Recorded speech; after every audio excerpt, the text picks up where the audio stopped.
Space!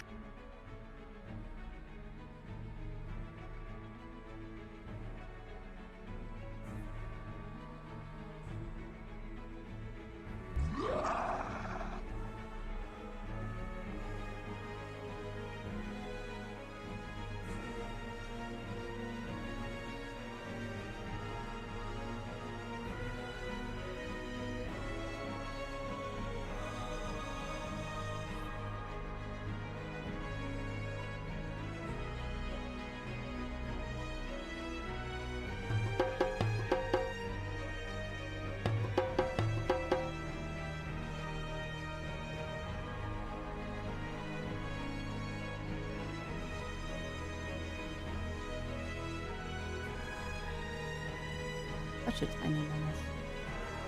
Good morning, everyone, and welcome on in to the Adventure Network. I am your host, as always, Crafty Fox. How is everyone doing today? Okay, good. You can hear me. Took me a minute to find out. But yeah, welcome on in, everybody. Welcome in. Welcome in. How are we all doing today? How are we all doing? We go down the... Hello, miss. Let me go down the list, and a good morning to Kagan and to Daichi. Welcome on into Shen and Blue Scale. Welcome on into a Winter Wolf and Games with Jewel. Welcome on in. Good morning, good day to I lost my place. To Die Chief, I haven't said hello to you already, my friend. Welcome on in. Welcome in. How are you doing? Yours, how is all doing today? I have words and they work sometimes. How are we all doing today? Ay, ay, ay. Hopefully everyone is doing well. I am doing pretty good. Trying to confirm my awake status and trying to get YouTube to submit to me. YouTube has decided it doesn't want to submit. We're going to reload the page. There we go. Oh God. Now what are you doing? All I want to do is get my chat open. That's all I want. Let me get to my chat. Why? Let me get to my chat. It's not that difficult. Come on. Let me do the thing I'm supposed to be doing right now, please. There we go. Yes. Yes. Let me into the control room. Yes. The control room of ages. Not that much happens over on this side of Strem, but I'd like to have it up and active just in case people do pop in. Because there are a few. But yeah, welcome on in, everybody. Hopefully everyone had a good weekend. As is per usual, the last couple of weeks was another really busy one for Zero and I. We had our tabletop game on Friday.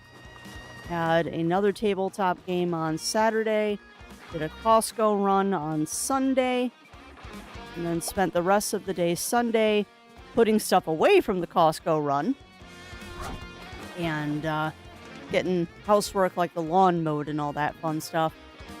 Yeah, yet again, another busy weekend for the canine household, but what else is new, right? Those are the knobs in OBS. Please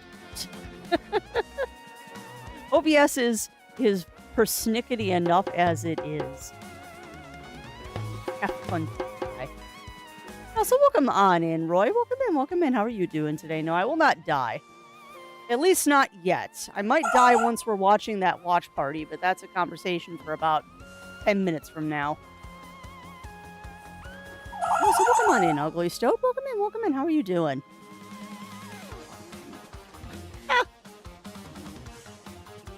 Jesus, stand by me situation. Yeah, that is fair, Ugly Stope. Well, whatever you are up to, my friend, have fun.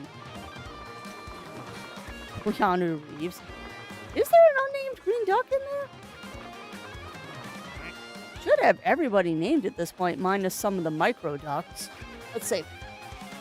Because I do like Keanu Reeves. That is amusing. I'll do one of the new ones.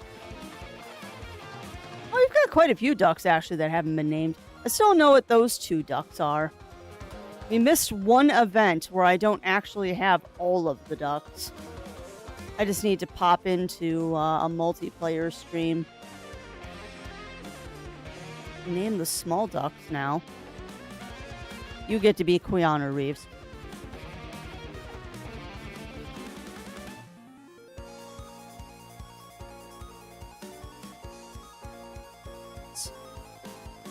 We got a couple unnamed ducks in here, but we can remedy that. That's a lot of points, Games of Jewel. Also, welcome on in, Games of Jewel, if I did not say hello to you, my friend. Everyone is having a good OBS being a pain. No, it wasn't OBS, it was YouTube being a pain. It was YouTube being a pain. It was not letting me get to my live part of the YouTube page so I could change my stream title. Because I forgot to set YouTube up before I started today. So it kind of auto did the wrong thing. Caked up. Oh, I like that, Shen.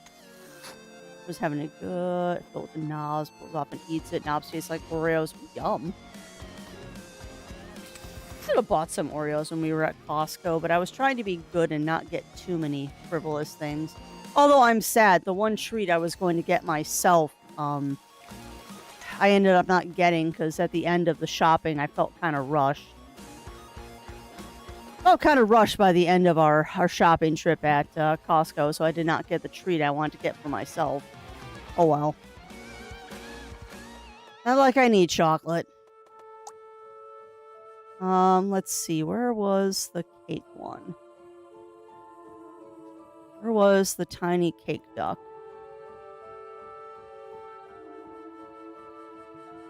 Yeah, we'll do that one. The 3.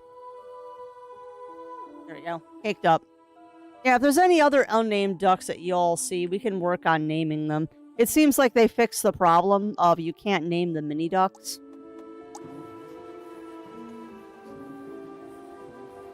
The dark chocolate salted caramels that you can get at the tube. Or rather, get in a tube at Costco. But yeah, Costco's got these little square salted caramel thingies that are dark chocolate that are just absolutely to die for. But didn't like I said, felt kind of rushed at the end of the shopping trip, so I just didn't go down that aisle. It's all good. Oh, it was the weekend. No, I didn't get a chance to play Critters. I'll be honest, Mur, I kind of vegged out to Rune Factory all weekend because Rune Factory was very low brain. Rune Factory was very, very low brain. And I'm trying to finish a game before I start another new one. The only reason I started Rune Factory is because I hit a wall in Live Alive that I have to use a guide to finish up that last level to make sure I get the good ending, and I just haven't sat down to do it yet. Yeah. And Rune Factory is very low brain. Rune Factory is very, very low brain. Yeah, I played a little bit of Rune Factory on Friday before we went to our tabletop game. And I played a little bit on Saturday, again, before our tabletop game. Because, man, Saturday was busy. We had an appointment in the morning. After the appointment, we went straight to the gym. Came home, had lunch, cleaned up around the house, took a shower, played like half an hour of Rune Factory, and then we had to go to meet up with our friendos for dinner before tabletop. And then yesterday, got up, bummed around the house for like half an hour, got some breakfast, went over to the other couple's house that we go with to Costco. Went to Costco, came home, spent like an hour and a half putting away all the stuff from Costco because I bought a lot of meat that had to be repackaged into smaller, more reasonable size packaging. And then had some lunch, Zero mowed the lawn, I cleaned up inside, we had dinner, and then chilled out to a little bit of Persona 4 because I'd like to finish that one too. That one I actually have a deadline on. And also, welcome on in, Mox Jaguar. Welcome in. How are you doing? How are you doing today, my friend? But yeah, I've given myself a deadline for Persona that has to be done by December. I want that game done by Christmas time. That is a large RPG, and I would like to have it done before the new one comes out. And also, welcome on in, Running Paul. Welcome in. How are you doing today, my friend? How are you doing? Yeah, we've got a good day planned today. I decided that we're just gonna chill out in Moonlight Peaks because I figured it was that or Crosscode, and I'm not playing Crosscode on a Monday. Like, I am not awake enough to play Crosscode today, but we needed a game that would be easy to put down if we didn't hit a good save point. We needed to play a game today that has a good spot to just kind of stop, because we got a watch party to do today, chat. We've got a watch party to do today. I was talking a little bit about this last week, but the Pixel Arcadia showcase, a brand new video game showcase, is today at 1 o'clock my time. And I'm very excited about it because it's a showcase of retro games that are being re-released, remade, remastered, and new pixel art inspired games. And they've got over 30 devs that are involved with this. And I'm a little excited about it. I'm a little excited about it. Like, I have very high hopes for this thing, considering one of the teasers, the only teaser really that they've put out, teases the possibility at a game that never came out in the US, and I'm very excited about. Also, welcome on in, Cog. Welcome in, welcome in. Take the fox, put it in a box, close the lid. Now you have a box of fox. Yes. Now the question is, how do you keep the fox in the box? Quack sub. Quacksabub. There we go. Quacksabub. Like, no, I didn't say that right. I like Quacksabub. That's good. Oh, hi, squirrels. It is that time of year again, isn't it? Oh, squirrels. All right, where are you, Devil Duck?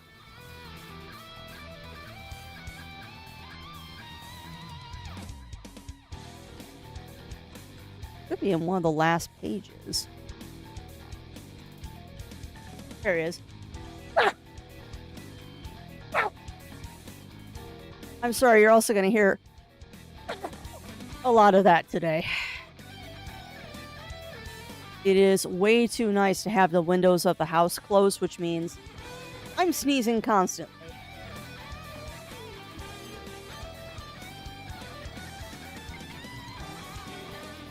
Now we have Quacksabub. We are not naming a duck ketamine.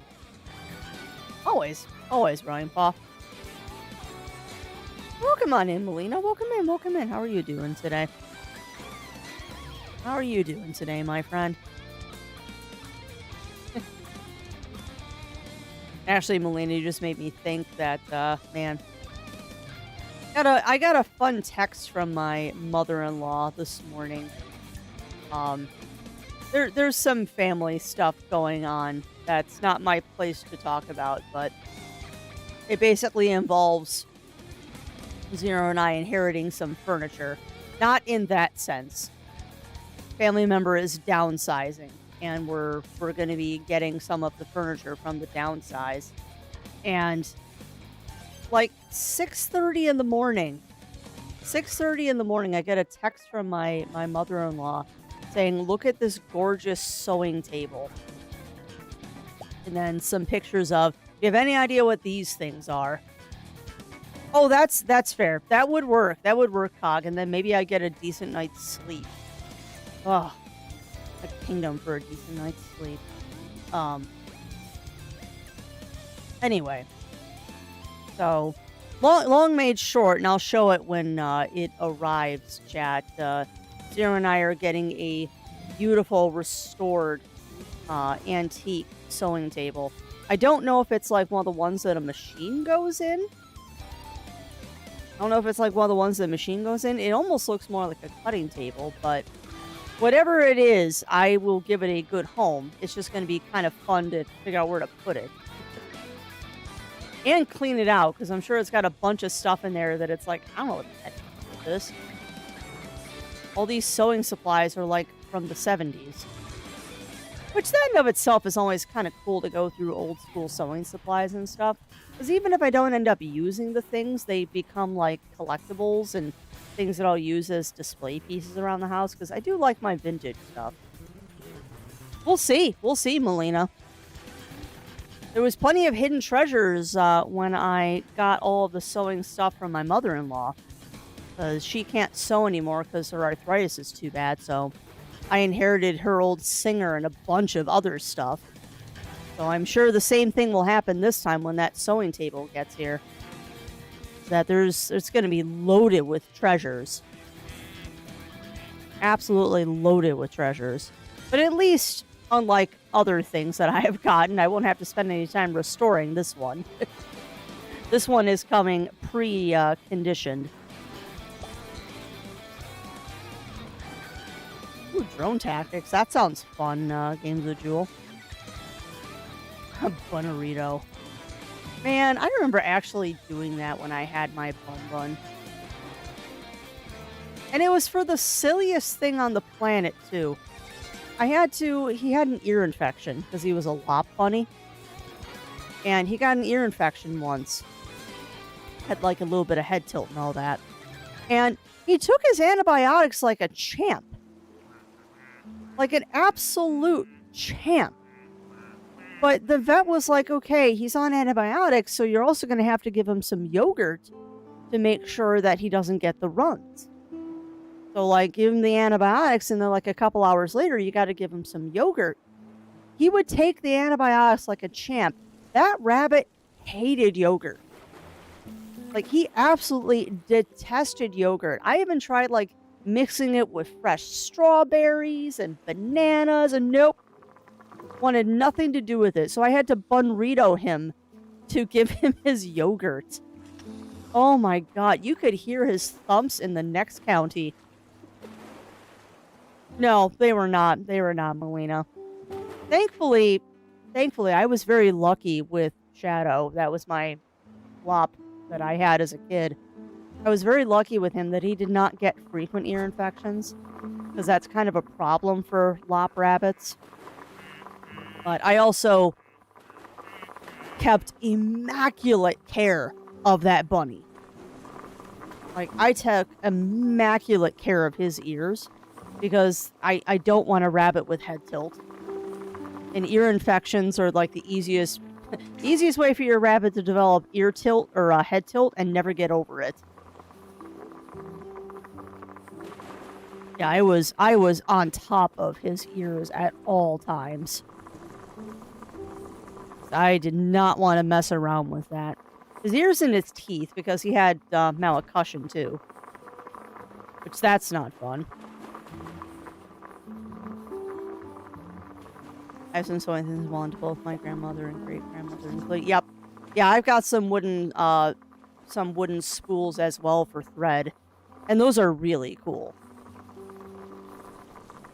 Really can't use them on sewing machines anymore, but they do make really neat pieces for like displaying and stuff. Very cool. I know, so that was an interesting thing to wake up to. Well, not even wake up to. I was up at 6 this morning because somebody who shall remain unnamed decided that 6 a.m. was when she wanted me to get up. Which, I will give her this. She was out of kibble. So I took care of the kibble problem. And then I sat down in the living room to just mess around with my phone for a little bit because it wasn't worth going back to bed for 30 minutes. And she proceeded to eat one piece of kibble and then come and fall asleep in my lap. I think that was the real reason she woke me up. Oh, they are. They really are running paw, but you know what? I wouldn't trade it for the world. I cherish every moment I still have with Yuki. Unfortunately, we are at that point of her residence with us that I know it's limited. But you know what? That's okay. That's okay. That feline has... she definitely has made herself at home here. And I'm very happy about that. Yeah, don't we all? Don't we all, Running Paw? I wish I still had every animal I had through the years, but I just enjoy the time that they are with us. That's all you can do. And no, I'm not crying. I'm just really sniffly from my allergies. Let me take care of that.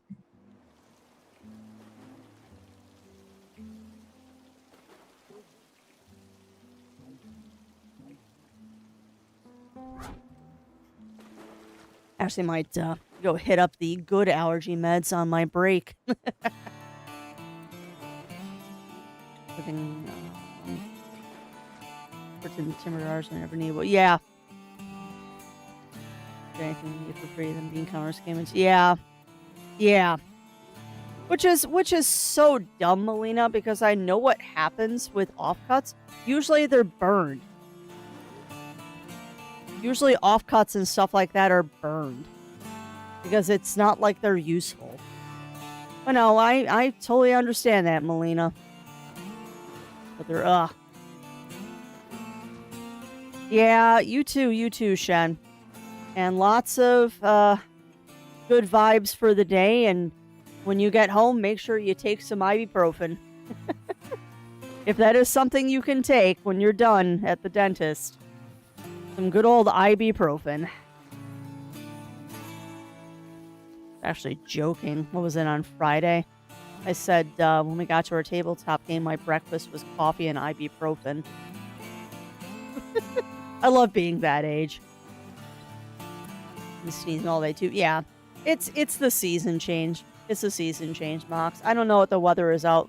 I don't know what the weather is like out by you, but it's definitely cooling off out here, which is really nice. Yeah, well, that's good. That's good, Shen. I know last time you said you got a deep cleaning, and I know what that's like. I've had one of those too, and you're a little sore, but it's worth it.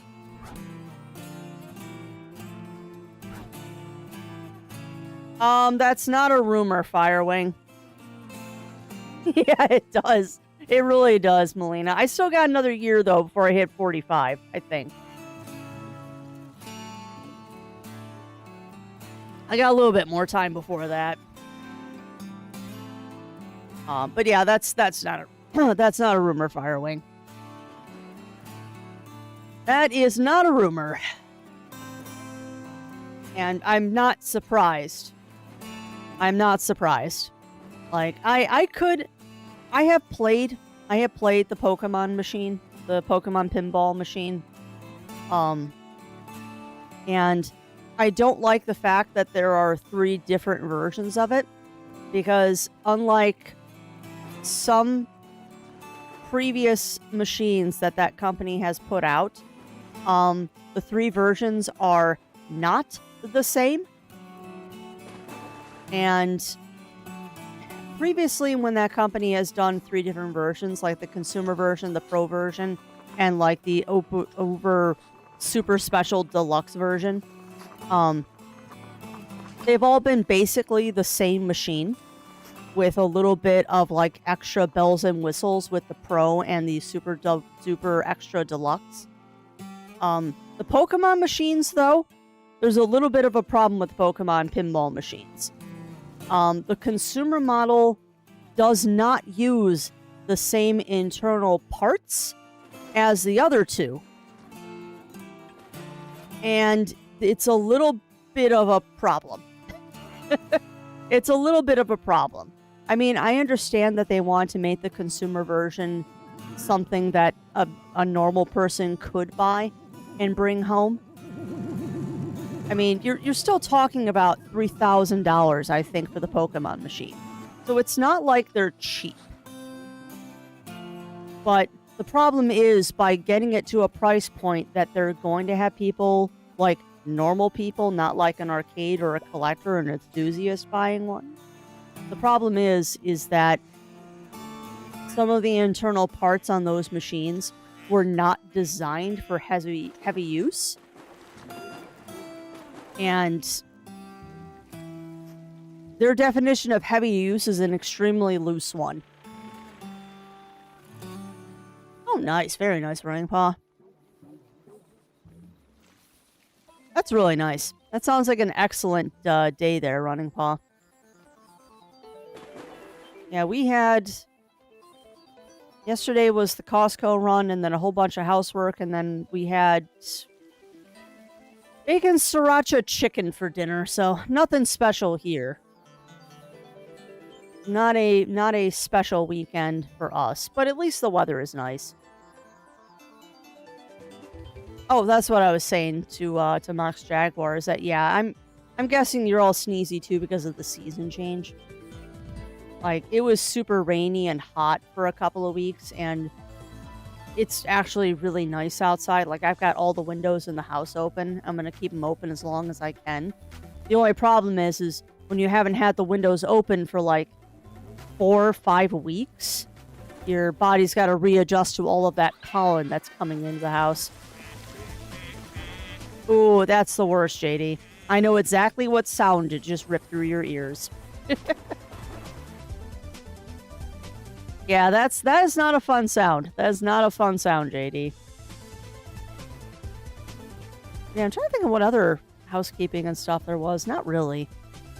Like, we got all of the stuff ordered for the next craft show, so my tent is going to be arriving, and my interface dongle will also be arriving soon.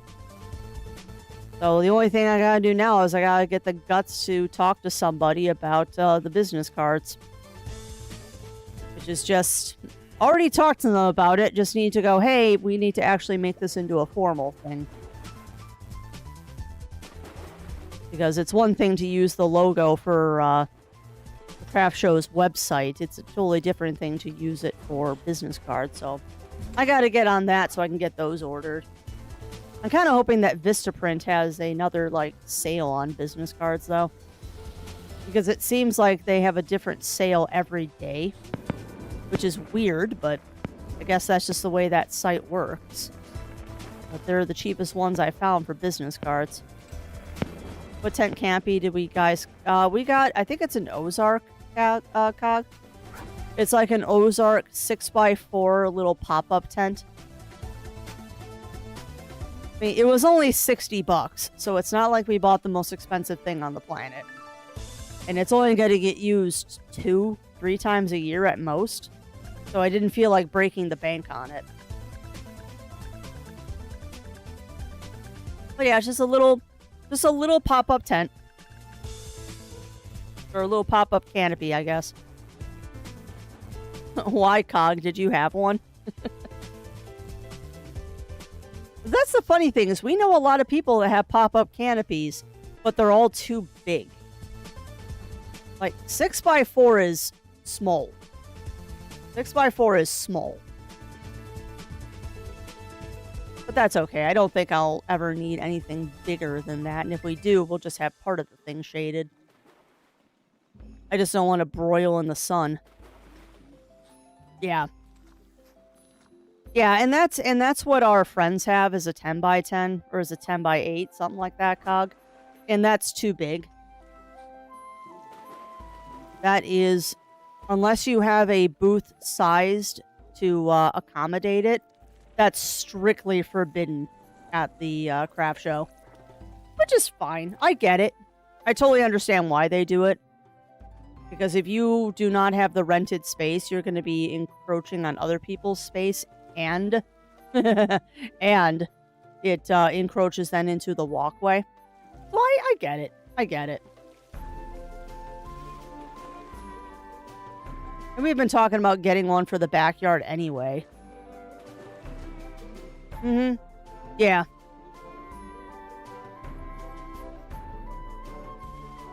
Yeah. Yeah, ours is a different brand, but exactly that kind of thing, Cog, where it's just a really thin... We didn't get the one that's got the back wall, but I figure I can just clamp a blanket to the back wall if we need that. It's not like there's a lack of blankets in this house. Actually, what I might do is I might end up like getting a banner or something at some point. Yeah, I'm jealous, Cog. I'm jealous. The farmer's market where I live just isn't that good. It's a lot of...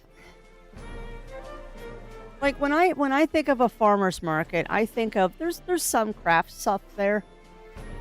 There's some craft stuff there, but mostly it's things like homemade hot sauce and pickles and salsa and produce and stuff. And our farmer's market doesn't have that. Like, it's a lot of things like you can buy frozen pies, or you can buy, like, organic beef. There's the bake sale tent that's always there, the honey guy, which you only need so much honey. And the produce vendor that was there last year wasn't locally grown produce. It was produce that they were getting from, like, a grocery store wholesaler and then peeling the stickers off and selling it for double the price. Which apparently is more common than I realized.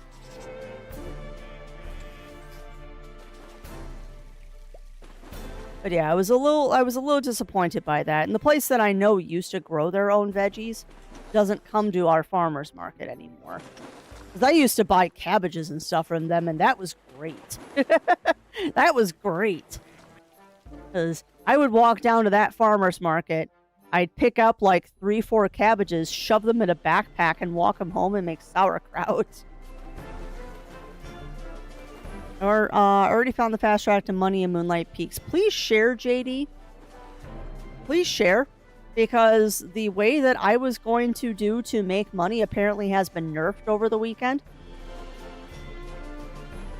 Because for those who didn't know, apparently there was an update to Moonlight Peaks. I think on Friday? Okay.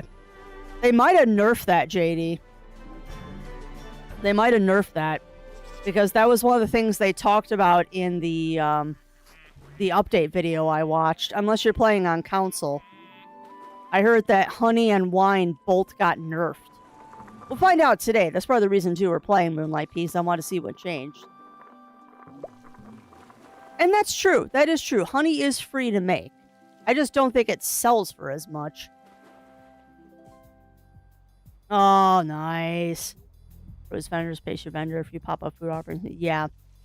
Yeah, the meat vendors usually are COG because it's like all organic beef and stuff like that. It's open year round. Is it indoor? Yeah.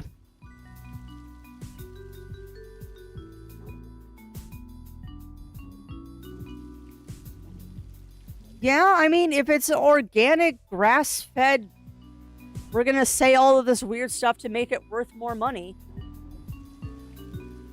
I did see that, Winterwolf.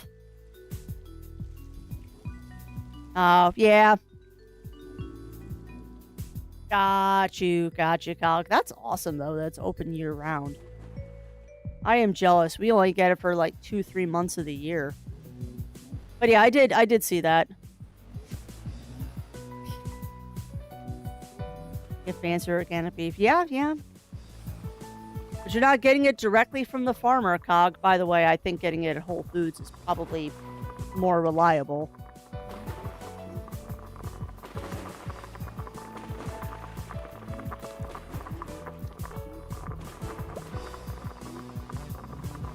Nope, if I'm not gonna get into that conversation. Like, if I was gonna start doing stuff like that, I'd have to have my own farm. Is the problem. And as much as I would love to get stuff from a local farmer, I can't afford it. Like, not to sound silly, because I really like watching this dude called Farming While Beige. I would love to support my local independent farmer. The problem is, I can't afford to. Like, to be honest, Cog, I would bet that meat that's $20 a pound for ground beef is probably the best ground beef you've ever had. But I can't afford it. That's the problem. Yeah, well, exactly, Cog. And the funny thing is that with the local butcher shops, they're all getting it from local farmers, too. Oh, how can you not? How can you not, Kagan? Oh, what is it now? I love that man. I also love the fact that he's honest about stuff. Like, talking about beef, and we're not going to get too into the weeds on this one because it will get nasty. But the whole thing about now we're going to start importing beef from other countries. And he's dead honest. He's like, yep, that's only going to help me. Do I like it? Nope. I think it's a stupid decision. Is it going to help me financially? Yep. And I'm not going to deny that. I still think it's stupid. But I'm going to take that stupid to the bank.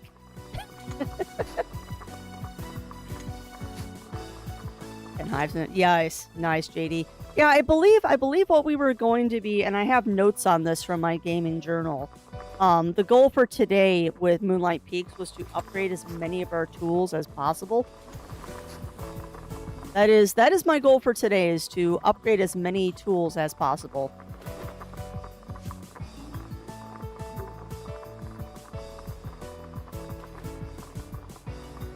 grass fed and all that can charge 3 times the price. Yeah. And the funny thing is, Melina, a lot of the stuff that the quote unquote are organic farmers, which there are some legitimate ones out there, but a lot of them are not what you think they are. They say things that are not true. Where's the howling hammer wasn't close? Yeah, tell me about it, JD. Tell me about it. That was a problem we had last week, was I went to go do something and he was closed on a day he was supposed to be open. Oh, that's awesome, Cog.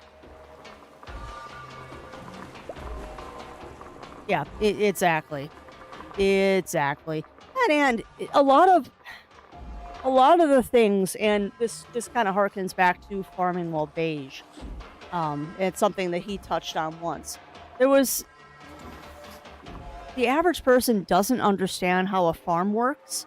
So when you're shown farm equipment, or when you show farm equipment, or like farms in general, to the general public flips out about it because they're like, oh, you're being so mean to animals, and this is horrible, and oh, they're dumping the grass on the cows' heads. The cows don't care.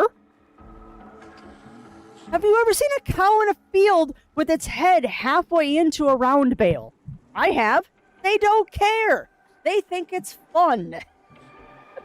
That's not animal abuse. They just don't care. They're cows. Oh yeah. Oh yeah. Well, no, the one that got me, that Farming While Beige did, that really got me like up in arms, was someone made a video about gestation pens, or maturity pens, weaning pens, whatever you want to call them, on a hog farm. So like a place that you raise pigs for pork. They were throwing this big hullabaloo about the gestation pens and how the mama pigs are kept in there until they have their litters, and then they're brought out into a larger pen. And this person was like saying that this is animal abuse and all this other stuff. And I'm watching this video like, you have no idea what pigs are, do you? You have no clue. Like, you go up to the average person on the street that doesn't know anything about farming, and you ask them, what's the size of a full-grown pig? And just straight up, ask somebody, what's the size of a full-grown pig? Most people will say, they're probably like, what, 100, 150 pounds?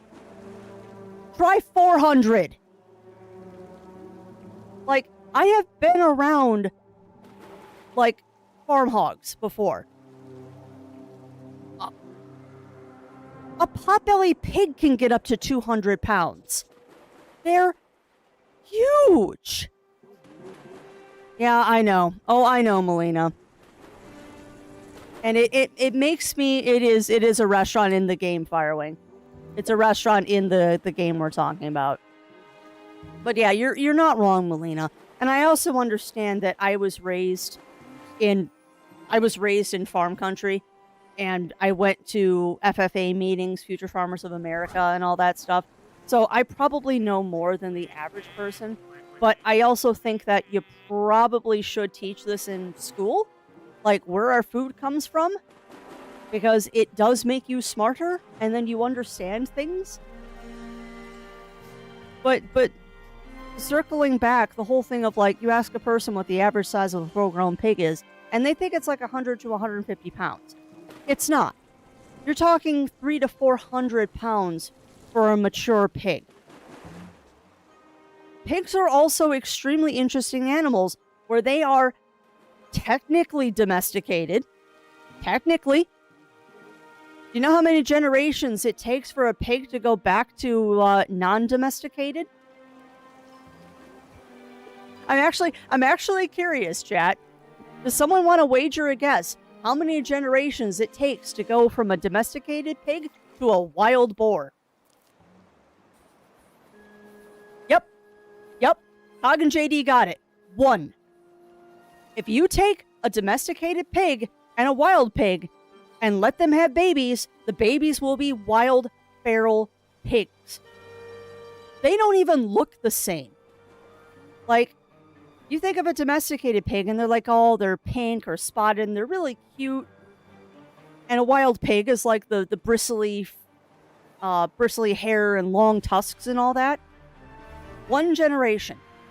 You take a domestic pig and a wild pig, have them have a litter of piglets, and all of the piglets will be wild pigs. All of them. They are not a domesticated animal, and nobody can figure out why they do that. Like, you take a domestic dog and a wolf, and you'll get a wolf dog. They're mostly domesticated. I mean, they still got wolf instincts, and they have a messed up brain because they don't understand what they're feeling, but they're pretty close. Now, not pigs. Pigs just go, YOLO, we're going wild again. And guess what happens to female pigs when they're carrying? They go feral. That's why they're put in gestation pens. I have seen the damage a female pig can do, a sow can do, to a human being when she's carrying. It's terrifying. That's not cruelty to animals. That's going to keep the human beings alive and the pigs from killing each other. Like, that person in the video, I'm watching the video just going, you've never seen a pig. You've literally never seen a pig. Like, you have no concept of how this works. And I mean, don't get me wrong, the industry for raising animals for consumption is not the best on the planet. It could be better. Everything in this world could be better. But trying to rip on the things that are tried and true and genuinely safest for the animals and the people keeping them? Yeah,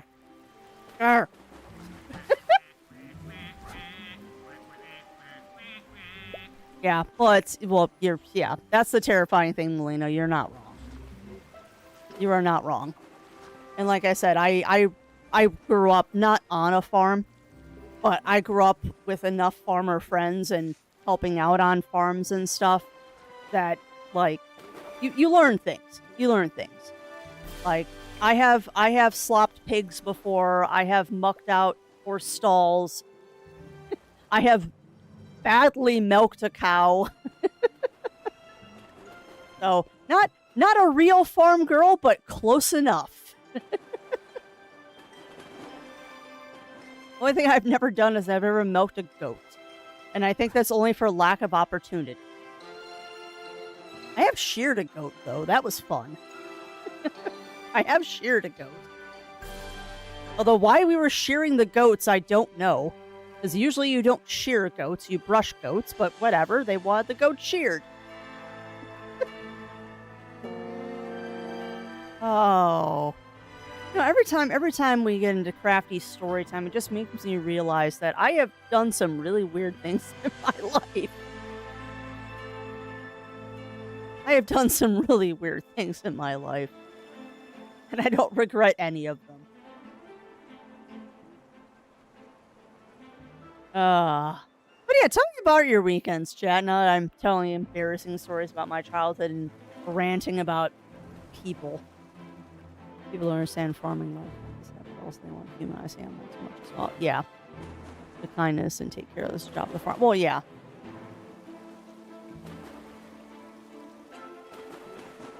Well, yeah. Yeah.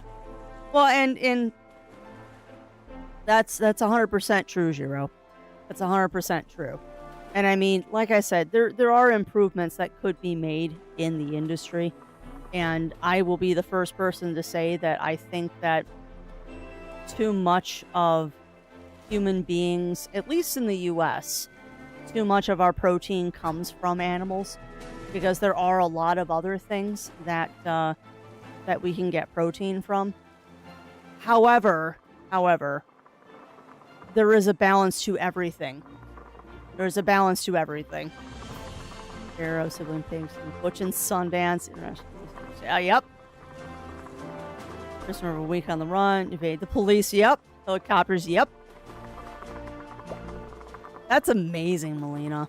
And at some point, At some point, you just let him go. Actually, no, that's a lie. No, you don't let escaped pigs go, because then that's why we have a feral pig problem. No, pigs are an animal that you don't let just live in the wild, because they will destroy the environment. Well, yeah, that's also extremely true, Rye. That's extremely true. What we need is more fiber. Everybody's low on fiber. Guess what shop sells a bigger inventory? The seed shop, hopefully. Some places... Oh, goodness, yes, they do, JD. Yes, they do. Wild hogs are a huge problem.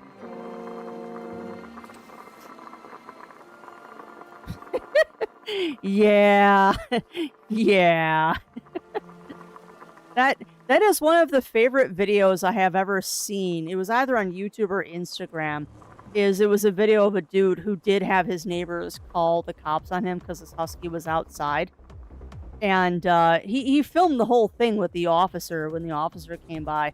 Like, officer knocks on his door. It's like, yeah, I got a call from one of your neighbors to do a wellness check on your dog. They said that you're being cruel and not letting it come inside during the snow. And the guy just laughed and said, "You want to come meet the dog?" And the officer said, "Yeah, I have to come meet the dog." So he leads him to the backyard. Goes to the backyard, opens up the door. You can't see anything but snow. He whistles, a head pops up out of the snow, shakes the snow off, and looks at the owner, and you hear the cop sigh in the video and go, "He's a husky, isn't he?" Yep. Well, thank you very much for your time, sir. I will say that I did a wellness check on your dog, and yep, everything is just fine. And then the owner starts laughing and said, yep, she's gonna call you again, just so you know. I know who's doing it. She will call again. But I would bring him inside if I could. And the cop is like, no, I understand. Like, he's a husky. Like, there's nothing else to say. He's a husky. Like, just let the dog be happy. If the dog is cold, the dog will come inside. And I've seen another video, too, where there's a doggy door. And the dog can go in and out as they wish. And again, it's a husky. Like, the dog can freely come inside whenever the dog wants to. It's a husky. Enough to say. The rehomed at rare. Nice. Well, that's good. That's good, Melina. Oh, the magic shop got more inventory. I haven't really done much with the magic shop yet. Oh, very nice, Running Paw. Very nice. We drink the addicting bean water. Yeah, that doesn't really give us much fiber, though. It doesn't really give you much fiber. It gives you some, but not as much as you need. And huskies are characters. I love huskies. I also realize that I am not a good person to have a husky. I think I would be much better suited. As much as I wanted a husky or a Malamute when I was a kid, thank you, Balto. I don't think I'd be a good husky parent. I think I would do much better with, like, a shepherd or, just a shepherd. Doesn't matter. Doesn't matter what kind of shepherd it is, be it a Dutch, German, Malinois, any of those. I think I would do very good with a shepherd, because I need a dog that will... I don't need a dog that runs. I need a dog that paces, if that makes sense. Like, huskies are really good at running for long periods of time. What I need is a dog that can walk a long time. I need a pacer dog, not a running dog. And as much as I love huskies, I think I would do better with a pacer dog. Oh no, Firewing, they get stuck in the door. Yeah. Yeah, and that doesn't surprise me at all, Running Paw. Doesn't surprise me at all. Huskies are way happier outside. Not all, because every dog is distinct. But huskies, the most that I have met, they want to be outside all the time. Was it my last one? Oh, sorry. Okay. Dog is mooing that I'd be concerned. Yeah. I mean, dogs barking outside. That's a different conversation too, Mox, because a lot of people think that they can get a dog and it will just kind of be a fixture in their house like a chair, and it's not. Like, you have to train your dog, and I will say that my biggest pet peeve of dog owners is small dog owners who don't train their dogs because they're small. I'm sorry. I don't care if your Chihuahua is only 3 pounds. Your Chihuahua still needs to be taught basic manners. And if your Chihuahua is sitting in your arms, barking constantly at every person that goes past, you have not trained your dog. And the same thing is if your Chihuahua is lunging at people as they walk past. I don't care if your dog is 3 pounds, because that means he's a perfect puntable weight, and if your dog lunges at me, he's going to go flying. Like, not to be mean, but that is a huge pet peeve of mine, is that people with small dogs in particular don't think they have to train their dogs, and it drives me bonkers. I mean, I have trained my cat. And you can't train your small dog? You're gonna die for some It has chickens. those number. The cat situation or family farm. Yep. Crusader weaponless. Ooh, that's awesome, Lav. Yeah. And same thing, Melina. I have a thing against Chihuahuas. I have met some wonderful Chihuahuas.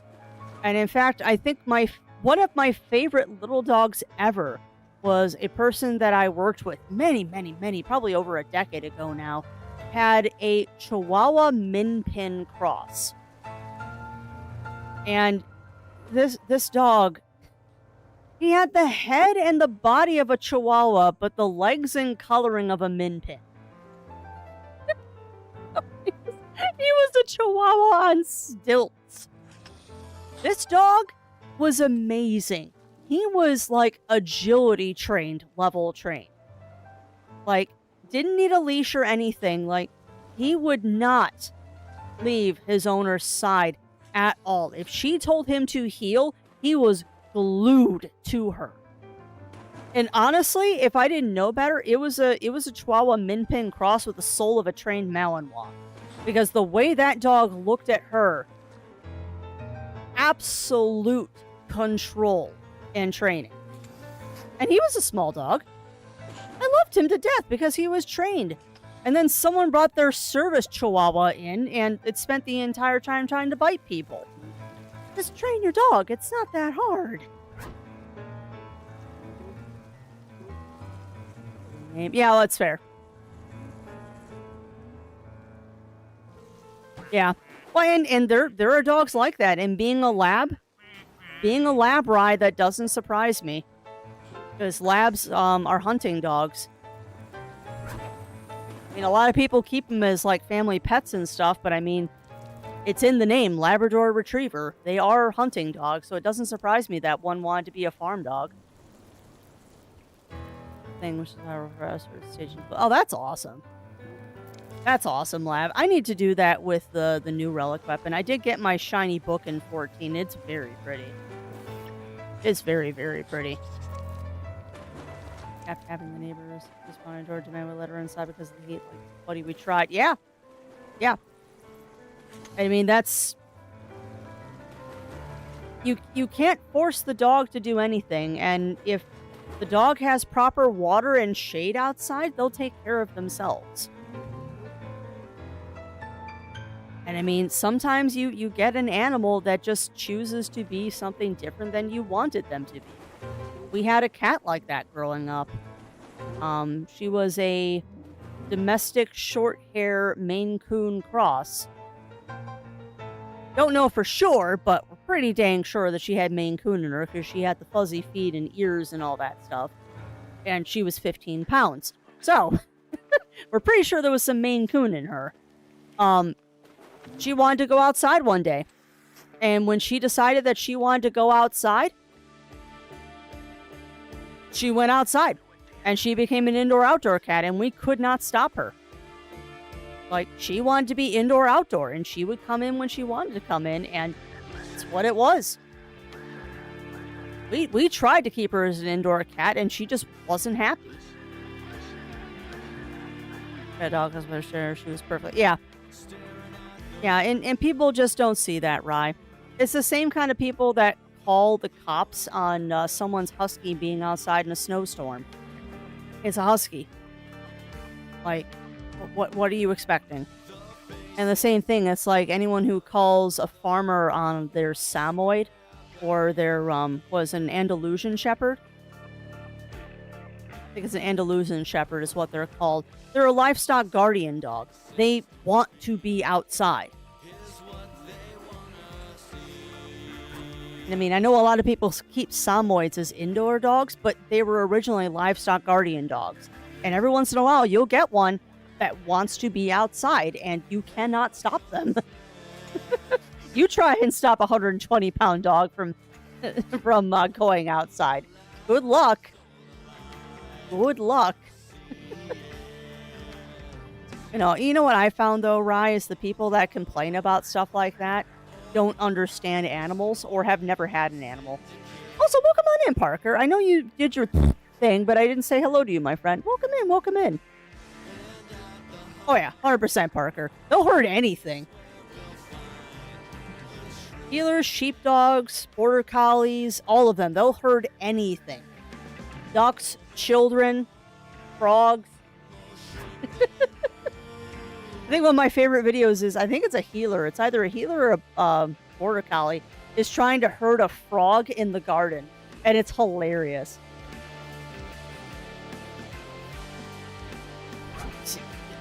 Oh my god.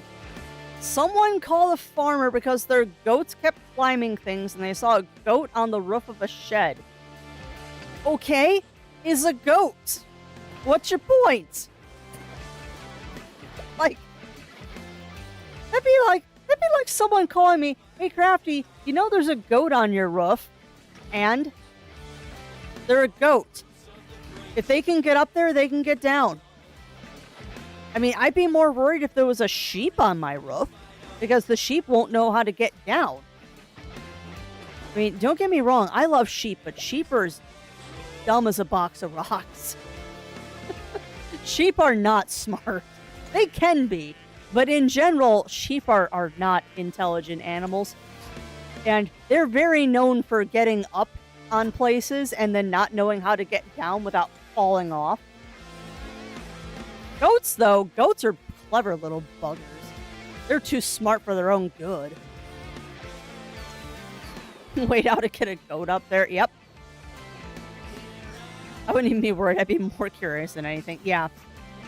Well, how did a goat get up there? It wanted to be up there, and it got up there. I personally believe goats can teleport. They just do it in such a way that we don't notice. Yeah, I mean, if a goat wants to be on top of a building, it will be on top of the building. Like, goats are like the ultimate, I do what I want. And I love them to death for it. Like, everyone teases me because I'm a knitter that, like, I need a flock of sheep. I don't want a flock of sheep. Like, having a flock of sheep would be cool. I would rather have a herd of goats. Like, if I'm going to have a farm animal as a pet for like a hobby farm, it's gonna be goats. Specifically, I would love to get dwarf Norwegian goats because those things are just to die for adorable. And they can be house trained. And they're tiny tippy tappies. Oh my god, the tiny tippy tappies on a dwarf Norwegian goat. Goat the size of a corgi. I want it. Those are basically just larger house cats with what they... Yeah. It's very true. And goats can also be super affectionate, too. Goats can be super, super, super affectionate. My sister has chickens. I would have chickens if the city allowed it, Running Paw. If our city allowed it and we had the space in our backyard, we'd have chickens, too. And I am smart enough not to name my chickens. Speaking of chickens... second time today I could swear I heard a chicken outside. And you know what's funny? You know what's funny about chickens and city limits and stuff like that is we're in city limits, so we can't have chickens. But we drive like 5 minutes, and there's a house like right outside of town that their front yard is always full of chickens. And every once in a while, I'll see a chicken like in somebody's yard that obviously is not theirs. What a mini Highlander cow! Oh yeah. I don't know what breed they are, right? But my niece from Zero's side of the family and her partner? I don't think they're married yet, but I think it's a matter of time in that case. They have mini cows, and oh my god, they're cute. Yeah, well, that's fair. And that makes sense, Running Paw. If I had chickens, they would be primarily for the eggs as well. I can't imagine having them for dinner. Like, that's a bit much for the crafty brain. Mostly because I'm not equipped to do that at my house. I'd have to take them somewhere and just know. But I don't name farm animals typically just because they're farm animals. Like, I'll name, like, a horse. I'd name a horse or a llama or a mule or something like that, but I don't typically, like... if I had cows, I wouldn't name the cows. If I had sheep, I wouldn't name the sheep. Because I understand that farm animals are farm animals, and you don't name farm animals. Because anything can happen, and it's rough. It's rough. That's the biggest thing you learn when you're in FFA or FFA adjacent is you don't name animals. Because then you get too attached. Yeah, well, it also depends on the size of the city, Running Par. Our city is too big for chickens. Welcome on in, Chris and Mind a Matter. Welcome in. How are you doing?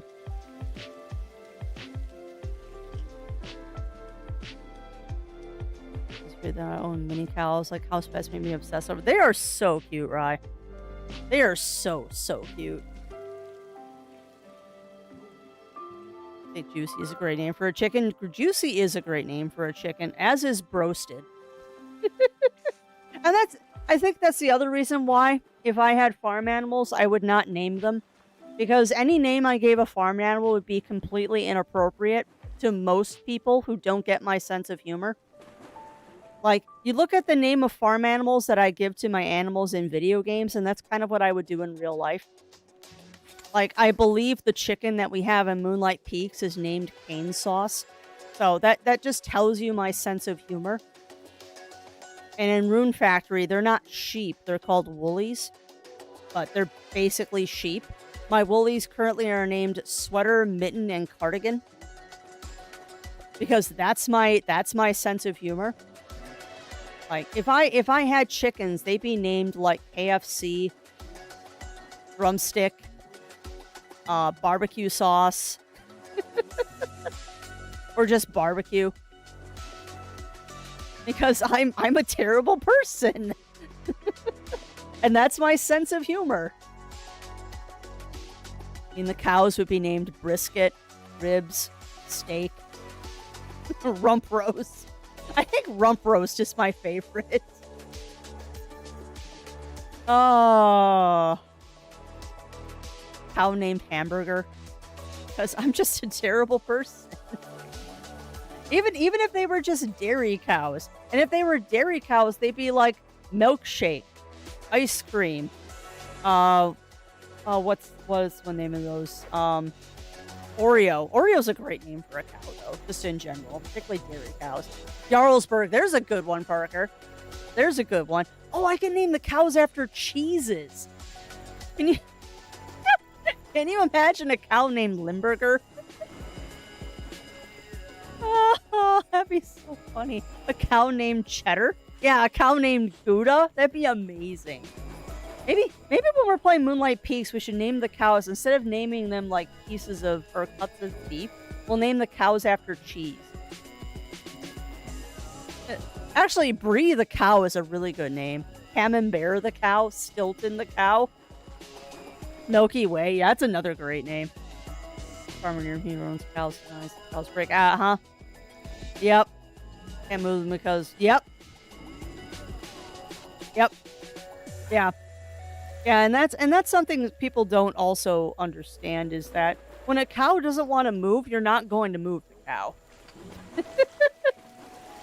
That's much pursuant to our conversation about the average person doesn't understand how big a pig is. The average person also doesn't understand how big a cow is. Cows are huge. They're way bigger than you think they are. Oh, 100%, Rye, because the cows understand what you're saying to them. Oh yeah, no, they do. They're smart. Cows are very smart. Like, people talk about them like they're dumb animals. Cows are not dumb. They're very intelligent. They problem solve. Same thing with goats. They're problem solvers. Sheep, on average, no. But then again, sheep are one of those animals that only exist because of humanity. Actually, so do cows. I think cows are another one of those animals that cows have no equivalent in the wild. Only like close cousins, but no actual equivalent.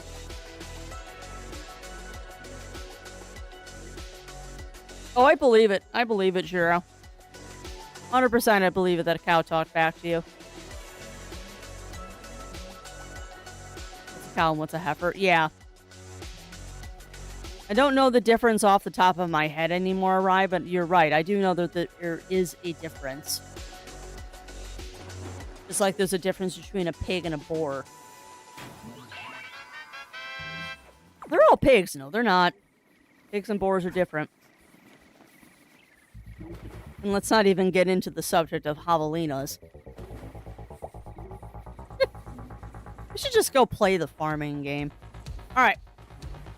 But while we are on the farm animal thing, we really should get into playing Moonlight Peaks, and I need to go get up and stretch anyway.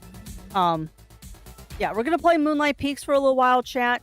I don't remember how to set an alarm, but when it gets close to 12:30,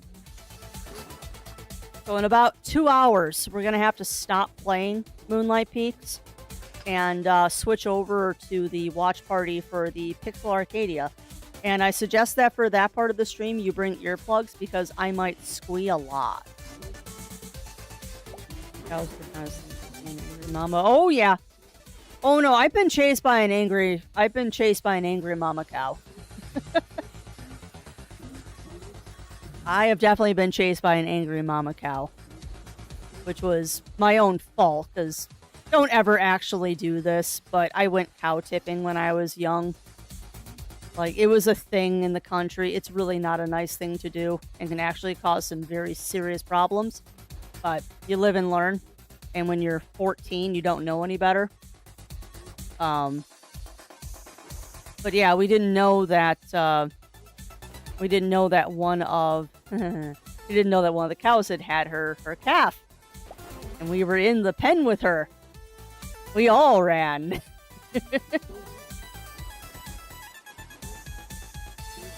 Oh, gotcha. So heifers are pre-children, or they're not allowed to have children. Makes sense. Kind of like the difference between a bull and a steer, I believe it is. Bulls are breeding animals. Steers are castrated, and they're usually, I think, used for food. Food or protection. I do know there's a difference between a bull and a steer. Just like, what is it, a stallion and a gelding? Makes sense. Alright, but I'm going to go to the Be Right Back screen, chat. Otherwise, we will continue talking, and we can talk about farm animals while farming. So, I suggest that you all do the same, my friends. Get up, stretch, drink, snack, all of that fun stuff. We'll be taking a break again in about 2 hours before the Pixel Arcadia, and I'll give you plenty of time to go make some popcorn and stuff like that, because I am looking forward to this watch party. So yeah, drinks, snacks, all that fun stuff, and we'll be back after these messages.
Oh, one of my ducks just got abducted. I know that sound. Okay, that break is finishing now. Alright, get back into things. Also, I don't know if I said hello to you, Chris, but welcome on in, Chris. I have potential names of my future pets, and yeah, aren't they always? I have many amusing names for future pets. Don't know if I'll get to use half of them, but they're still fun to think about. Alright, but like I said, friends, we are going to play some Moonlight Peaks today. Yes. We are going to play some Moonlight Peaks today, so I'm going to go ahead and get that started. And I'm going to test one thing really quick. This should be perfect. We are all set. Glorious. So in about 2 hours, we're going to switch over to that. Also, what the heck is this music? Arcadia? Nope, it's Shenmue. Okay, that makes sense. I'm like, it's Oh, yeah, nope, Shenmue. That makes sense. That tracks. That tracks. Shenmue is such a weird game. I've never finished it. I tried playing it, and it just did not did not jive. Should give it a try again and see if it jives now, but I don't know. One of them is Crusader, which is for a potential parrot. Interesting. So why Crusader for a parrot?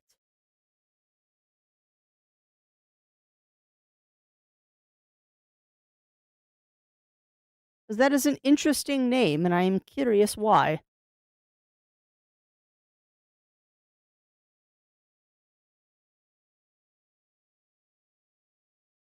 Don't mind me while I get the game capturing.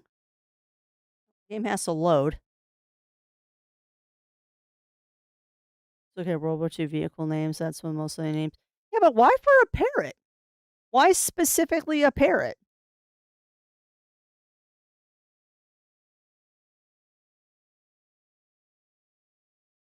And by that I mean like I would love to get a male Siamese and name him Frankie because of Frank Sinatra being known as Old Blue Eyes and Siamese have blue eyes. That's my thought process behind that name. Is it just that you like World War II vehicle names? But why specifically for a parrot? I am the curious. And by the way, because it sounds cool is a totally valid answer. Because it sounds cool is 100%. You're really fine to call it out. You, depending on what state you live in. Depending on what state you live in, Chris. All right, so we should be getting game sound now. Glorious. You'll have to let me know, chat, if the game sound is a little loud. You'll have to let me know if game sound is loud. I was trying to get some more episodes of Ride Out Remastered done over the weekend. That ended swiftly because I got my butt handed to me. But I was trying. Name my first chicken as Vlad. Yeah, our first chicken is named Cane Sauce. Because reasons. More animals! Here so, great news. My farm is now home to some wonderful new magical creatures. Draculams, pig oats, and even calculas. They're just as adorable as they are curious. If you'd like some to visit your farm or just stop by to pet them, feel free to visit anytime. I mean, I would love a pig oat.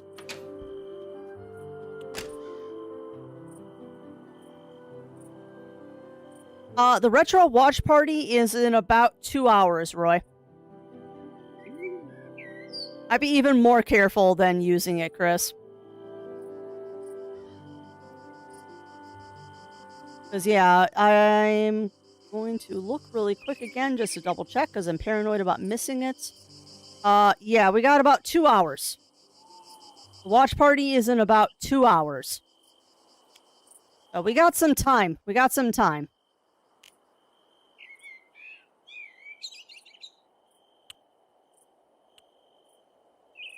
Oh, nice, Rye. Thank you for reminding me. Moonlight Peaks. Moonlight Peaks. There we go. Thank you, Cog. Nope. You know, I love it when I change it and it doesn't actually change. There. Done. Okay. The name Sanders. That's a good one, Melina. I don't know what we're going to name our second chicken. I think we might name the second chicken Broasted or something like that. Because I think it's funny.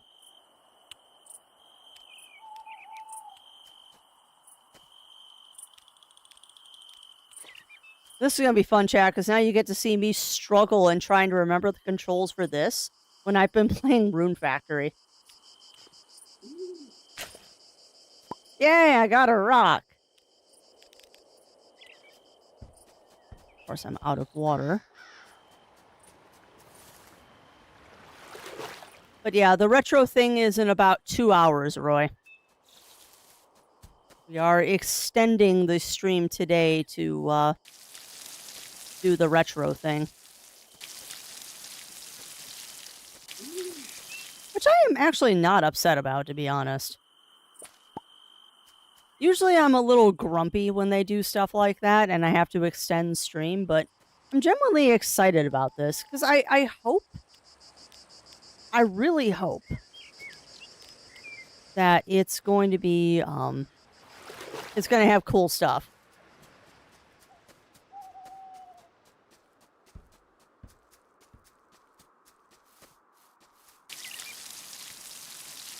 I'm trying to remember if I said I was going to upgrade my watering can or my axe.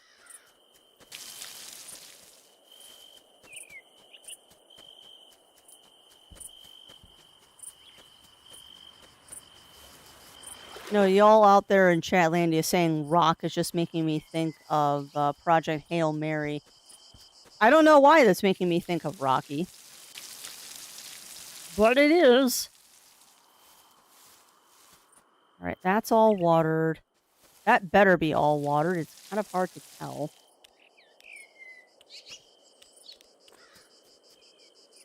Dig up that. Ooh!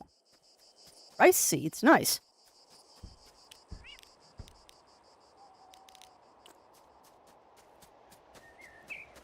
Yeah, I really need to do more stuff. This farm is laid out terribly. So what do you think, chat? Should we upgrade the watering can or the pickaxe first? Because the pickaxe will help us upgrade all of our other tools, where the watering can will immediately help us with watering problems. Because those are the first two things I'm going to upgrade. It's going to be the watering can and the pickaxe. It's just which one to do first. To get around decorating. Yeah, I need to expand my house. I'm sure there's a way. More rice seeds. You're really like giving me rice seeds, game.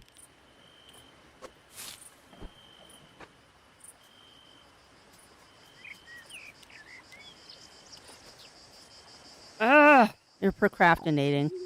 Also, game, why are you giving me so many rice seeds?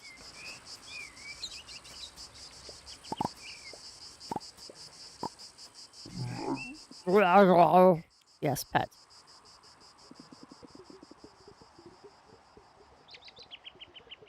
Nice, nice. Not bad, JD. Not bad. Alright, so... I'm so mad. The wine is worth so much less now. Okay, maybe they changed it again, because I thought the wine was only worth 180 a piece now. Yeah, no, the update's applied because it's showing me the thingy. Interesting. Whatever. I'll take the money. Despacho. I got... Dang game. Must have increased the number of grapes needed. Maybe. That is a possibility. Because, yeah, I had heard that, miss... No, it's a spring, summer, and fall crop. You're fine. I had heard that, they were, lowering the sell price, but it looks like the sell price didn't change. So, yeah, they must have changed the requirements for it. Regardless, it doesn't matter. I mean, they got to make adjustments to what they think the game needs to be. And if people were making money too easily... Yeah. Ah, alright. I need to see if I can make some food. You can make a fried egg. I don't know how helpful that's going to be. 1 energy? Why would you do it? Why would I do that for 1 energy? That is so not worth it. Gotcha. That makes sense. Finally, a scarecrow. We can put these crop-robbing crows behind us. Yes. Yay. Bar sells grape juice. Yeah, see, I'm not making grape juice. I'm making wine. Chicken, stop running. Happy chicken noises. Pet. I will give you a hat someday, Chicken. Now, are there eggies in here? Woo! Eggies! Eggies! We got plenty of food. Take that poop. All right, once more into the house. Can't wait until I can catch bugs, too. Oh, gotcha. Yeah, I'm trying not to spend money, but we've got gazpacho. So I should be fine. Should.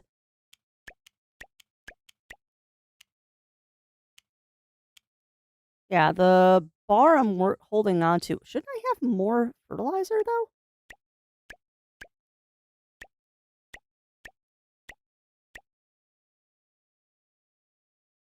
No, but I do have 9 more seeds. Why am I not planting these? Because you don't have an open field, and you've already got enough... Ah. Yes, miss, you should. You shouldn't have any seeds. You want to plant as much as you can as early as you can in the game, and then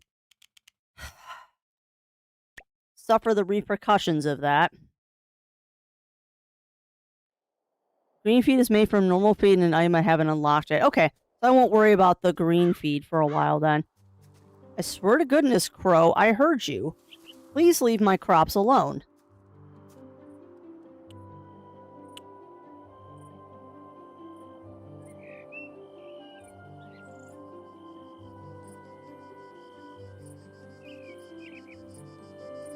Okay, so I could put one on the other side of that log. I think there's enough room.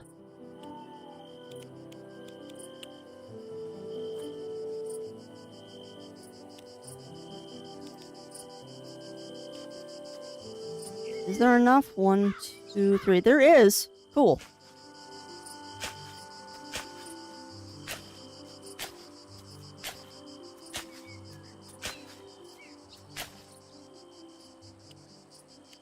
Alright, so we need this. Plant. I keep trying to do what I've been doing in Rune Factory. Have a massive field of wheat. Yeah, I will have massive fields when watering isn't such a problem. I'm guessing, and obviously I don't know yet because we're not that far in the game. I'm guessing at some point you're going to get a watering can you can charge, or I'm going to get a spell that waters my entire field at once. I'm guessing how this game is going to go. So, we're going to run over here. I'm going to go to Howling Hollow. Or get a cutscene. That works too. What? Oh! Hi, Death. Oh, Silrin. Did you see that peculiar floating creature just now? That's a skull. Here it is again. Is that a floating skull? Indeed. It is the remnant of a soul yearning for its final, endless sleep. I call them soul blobs. Or was it soul bobs? Ah, well, it hardly matters. They made it their mission to distract me from my much-needed relaxation. Do you need some help dealing with them? I always face this task myself. But your offer does give me hope for some peace at this fine resort of a town. You will need this. Bugnet, Bugnet. Yes! Bugnet! You may find that when caught, the soul blobs will reveal the nature of their demise. I hear distant echoes. Yes. A cocktail calls for me. I cannot resist its summons. Kindly inform me of your progress with these rascals when you can. Naturally, you should be rewarded for your efforts. Indubitably. I'm thinking of doing floating blobs today, but here we are. Alright, do I have any jobs that I can do? I'm seriously craving a raspberry milkshake. I cannot help you. So what do I need? I think I needed more money. Strange thing seeing people walk away with my work. Imagine a mother wolf feels the same watching her pups leave the den. Like Ludo's still living with me. Aww.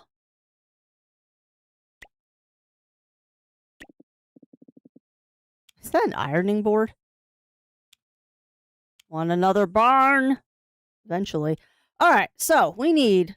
Oh, we can buy it. Yay! I have the money! Want a hint at the spell thing? Sure. That was going to be my next stop, but now I have to decide. Oh, now we have to decide, chat. Do I get a new watering can? Because I think all that does is it gives me more water. The pickaxe will... Oh, man. The pickaxe will get me more supplies. So I think the pickaxe is better. When you unlock the ability to use spells, you can buy a spell that makes it rain the next day, but it costs 3 mana, and that's... Yeah. And also, welcome on in, Ramon, over there on YouTube. Welcome in, welcome in. Yeah, but the way I'm looking at it, JD, is that the copper pickaxe will help me get more copper quicker. This is always the dilemma of what tool to upgrade first. I mean, the watering can is a nice upgrade because that immediately gives me more water. Yeah, that's true. And the hardwood will get me bee houses faster.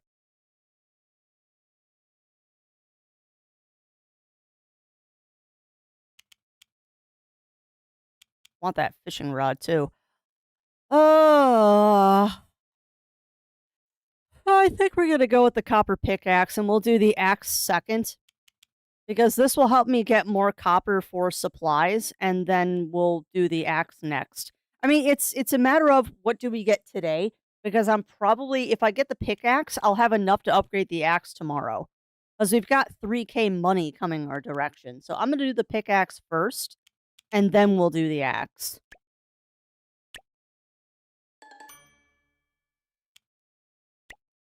I might regret that decision, but I think it's the decision I wanted to make.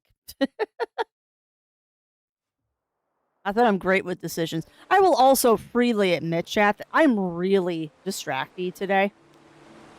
I'm very distracted today because I am just trying to... Yeah, and honestly, JD, if I had the money and the supplies to do it, I'd be doing the exact same thing. Ah, Blob! Or Bob. Yeah. Yeah. You're mine now. Tom Finn, they took his dog. Okay. So welcome on in, Bunny Fist. Welcome in, welcome in. How are you doing today?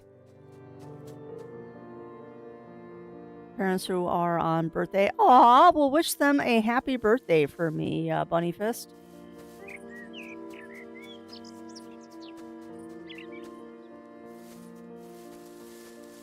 So big on my cat has been extra. Oh, I bet, Rye. Can I cut this now? Oh, I can cut the big rocks now. Oh, that's delightful. Oh my god, there's so many soul blobs and I want to catch all of them. But we're not doing that today. I'm having a good Monday. Well, that's good to hear. That's good to hear that you're having a good Monday morning. Mine is going pretty good so far, and hopefully it will be going even better. Hopefully it will be going even better after we watch that, that showcase that I'm waiting for. Well, if you can. If you can, Rye, or, if you can, and if it's, good for the cat to fly with you. It's hard traveling with animals. It's a lot harder than people realize it is. Why am I cutting the normal rocks? We're here for copper. Whoa, is that a pure copper node?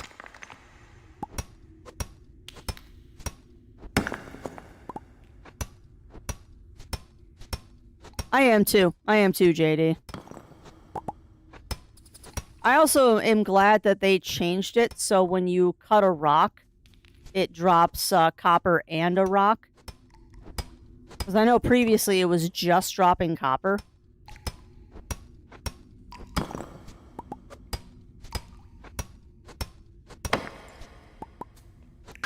Aww. Is there a way I can test him? I mean, how does he travel in cars, Rye? How does your cat travel in cars?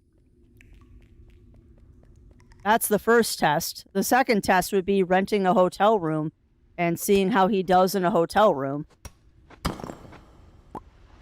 Because not all animals travel well. I would never, ever travel with Yuki if I have to. Unless I absolutely have to. Yuki hates traveling. And as much as I miss her when I'm on vacay, I'm not going to put her through that.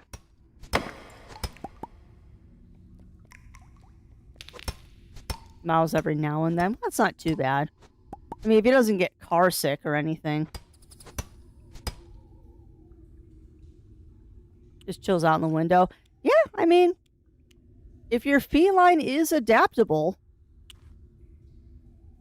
just be aware that it does cost more to rent a hotel room if you have pets with you. Sometimes it's a little, sometimes it's a lot. I have seen hotels that charge an extra $100 a night for having a pet in the room.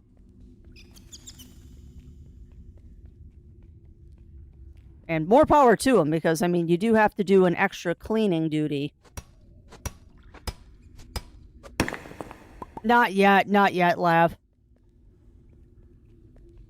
I am going to be going grocery shopping, not today, but in the next couple of days to grab the stuff that we weren't able to get at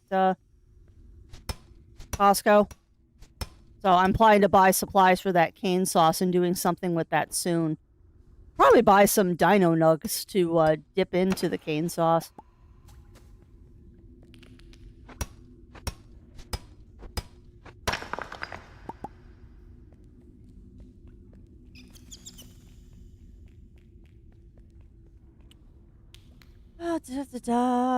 House he just chills. We're gonna have to try the cane sauce. Not yet. Or not be single or have a pet generally, as you get punished for it. What do you mean? What do you mean by single, Melina?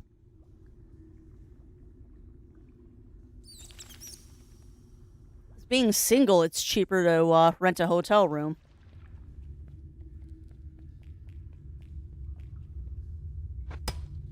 Although that's in the US, I don't know about other countries. I know some hotels will charge you up the wazoo for pets, though. Take that little tiny bit of money. Another recipe. Oh, a cat tower. Oh, I need to build that immediately for my feline friend. Oh, can you touch? Yes, you can.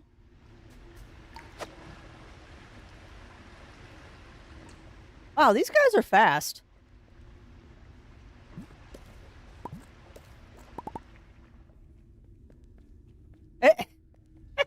This is not going well.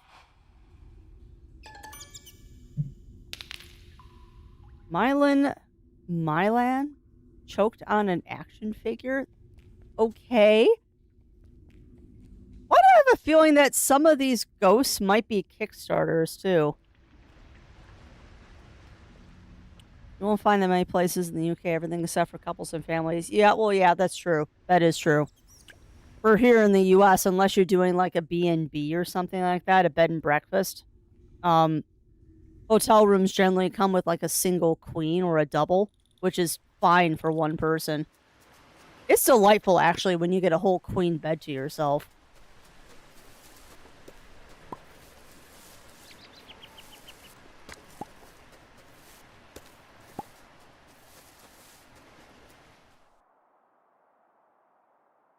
what that red rock is all about. Yeah, I wonder too. I wonder too what that red rock is about, but we're not there yet. Kitty. I did water that. I hope I watered that. It looks like I did.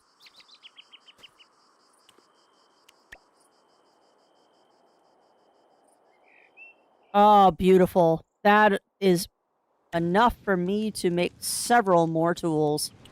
Yay! We'll worry about that stuff later. I want to make a cat tree.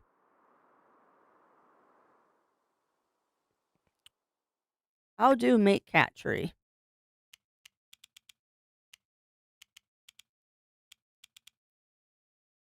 Coffin cat bed, wine rack, mushroom table lamp. I don't see the cat tree. There it is. Oh, I can make it too. Yes. Gimme. Do do do do do do do do do do do do do do. Cat tree.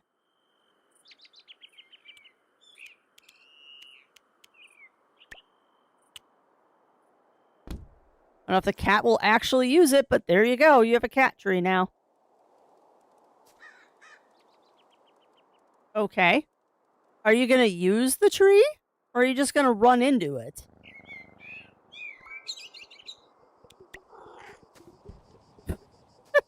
Yay! Look at Yuki approves of her cat tree. Yes, I know.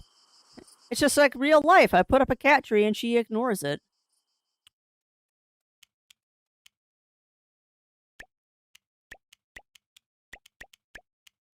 We still haven't determined, or at least I still haven't determined,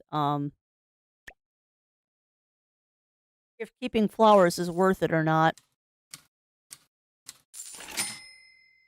Still have not determined if it's worth it or not.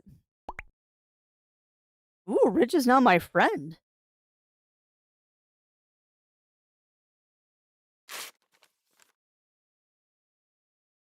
I still don't know, too, if I'm going to court Ridge or if I'm going to court Death.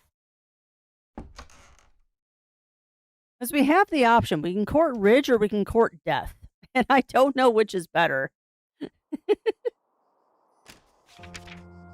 You are invited. The air is thick with longing, the winds whisper of romance.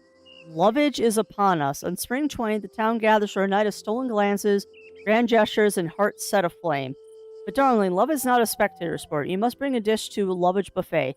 Sweet, savory, decadent, it matters not so long as it's made with feeling. Of course, prepare a gift for the secret admirer exchange. For what is love without a little mystery? Expect to see you there, don't keep me waiting. Okay. That's right, I could put flowers around the apiaries. I hear you, Crow. You better not be messing with my seeds.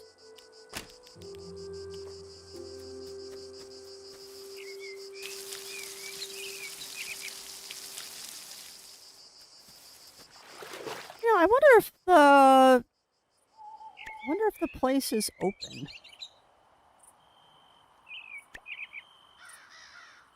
Are you open?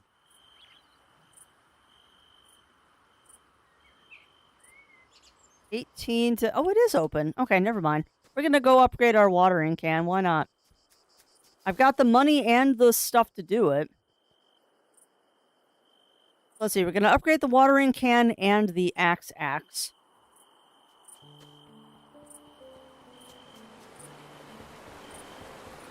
What was sparkly, JD? I didn't see sparkly. Did I miss something?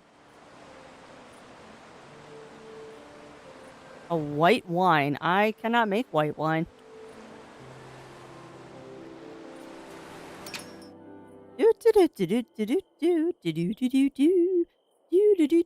Breakfast with the Logans. Oh! Morning, Sil. You're just in time for breakfast. Ludo's still asleep. The Kid stays up all day and then sleeps half the night away. You think he was diurnal or something. Yeah, I tried everything. Banging pots, shouting, even bribing him with food. Nothing works. I can give it a try. Yeah, good luck with that. You'll need it. It's like trying to wake Sleeping Beauty.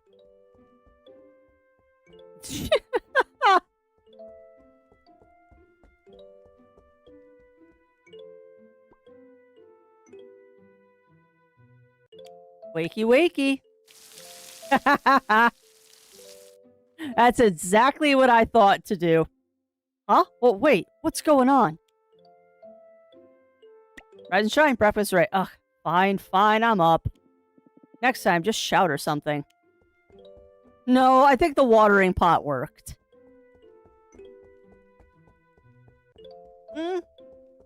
That's true, but I don't think I can do that in 7 days, Lav. Well, Luku finally decided to join us. Nice work, Sil. Haha, very funny. You know, there are less dramatic ways to wake someone up, like maybe not drenching them in water. Hey, it worked, right? Maybe next time you wake up on your own. Let's admit, that was impressive. Lou never got up this quickly before. We should hire you as a professional wake-up service. Anytime you need a wake-up call, just let me know. Still, join us. There's plenty of food, and it's always better with good company. Yay, I get pancakes! I need to make pancakes one of these days. We haven't had homemade pancakes in forever. Sorry, Ludo. Not really.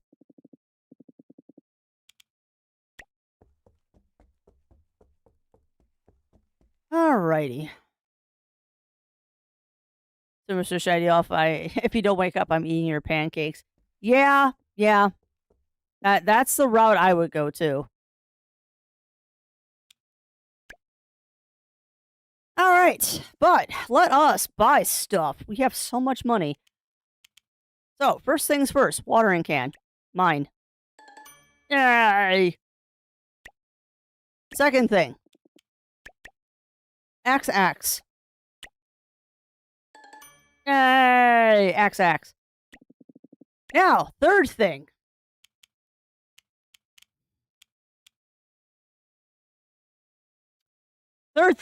Do we get the scythe? Or a copper shovel? So on my way home, the inn room my parents are staying is... Oh, of course it does. Bunnyfist. Or more than red wine. Not surprised, Lav. Awesome. Thank you, Bunnyfist. I did ask to say hello to them. Let me get the copper scythe. Well... Shovel. We'll get the scythe tomorrow. Because I think I'm out of... No, I'm not out of money. Yeah, I'm out of copper.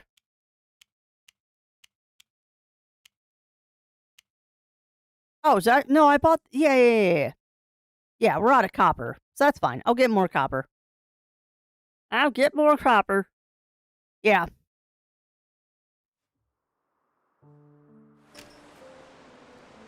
Well, and I can live without the scythe for a day. What we need to do right now is I need to go water my crops. And then, depending on how much energy we have left... Because unfortunately, I don't have supplies to cook anything. Oh. Of course.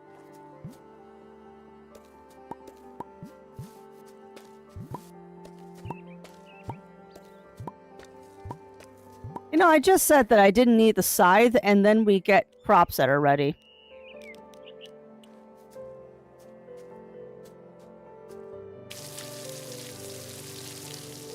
Alright, so all the watering can does with the upgraded watering can is it holds more water.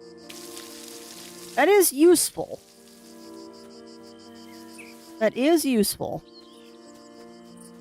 Love the instant. Yeah, it is nice. I understand the mechanic of Stardew where, of course, I understand the mechanic of Stardew where they make you wait a couple of days. And that's not the only game that does that. I've played other farming sims that also will make you wait a couple days when you upgrade stuff.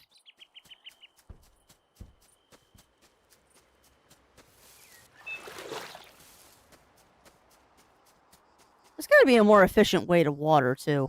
I have played games that do the upgrades like that. I prefer the instant upgrade,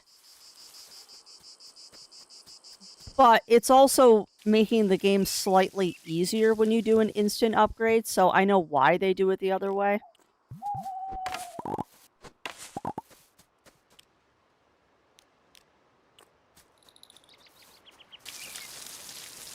Like, it's one of those, how do you want to make the game difficult? Do you make it harder and more expensive to do the upgrades?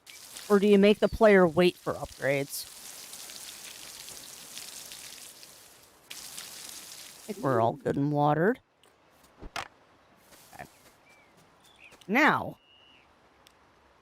Now. Do I... Oh, shoot. We didn't do the chicken yet. Hold on. Chicken! Come here. Pet. Yes. Doesn't Harvest Factory, Room Factory and Harvest Moon do it? Honestly, JD, it depends on which one you're playing. Depends on which one you're playing. Because I believe... It's been a long time since I played an old school Harvest Moon, so I don't remember. I know with Room Factory 3, the upgrades are instantaneous, but you have to, like, gather all the ingredients or wait until they appear in the store. Because I'm playing 3 right now, and the only upgraded tool I've gotten is one that dropped off of a monster.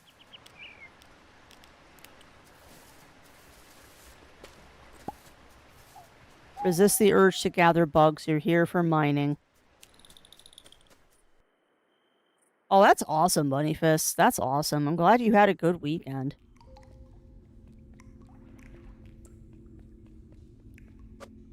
Very glad that you had a good weekend. Yeah. Which, I don't know how I feel about the crafting mechanics in 3. They're kind of weird. And for the life of me, I can't figure out how to upgrade things in 3. Like, I figured out how to forge new tools, I just have to find the recipe for it, which is kind of a roll of the dice every day. As I keep having to buy that dumb recipe bread. And it has yet to give me good tools. It gave me the junk tools. So I might just make some junk tools and then sell them.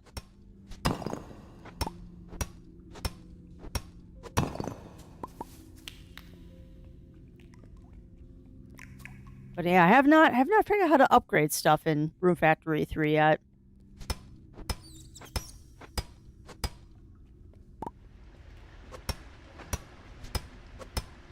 Yeah, that's what I figured, JD. But I also know that learning recipes is a roll of the dice, and the game has not been very nice about giving me the recipes I want. I've got a ton of recipes, I'm just not getting the ones I want.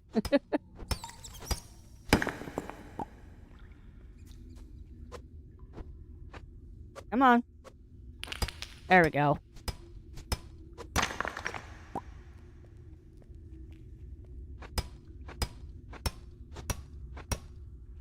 Now, riveting right now. Hello, nice copper deposit. It's riveting Strem while I cut rocks. Yeah, no. I'm taking no breaks today until it is time for the showcase. Then I will go refresh hydration, use the washroom, and all that fun stuff before we actually watch the show. Oh, I really hope that I'm not... Oh! I really hope that I'm not hyping myself up for nothing. Really hope I'm not hyping myself up for nothing and that this Pixel Arcadia thing turns out to be a really good showcase. kind of not nervous about it. Definitely not nervous about it, but I'm very curious about it just because it's a complete unknown. And the funny thing is, that's kind of how everybody feels. The other content creators I like watching that are also like JRPG people and retro people are all like, yeah, this showcase came completely out of left field and nobody knows anything about it. Oh, okay. So, I'm guessing then, JD, you can't upgrade the farm tools, you can only upgrade, like, weapons? Because I was getting that impression, because it looked like all the upgrade materials, like, seem to be associated with, like... Oh, I can. All the upgrade tools seem to be associated with, like, other things and not the things I'm trying to do. Words, I have them. They work sometimes. And we're out of MP. Not MP, stamina.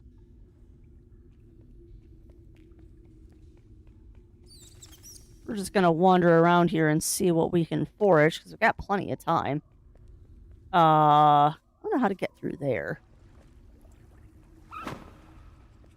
Nice try, little guy. I saw you. Alright, so I'm gonna do the long trek back. We'll turn in another Vampster.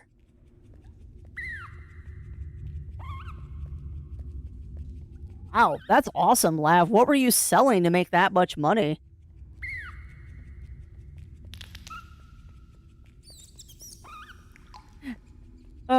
You know, it's also kind of funny, chat. You can tell that I'm definitely getting into my fall era. Because all I want to do right now is play farming sims and my cozy games. We're getting back to my I want to play cozy era. Or, part of the year, rather. I have a feeling that we'll be able to go in there at some point. Alright, well, I have time. I could go foraging for, like, flowers and stuff, or I could go into town.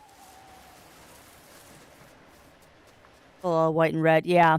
I think the vast majority of my money is going to be made with wine. Just an inkling. I think a lot of my money is going to be made with wine. I mean, why not?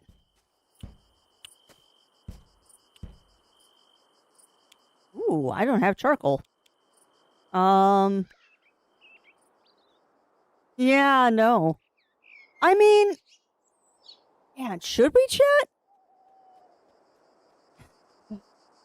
Should we just make 100 charcoal and call it a day? I mean, that'd really put me behind on wood, but... That'd really put me behind on wood.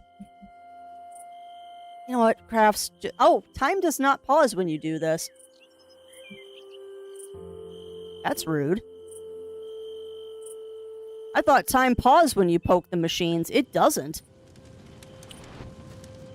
Take that, though. Red, red wine. So. Red, red wine. Iron ore. Rooms. Oh my god. I've been sitting on grapes and I didn't start my wine.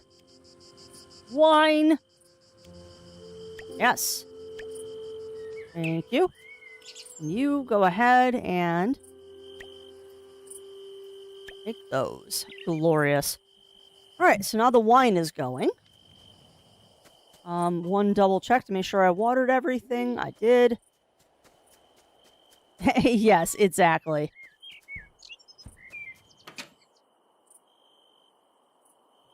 A lot of wine and red wine.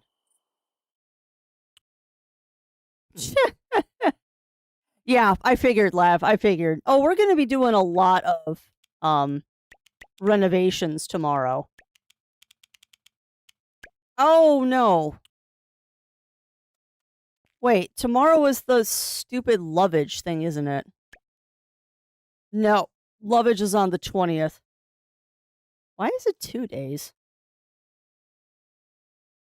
Also, there's a person I haven't met yet, and that's intriguing to me.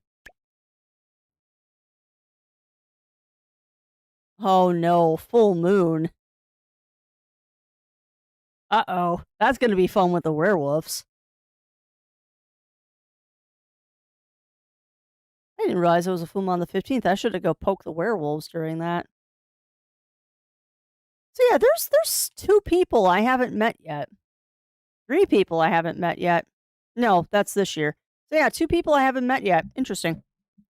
Hey, welcome on in. No, welcome in, welcome in. How are you doing today? How are you doing today, my friend? Hopefully all is well.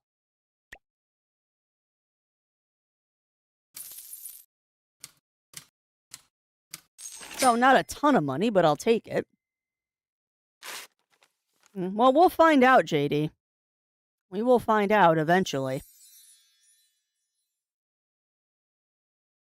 That doesn't make sense. I mean, it's me. It's me, JD. There's a very high possibility that I should have met that person and I just didn't. I mean, I'm probably safe to assume that it is not death. Although I don't think I've actually met Death. I've run into him a couple times. But I don't think I've actually met him.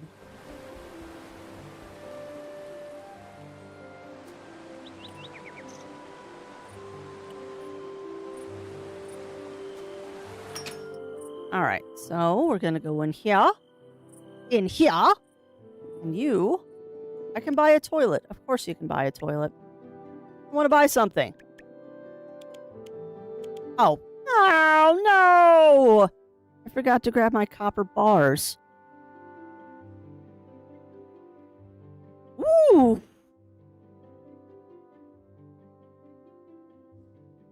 Wow. Yeah, that is definitely a rough night there, no. That is definitely a rough night. Well, I'm glad that you're safe. And hopefully the smoke jumpers and stuff have gotten it fixed. Well, not fixed, but under control as much as you can. So unfortunately, you are correct. We are still in fire season. We are regretfully still in fire season. Well, I am glad that you are back, Shen. And I will give you all of the comfy vibes to help alleviate that. That is no bueno. It is no fun. Yeah, I hope not. I hope not, no, because forest fires are scary. Forest fires are very scary. Oh, my tomatoes are ready! Yay, tomatoes! But yeah, just please be safe, no, because that is not fun.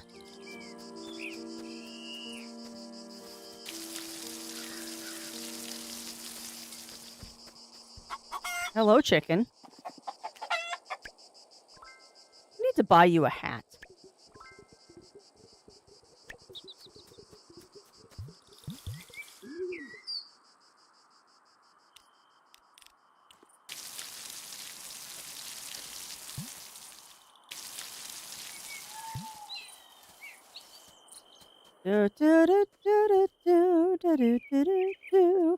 Swear to God, all of my fields are going to be going on both sides of the river soon.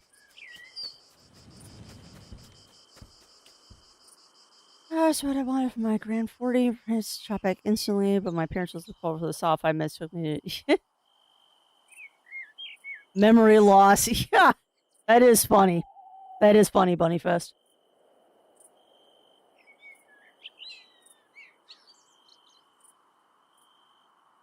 Gave the pig-o to bicorn. Of course you did. Yeah, we haven't gone to check out the new animals yet because I'm afraid I'm going to buy one. And I'm trying to be good about not buying more animals right now. I probably should go get more seeds, too.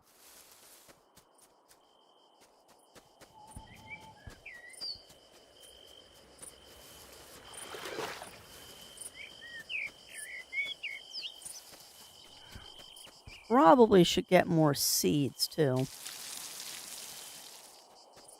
Alright, well, it looks like everything has been properly watered.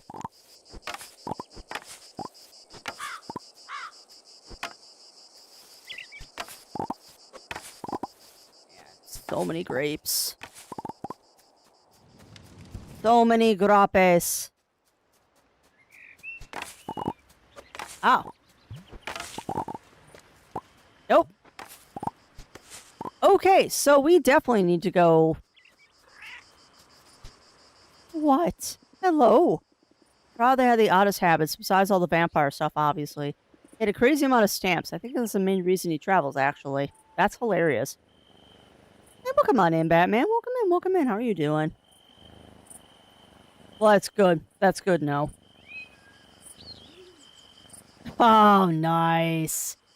I am jealous of Vietnamese coffee. I was actually going to be making some Thai iced tea this afternoon. I was actually going to be making myself a batch of Thai iced tea this afternoon. Oh, wow. I can make 4? Nice. That is going to be some buku buckazoids. My God, that is so much wine. That is so much wine. All right, well, let's go upgrade my watering can, and then we're going to spend the rest of the day cutting down trees. Because I would... No, you got to go hit up Luna, too.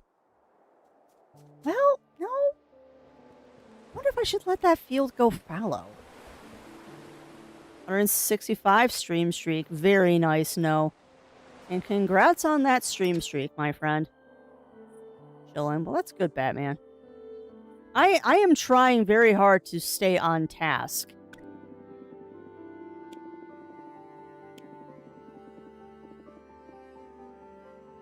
Interesting. I am trying to stay on task today because I am very distracted by my brain thinking about the Pixel Arcadia thingy that's happening in about an hour and 45 minutes. Want to know about more retro modern games. And also, welcome on in, Safety Fox. Oh, welcome in, my friend. How are you doing today? How are you doing? Hopefully, everything is going well for you, my friend. And thank you for continuing to be an executive producer for 50 heckin' months. I cannot believe it has been that long, my friend. How are you doing? Oh, I still need to register for MFF. They're going to sell out, but I do need to take care of that. Nice. Well, enjoy the day off. For sure, enjoy the day off. Sorry, I'm thinking.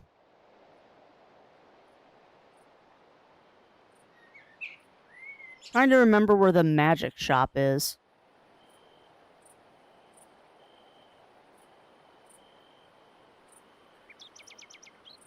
Broken lamp. Elvira's house. Curtis Jobs. Noel's house. Founders Park.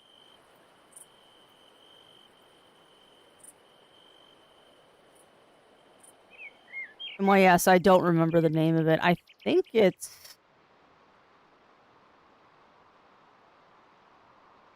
Web of Wonders. I haven't spent a lot of time at the magic shop yet, so I don't know the names of everything at the moment. Hi, Orlock.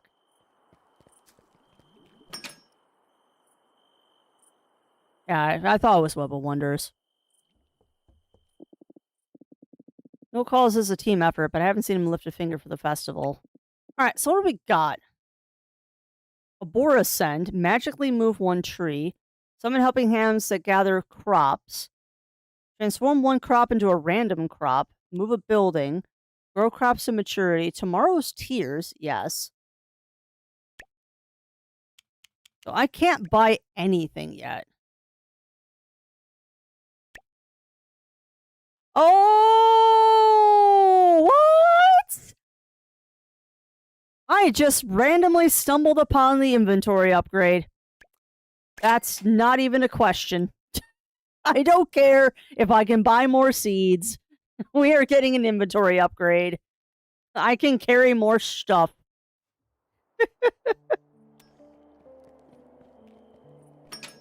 That was an instantaneous bad decision, but I'm not turning down an inventory upgrade.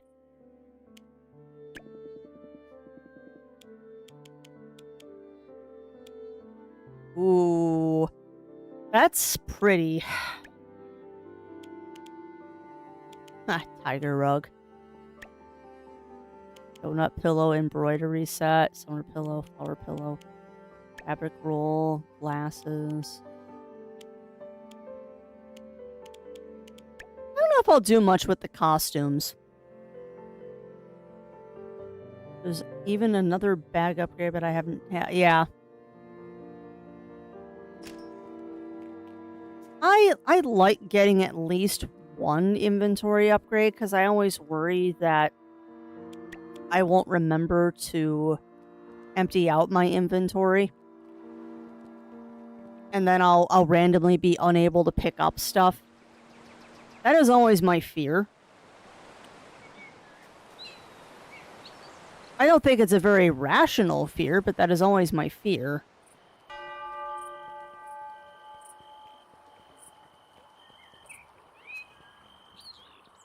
And why, yes, I am taking the long way around to where I want to go.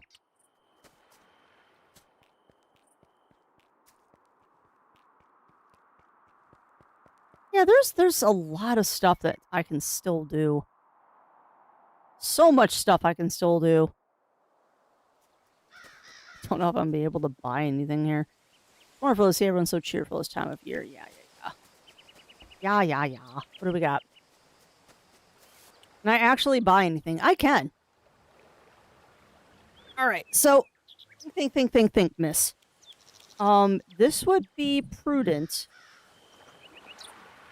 This would be prudent that we can buy some of these grape seeds. But we also need to make sure that we buy seeds that allow us to make food dishes. And it feels like gazpacho is kind of the de facto thing to buy right now. Like, correct me if I'm wrong, but the gazpacho seems pretty good for food. And I believe the gazpacho is... Can I look at recipes?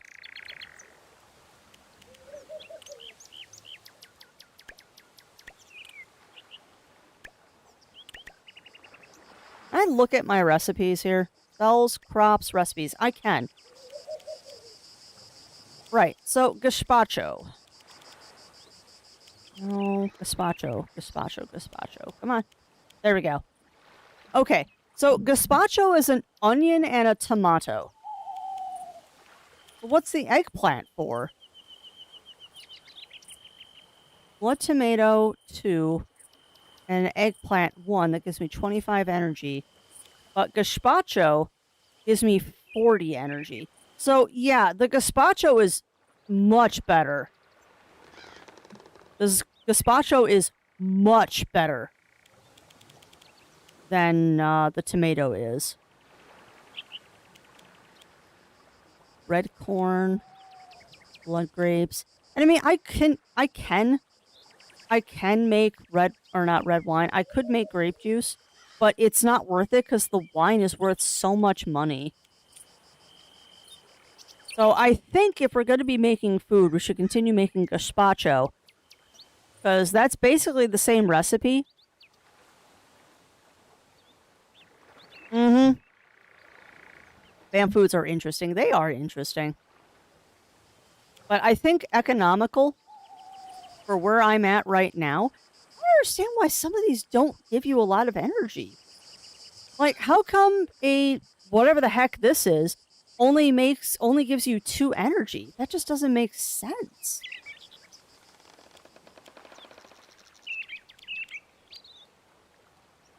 You know, it almost...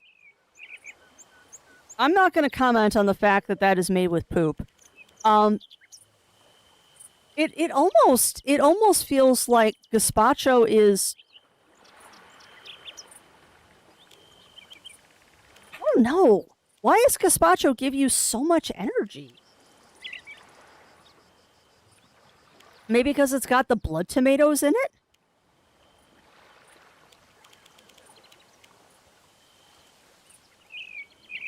Yeah, but it still gives you more than that.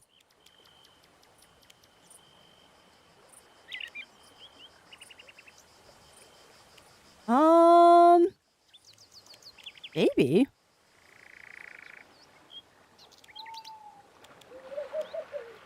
Yeah, maybe. It also could signify things that I've made before, but I'm pretty dang sure I haven't made a veggie burrito yet. Yeah, I don't know. That's a good question. Maybe that does mean 1 energy regen over time. But then again, then shouldn't it give us a time span? Or does it just last all night? So many questions. Because yeah, it just feels like gazpacho is not... It feels like gazpacho is overly good for what it is. I mean, I'm not complaining. It's just odd.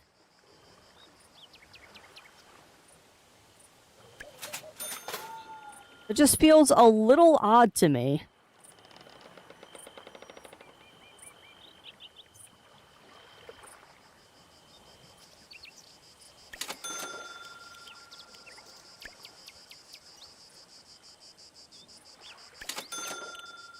I don't know. Well, yeah. And that's why I'm like, I haven't made the burrito yet, so it's not associated with the coloring of the icon is not associated with if it's a thing I've made or not. I don't know. That's a good question. And also, welcome on in, Argon. Welcome in. Are you excited, my friend, for Pixel Arcadia? Okay, it's poop from a living pond. I mean, that's true. I don't know. It seems kind of odd. I haven't bought you a hat yet. I'm sorry. All right, so let's see what this now does. Can I? Well, you need to cut the trees first. Need to cut this stuff first.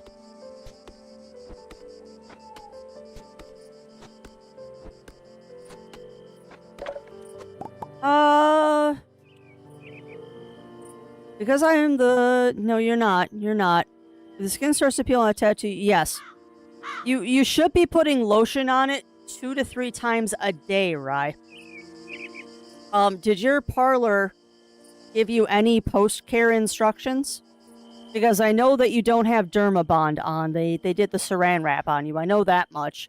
Did they give you any aftercare instructions?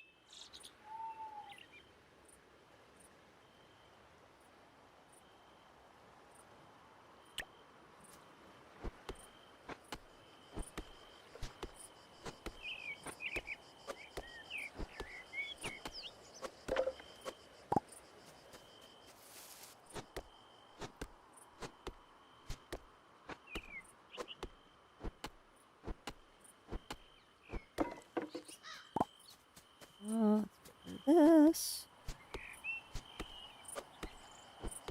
And to start putting in...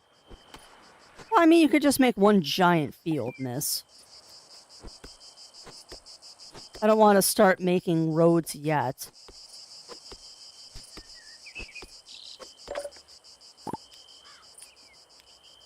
Sorry, thinking out loud and waiting for Rye to respond. Because my answer is going to vastly change depending on what that answer is.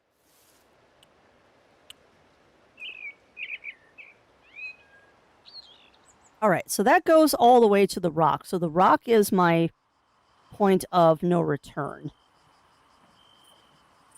Okay. Yeah, the rock is my point of no return. So, let us see what we can do here. That is beautiful. I was hoping that this would be a empty spot. Did your parlor that you had your tattoo done at, Rye, give you any kind of aftercare instructions?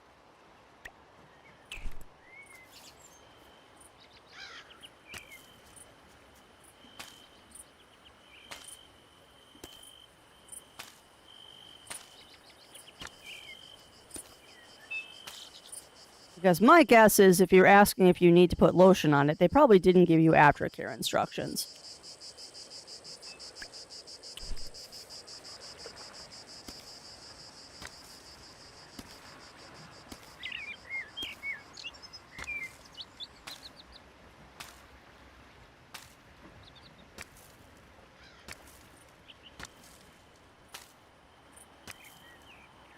Do, da, do, do, do, do. And then one more field. Which unfortunately is going to have to go here. Ugh, I want to go there. We'll make it here. 2, 3, 1, 2, 3, 1, 2, 3. Okay. Just talk about wildflowers and whatnot in the little chat window. I mean, it was a Smokey the Bear thing. Wow, that is funny. That is funny, Shen.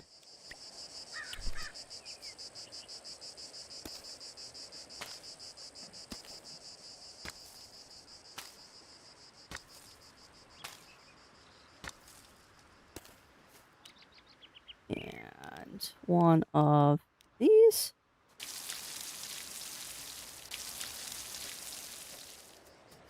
And one of these. And that's all pre-watered. Cool. Okay, so now we just get to go around and continue cleaning up the farm. Yay!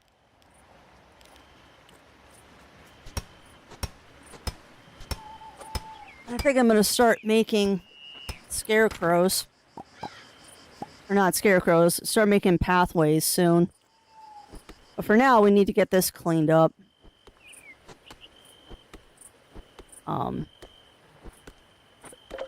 Yeah, I think I can read freely. Okay. All right. Then the short version of the long answer, Rye, is for your aftercare, with saran wrap. I don't know how long they wanted you to keep it covered, but once it's uncovered, you should be giving it a very, very gentle wash twice a day with antibacterial soap like Dial, the Gold Dial soap. I think it's Dial. Not dish soap, but the hand soap, the antibacterial stuff. I believe it's called Dial Gold. The instructions that I get from my parlor are you gently wash it twice a day with that antibacterial soap. You let it dry for 15 minutes, like air dry, and then put on a very thin layer of lotion. Like Lubriderm or Gold Bond or one of those very light, unscented lotions. And you do that 2 to 3 times a day. And, God, what was it? You're supposed to do that for 2 weeks after the tattoo. Yeah, my parlor has us washing it with antibacterial soap for about 2 weeks after the tattoo. And you lotion it twice a day for about 2 weeks. And then you want to lotion it every night to keep it clean. Well, not clean, but to keep it, like, moisturized and obviously use sunscreen and stuff. I typically put lotion on my tattoos twice a day. Like, when I get dressed in the morning, I'll just put lotion on, but that's part of my daily routine anyway, to like, lotion my hands and stuff. Yeah. Yeah, and the parlor I go to, and honestly, if I go to any parlor that doesn't do it, I'm going to do it anyway. I use the Dermabond stuff, and that you wear it for a week. Dermabond is great if you can use it. I love the stuff. But that is basically, you've got a plastic, I mean, it is plastic, thing on your leg or wherever you have the tattoo for, I think it's what? You leave it on for 2 days after the tattoo, you take it off, you wash the tattoo with antibacterial soap, you let it dry, and then you put a second one on and you leave that one on for 5 days, and then you do the 2 weeks. So it's like a 3-week process. Well, yeah, exactly, Melina. But every parlor has a different aftercare policy. I personally like the one that our parlor gives us because it works. Like, both of my tattoos healed absolutely beautifully, as did Zero's, with, like, no issues, no irritation, no infection, and very little color loss, too. Very, very, very little color loss. Twilight Catacombs. Interesting. So that's Kind of what I tell other people to do because it works. But every parlor has their own thing, and usually the parlors will give you like aftercare instructions, but not all of them do. Particularly if it's not your first tattoo, they might not give you the aftercare. But yeah, the general rule of thumb, Rye, is if it's itchy, you can put on a little bit of lotion. Do not, under any circumstances, scratch it. But you know that. Like, do not ever scratch a fresh tattoo. That is a very bad idea. You will regret your life decisions if you do that. And it is not easy to resist that urge, let me tell you. They get so itchy sometimes. Oh my god, they get so itchy. Now I want another one again.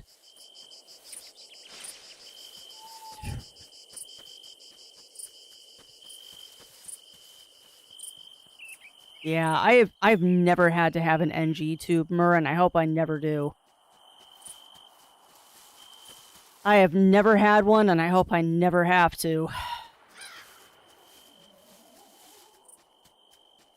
Actually, now I think about it, I've never had to be intubated during surgery either. I've never been in a surgery long enough that they had to do that, and I'm not.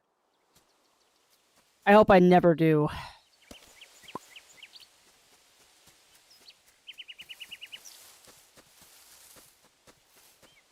All right, what do you got, buddy? That's what you say. Provided yabbies. I love you, yabbies. You're so weird. And you have a lava lamp for sale, and I can't buy it because I have no money.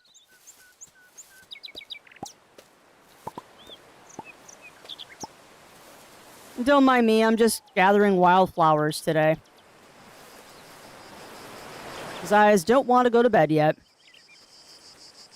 Dang it, chat. Now I want to go and make another... No. I want to make an appointment to get another tattoo, but they cost money. I have to be a responsible adult. Wine, wine, wine. I want my adult stickers.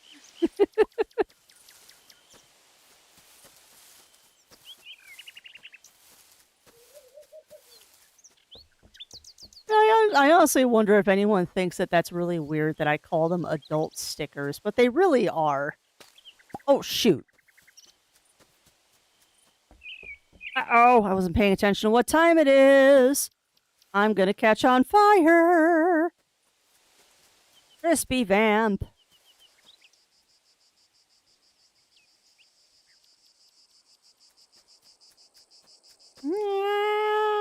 Okay, we made it.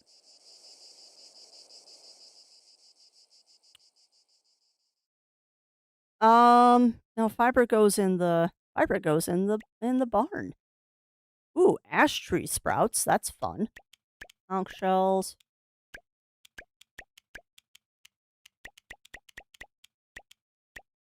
I was gonna make food too, wasn't I? I was gonna make myself a pile of gazpacho. It's gotta be because of the blood tomatoes. I just don't get why it's so much more than whatever. Oh, that only gives me 50 energy, but we're not gonna do that. Yes, make 7. Make 6. I want to use high quality ingredients.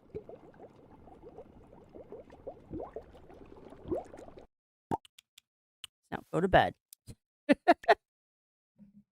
Gives Crafty's cheek and a Chocobo hat. They need a Chocobo hat. That'd be adorable. All right, you're mostly sedate. Yeah, it's true. Nurse pull the NG tube out and then try to. Nope. Yeah, no. No, it's not that easy. It is not that easy, Mur.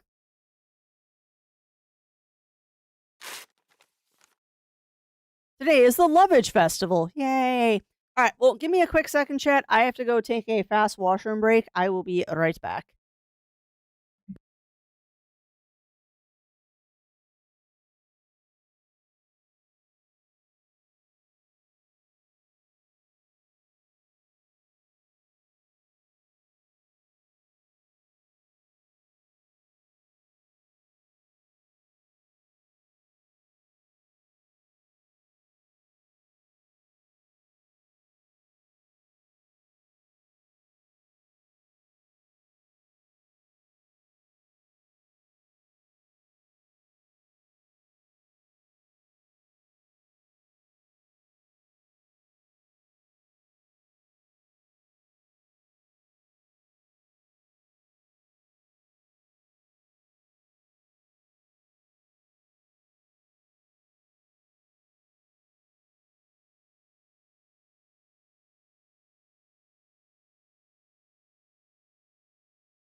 Okay, we're back.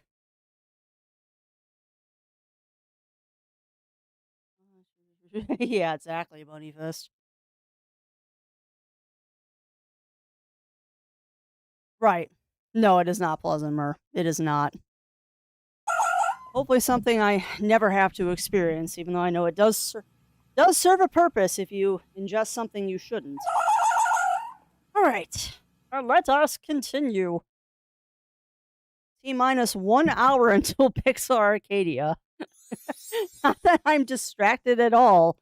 Space! That was perfect timing there. Not that I am distracted at all by this retro showcase. I really hope that I'm not. I hope that I am hyping it up to a degree that I'm not going to be disappointed.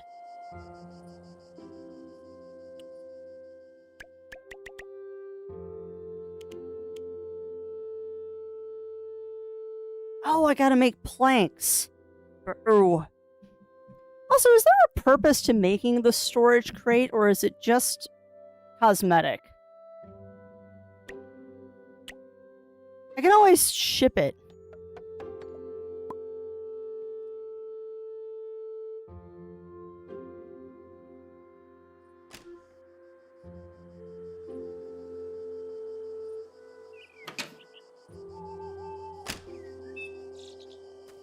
There we go. I'm kind of curious if this is like a cosmetic thing or it has a purpose. Oh! Oh, it does have a purpose. Oh, this is for outdoor storage. Oh, yep. Okay, nope, we're keeping that. We are definitely keeping that. All right, so nothing's ready there. These are ready. Whoop. Gimme. Alright. It's supposed to, Shen. It's supposed to have sound to it. Hang tight. Hang tight. It's supposed to have sound.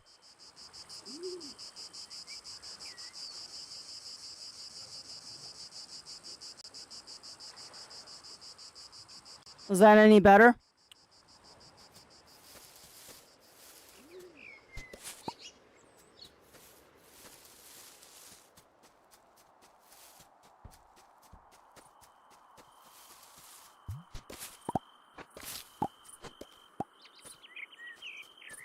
Oh.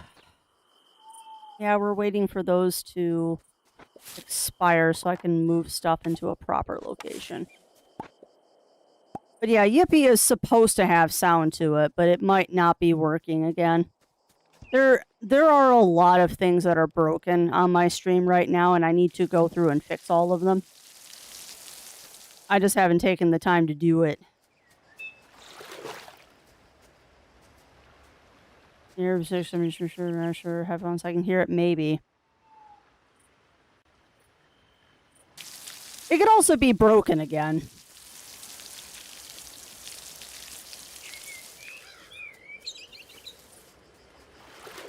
It's also highly possible that it is broken again.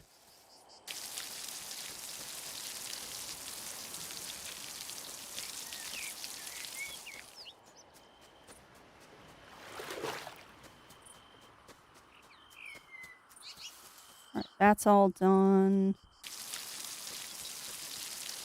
So what I need to do is I need to figure out a good way.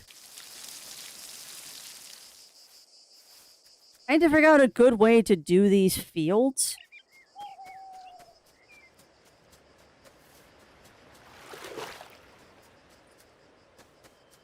Yeah. I'll look at it. I still need to sit down and look at my 3D avatar too, because it's still broken. And my PNG has stopped working too. It doesn't lip sync anymore, so everything is broken. And I need a weekend to just sit down and try and fix everything. Oh, that's nice, Lav. What soup?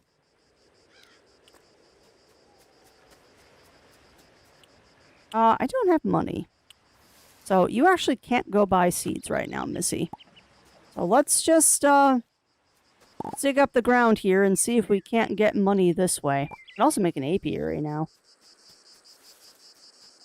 Watch, don't you dare tell me to get up and do something. I literally just sat down. Alright, well, let's continue cleaning up the farm here. We're making slow progress.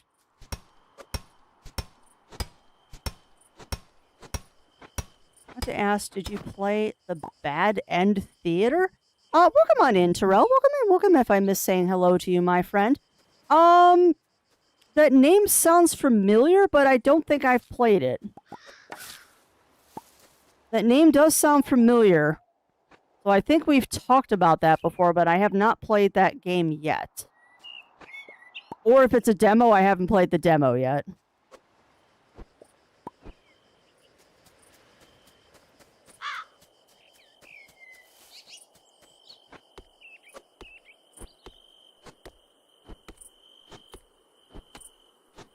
Ah, got you. 2-star version. No worries. Hey, welcome on in. Welcome on in, Pixie, and you enjoy your lurk, my friend. I need to send you pictures because I need your help trying to figure out what a tool is.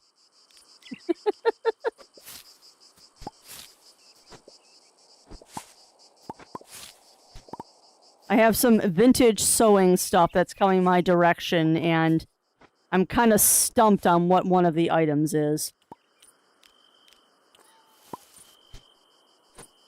Come on.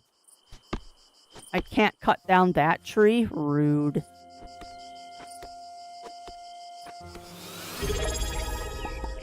Aw. And thank you, Kagan. Thank you for being an executive producer for 44 heckin' months, my friend. That is much appreciated. Yeah, I haven't played that one. I have not played that one, Terrell. Well, this will pay my bills, yeah.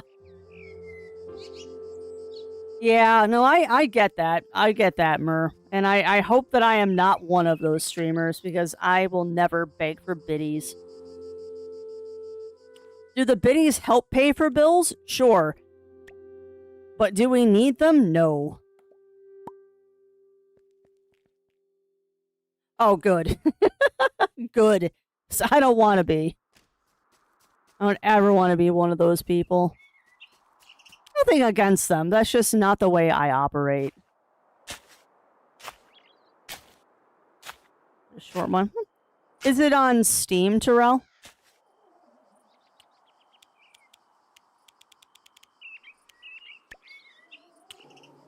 Ooh, okay. Now, I want to grab some flowers. It's on Steam. Cool.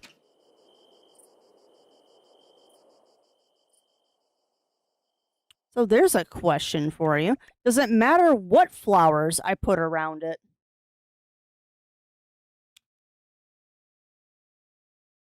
Does it matter what flowers I put around it?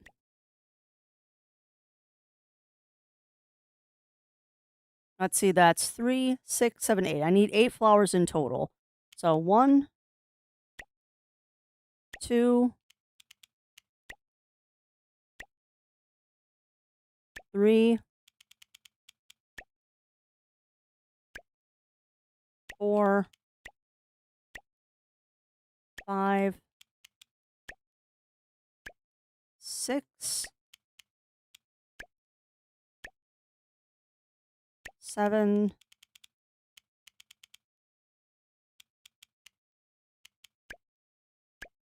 8. Oh, wow, Commodore? That's an older game, then. That's a Commodore game. That is older.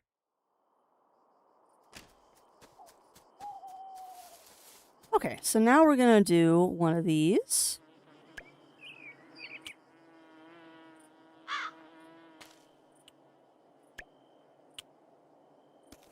Oh, I see how this works.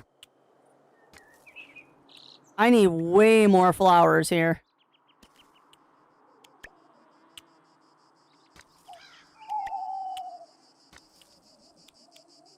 I was trying to be all artsy. I need way more flowers here. We need way more flowers. Part in quote was important. Oh, gotcha.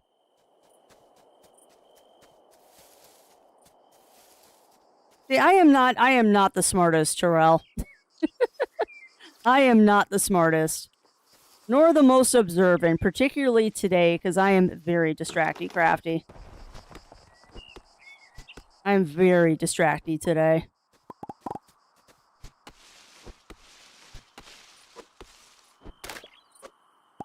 And Clint eats wood.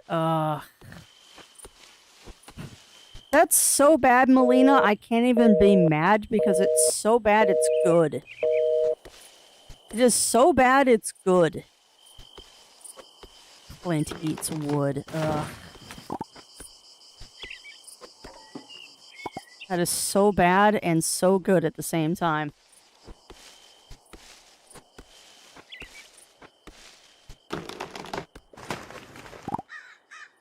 Hey, I'm too tired. Delightful. Well, guess what I can do? What I can do is I can put flowers out.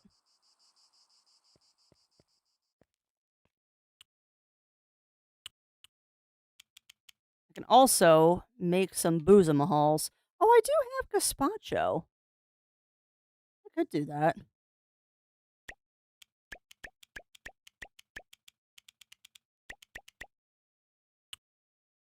All right, well, let's go ahead and say hi to our chicken.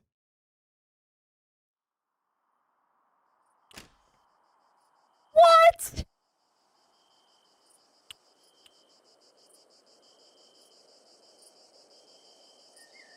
Where did they tell you that? Hold on. Where did they tell you that?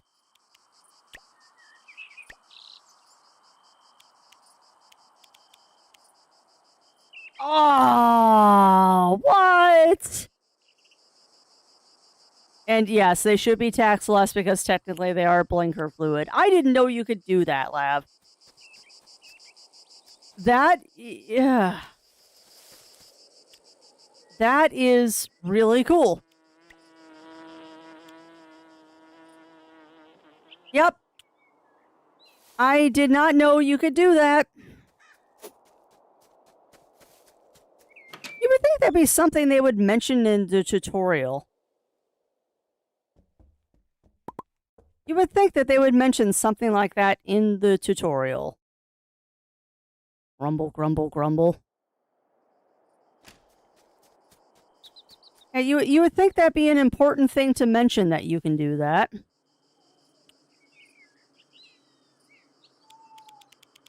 Alright, I'm going to grab my purple tulips. Grab all of them. And we'll grab the red tulips. I should just grab all the tulips. If we run out of tulips, then I can put them other places. Okay, so now we're going to place a whole bunch of tulips.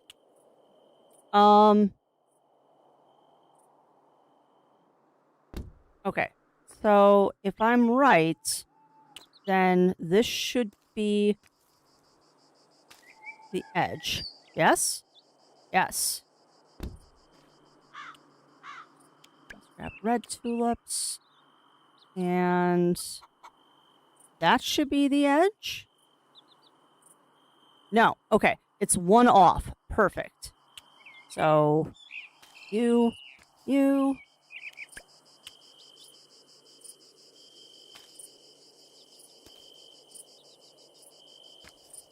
Also, I'm just taking a wild guess that it's probably a good idea to just cover the area around the hut with flowers. Just an assumption here.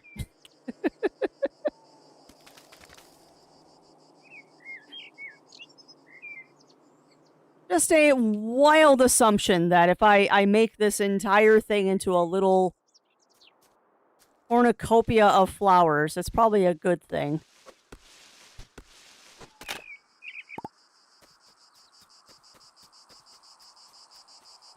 Go continue cutting down here.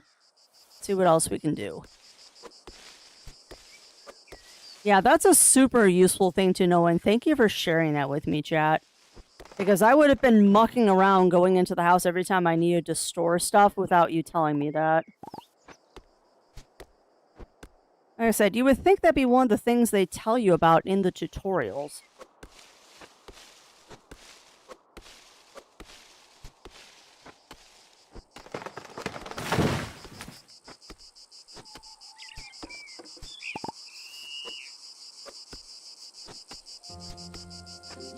Alright, 30 minutes, chat. 30 minutes before we get to the showcase.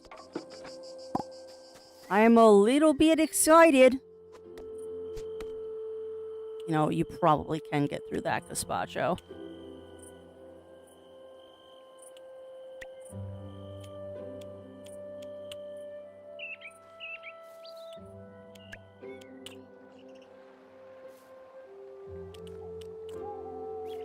Alright, I'm trying to get through as much as I can tonight, clearing-wise.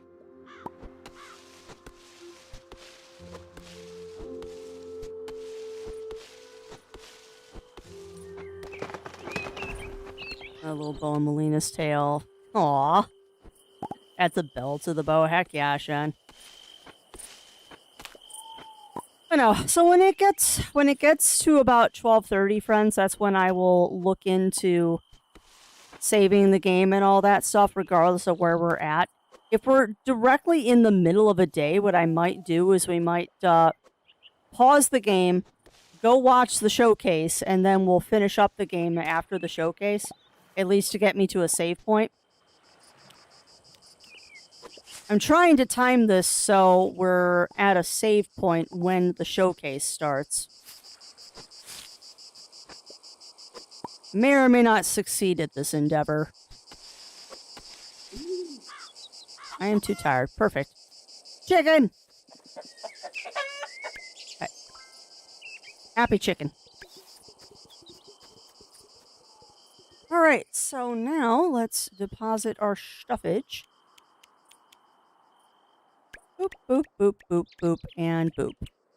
Alright, let's go here. You are gonna make me... can only make 4? Yeah. Well, we'll get more. You go ahead and make me 2 more copper bars. Ooh, you finished the wine, which means I'm gonna get some money today, which is fantabulous. Sell. Bop, bop.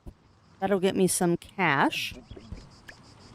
Now, is there any food I can make that will also make money? I love the chicken. We still haven't checked out what the new animals look like.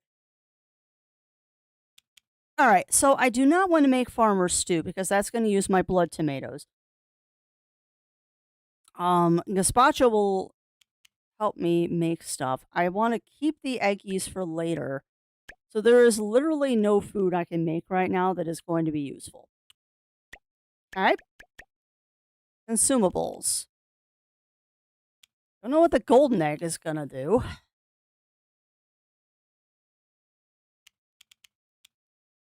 Fodder. Why is that in the house? Yeah, the only other thing you can do right now, Miss, is you can make booze. That's the only other thing you have right now. Where are all my egg? There are my eggplants. So you got eggplants. You got lots of mushrooms.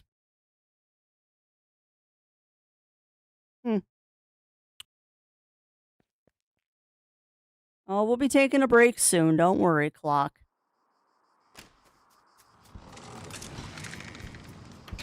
Alright, well, I guess we'll get some boozamahal going. Better than nothing. And yes, I also realize that I probably shouldn't be doing this. I probably should be saving that wheat to make bread with, but meh. Probably should save the wheat for making bread, but meh. Still trying to figure out what's the optimal way to run this game. You built the scarecrow. Brilliant. They'll show the tiny mastermind's instruction who's boss. Yes, yes, they will. Yeah, how come you never come out of your crypt? Are you embarrassed that you are a bat? Because I think you're an adorable bat. No, Crafty, do not. Do not.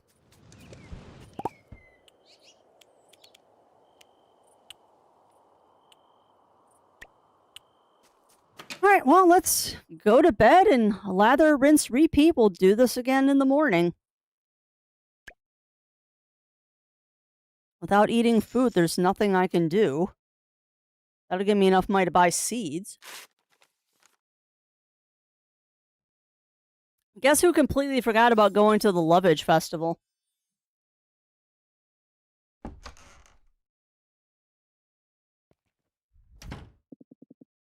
I used to nap on your dad's cape. It was very comfy. A little smelly, but comfy. You're adorable. My little hell kitten. So, what am I missing by not doing Lovage, chat? Stay healthy. You're eating well? Please don't skip meals, okay? I know you. Always too busy to cook. If you need something, here's a recipe for mushroom soup. Thank you. Yay! Totally forgot that there's an event going on in town right now.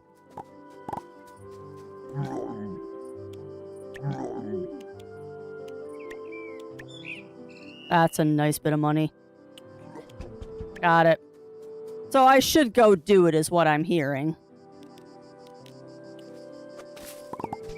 I should 100% go do it. Ah, okay. So if you leave fields too long, they will grow weeds. Noted. Oh, that's not ready yet? Really? That's fine. That's going to go fallow because all these fields are going to be replaced with bee houses. All right. So I don't have an item Lemmy loves. Oh. I don't even know who this person is yet, so we'll have to go say hello to them. And now that I have money, I'm going to go buy more seeds. I'm a little worried about planting seeds at a season change. I think I just need to make sure that they're dual season seeds. Because I'm guessing if it's like a summer spring seed, it'll be fine.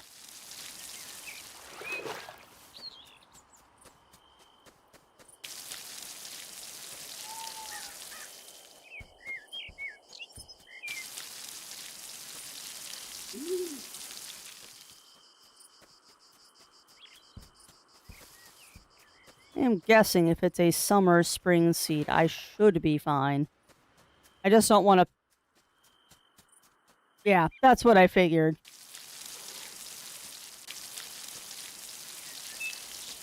I kind of guessed it was probably Stardew rules, where as long as you're halfway correct about the season...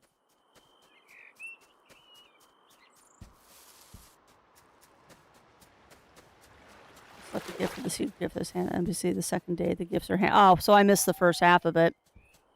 Well, at least I can bring something to the buffet. I totally forgot about it.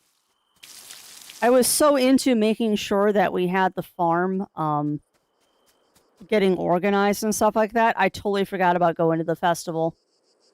Oops. Whoops-a-doodle.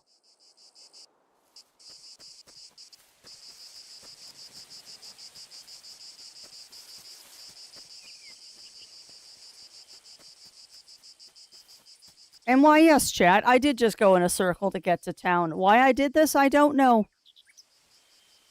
Oh, because you were going to go get seeds, but you can do that after you go to the festival. Welcome back, my darlings, to the second day of Lovage. Whoops. I see where I'm supposed to be standing. I see some new faces in the crowd. How exciting. Let's get on with it, shall we? Feast at the Lover's Banquet. Create at the Lovage Bouquet Stand. And if you're still looking for a keepsake, our dear Elvira is peddling only the finest trinkets. But tonight, darlings, we unveil the moment so many of you have been waiting for, the secret admirer gift exchange. Whoops. Whose heartstrings will be tugged. whose affections will be answered. The truth shall be revealed. Yeah, I didn't go yesterday. We're about to start the Secret Admirer gift exchange. Are you ready? No? Okay. I'm fine when you're ready. It's all quite charming, really. I'm disappointed in myself.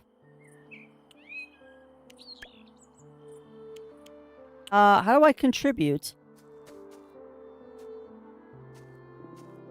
I can barely keep up. Everyone wants sweets for their special someone. Talk about the banquet. So, welcome to the Lover's Banquet. If you got a dish to add, go ahead and set it on the table. I will donate gazpacho. Ooh, nice choice. A classic. I bet this will be gone in no time. I had a delightful chat with Alina. Turns out she only wanted a drink. Oh, thought I was the waiter. Tragic. So yeah, I'm guessing I can't do the gift exchange anymore because I messed up.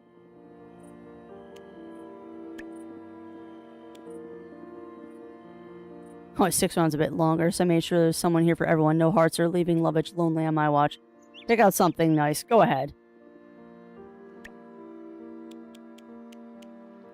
Ooh, that tent is nice. But I'm not spending that much money today. I can get a recipe for a yoga mat. Ah, got you, JD. Yeah, I mean, if I'm going to buy anything, I might as well buy the yoga mat. No. Bold choice, Sil. You got eyes for the eccentric. Yeah. Sold so much wine, I think even I lost track. So yeah, I can't do the gift exchange, unfortunately, because I think I missed the sign up for that. Oh well. Do it. Yeah, let's go. At long last, the veil of mystery is about to be lifted. Gifts have been given, secrets have been kept, and now, darlings, it is time. Let us uncover who bestowed what and upon whom. Yeah, I wish I was a part of this. Oh, intriguing.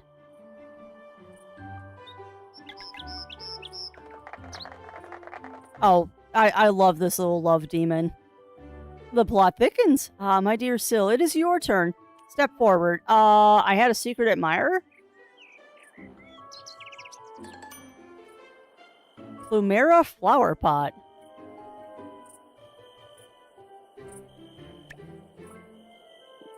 Well, darlings, what a spectacular festival it has been. Gifts exchanged, secrets unveiled, hearts set aflame. Delicious. Thank you all for being here, for playing along and making Lovage everything. Oh, maybe I was supposed to go talk to the table. Huh, I thought I wasn't going to get anything. And with that, the festival draws to a close. Yay. Anticlimactic because I messed it up. Festivals bring all sorts of passions. Some just need a little nudge. I will give you a precious honey. Oh, darling, we need to talk about your taste. What? You didn't like it? Who doesn't like honey?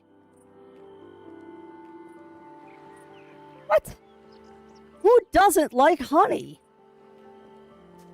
Yeah, apparently. And do not call him a thing.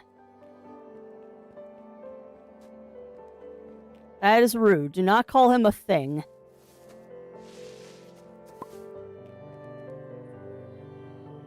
Yeah, that was a reaction. I'm just surprised. I thought everybody liked honey. It's a demon. It's a demon, Batman.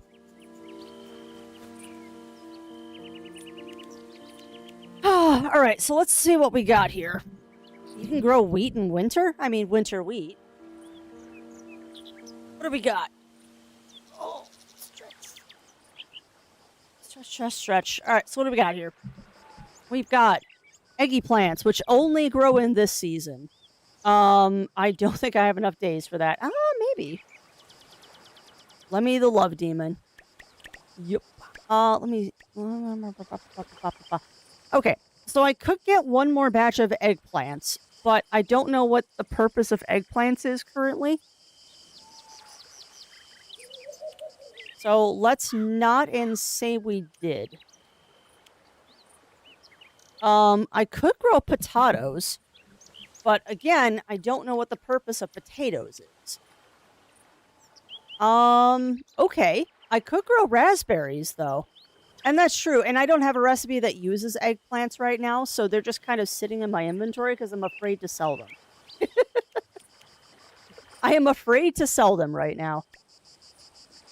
So let's buy some raspberries, because those are a double season crop.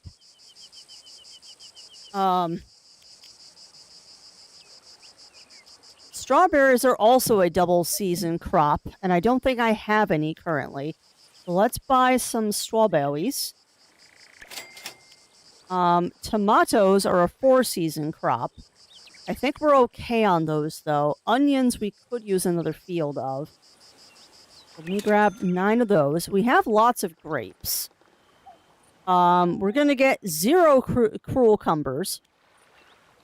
Wheat seeds are all season. Sugar bones. Okay. We could grab some sugar bones. And we could grow carrots, but I don't know what carrots are used for. I could get more white grapes, too. Which is probably not a bad idea. We'll grab 18 of those. Because whatever I don't get planted today, these are all dual season crops, so they'll go through summer, too. Yeah, I mean, we could grow carrots.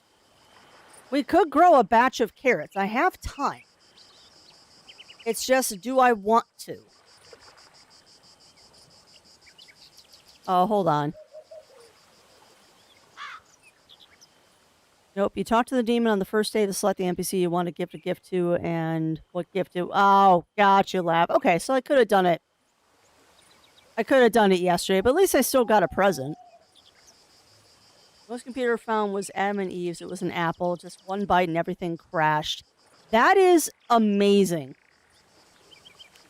That is an amazing joke. Oh my goodness. I mean, everything right now is just around making booze. That is like, my whole thing right here is just booze, booze, and more booze, apparently. Alright, well, I've got 9, 18, 36. Okay, blueberries I can't grow until winter. That's fine. Those are better to plant in winter anyway, because that'll go winter, spring then. 45. Yeah, you got 45 seeds to plant, miss. You've got plenty of seeds. I am in the moonshine biz. I mean, it's good money. Oh my god, look at the goat. What? Holy crap, that's expensive. No. Oh my god, these are expensive! Okay. So, hold on a second. You can only buy one of each? Huh. Oh. Well, that's handy to know for later. So you can only buy one of each animal? Because I was going to buy a second chicken.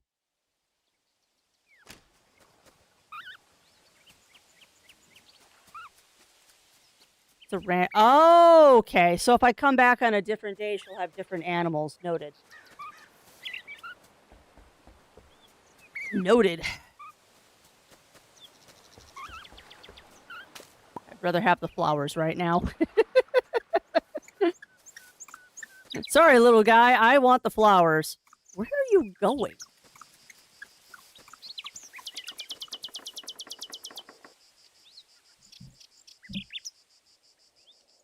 All right. I need to plant a crap ton of stuff. Oh, God. And I don't have space for it, do I? All right. So, first things first, we need to make a second scarecrow. Give me those. I need to make a second scarecrow and get on doing stuff. So give me a second one, please. Thank you. And then I've got to set up 45 spots.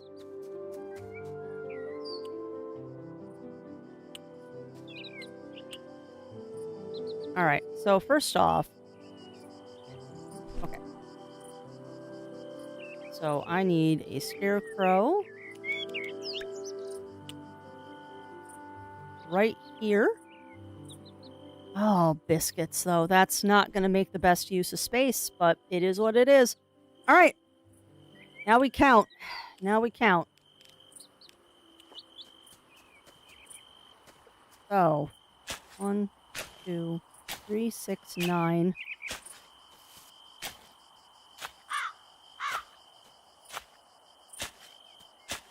That's 1, 2. Ah, I can't. Dang it. That's fine. Hold on. 1, 2, 3. 1, 2, 3. 1, 2, 3. Okay. So this is viable.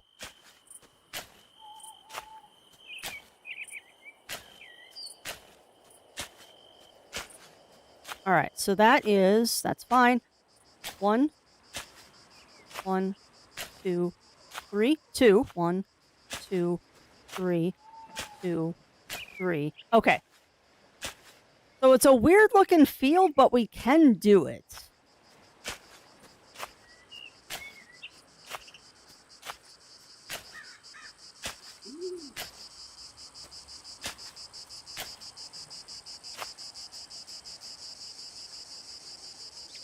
Hold on a second. 1, 2, 3.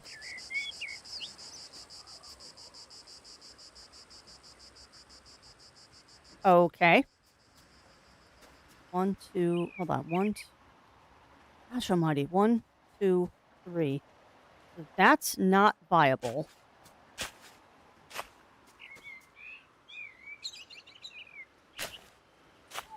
That is viable, though.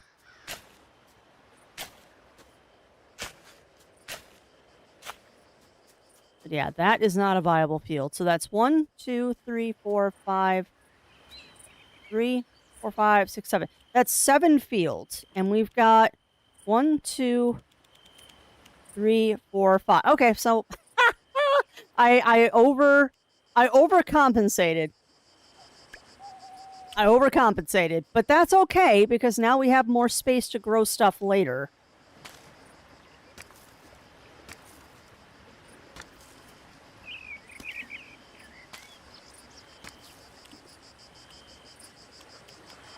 Grab this. No, I didn't mean to sort. We got strawberries.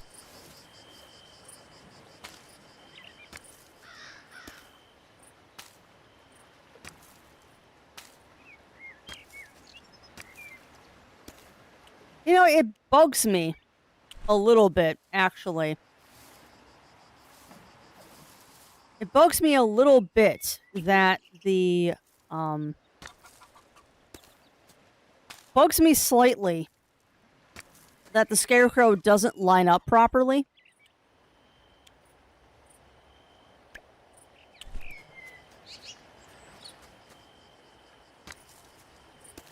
Because the scarecrow should be sitting in the middle of that, not where it is. And that will bug my aesthetics.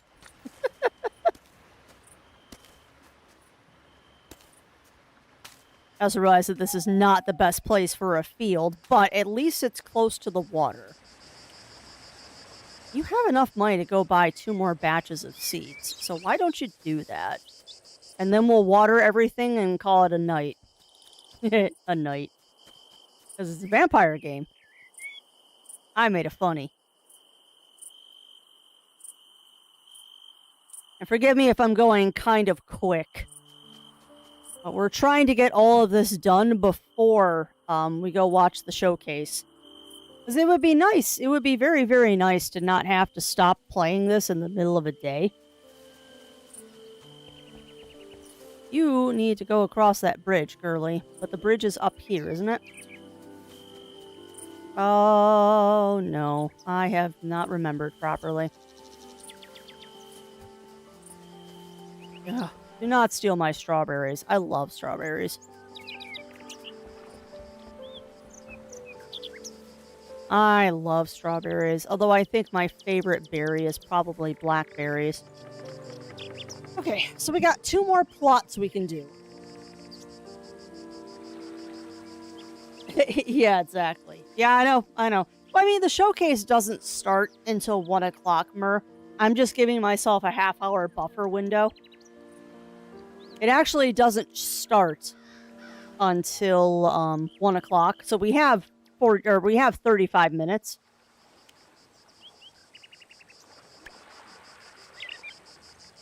Ooh, those were expensive. That's fine, we'll grab those. I get 9 of these? No.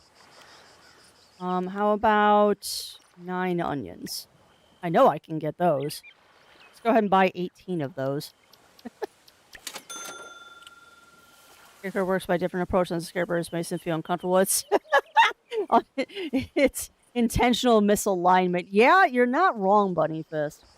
And that's just my... That is just my, I guess, neurospicy showing. It is kind of twitchy that it doesn't line up in the middle like it should. But, I think that's also maybe a perspective thing. Because because Stardew is the same kind of viewpoint. Stardew kind of has the same kind of viewpoint as this.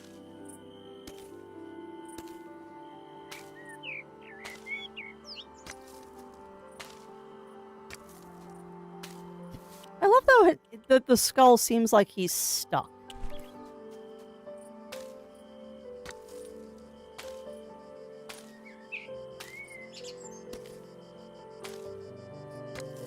Scarecrows. Yeah, it does. It does.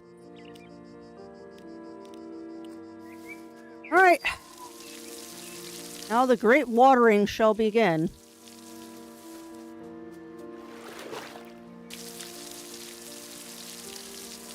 I think as most of this is pretty straightforward watering.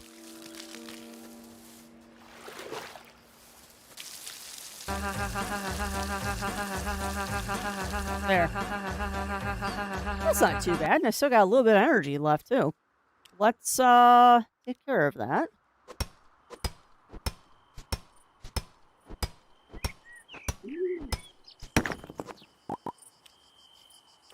I just realized, too, I forgot that I have fields up here, too.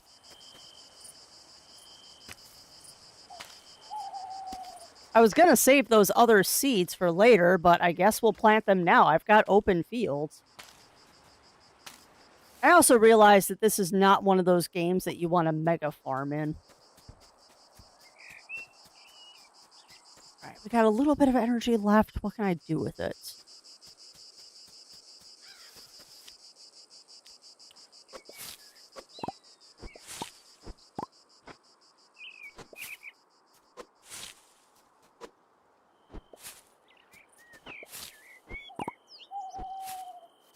Get to water what you just planted. They're already watered.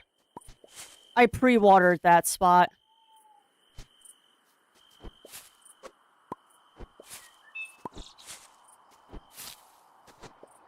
Yeah, I pre-watered it because I meant to plant more stuff there and then forgot that I didn't have enough seeds for it. Because IR Potot. I had to gather a lot more flowers, too, if I'm going to put a whole bunch of apiaries down here. Because that is the goal. Alright, close enough.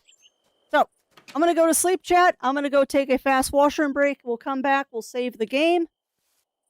And then we will sit and chit-chat for a little bit until the show starts. Alright, so I suggest that you do the same, my friends. Get up, stretch, drink, snack, all that fun stuff. I will be right back.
All right. We are back, friends. Sorry that took a moment longer. I decided to grab myself, take my own advice and grab a snack while I was up. All right. I also considered trying to do another day of this before the show, and we're not going to get a day in. Oh, it's my mom's birthday.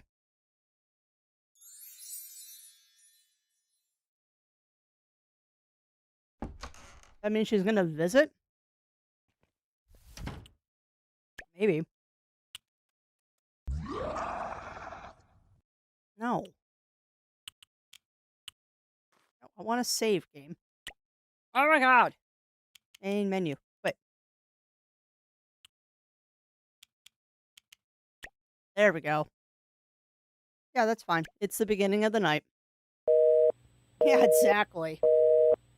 Exactly, Shen. Okay, so we are going to flip our gears. I mean, we got plenty of time before it starts. Or is it already? What? Is it already started? Yeah. Oh, okay. I was a little worried. All right, so we got a half-hour countdown here, chat, and let's get rid of that. Well, yeah, that's fine. There we go, chat. So we're going to be about 5 minutes behind everybody else, but that's fine. That way, if there's any technical difficulties, we don't have to deal with the buffer. And this also gives me a chance to say and ask if music is good and all that. Hopefully the music is good. But yeah, we are... Yeah, exactly, Boofer. Which, oh man, chat, that makes me think of our D&D session this weekend. Ooh, what's this? Retro Game Hunters, Rick and Alice. So it looks like they're doing amusing things during this as well.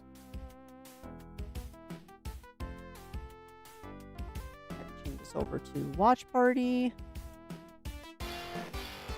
Special events. I don't think this is a real game, by the way. I think this is just a little trailer thingy they made, but it might be a real game here. This might be a trailer for a real game that they're doing. Alright, so this is Pixel Arcadia. Watch Party.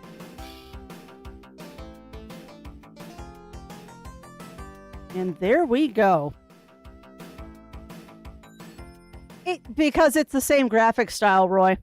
Oh, it is a real game. Coming soon, November 20th. Finally, a digital space to call your own. So yeah, how is the volume, chat? Do you want me to turn it up, turn it down? Are we all good? As I munch my cottage cheese.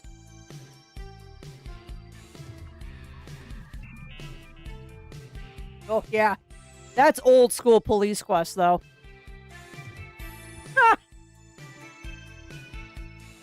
The Nebula Bar, that's a direct reference to Space Quest.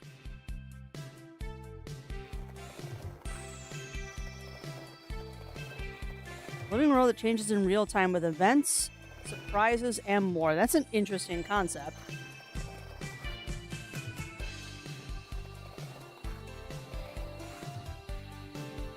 Listen to and collect your favorite music. Interesting. Yeah, exactly. I want to play some Astro Chicken. Oh my god, this is Jones in the fast lane. I'm really going to show my age in the next hour or so, chat. I am going to really show my age in the next hour, my friends, and I'm sorry for that.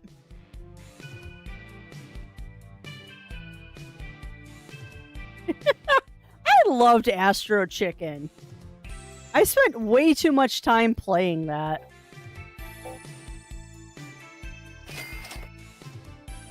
I played way too much Astro Chicken. Which also looked like an upscaled NES. I think it was. I have no idea what that is.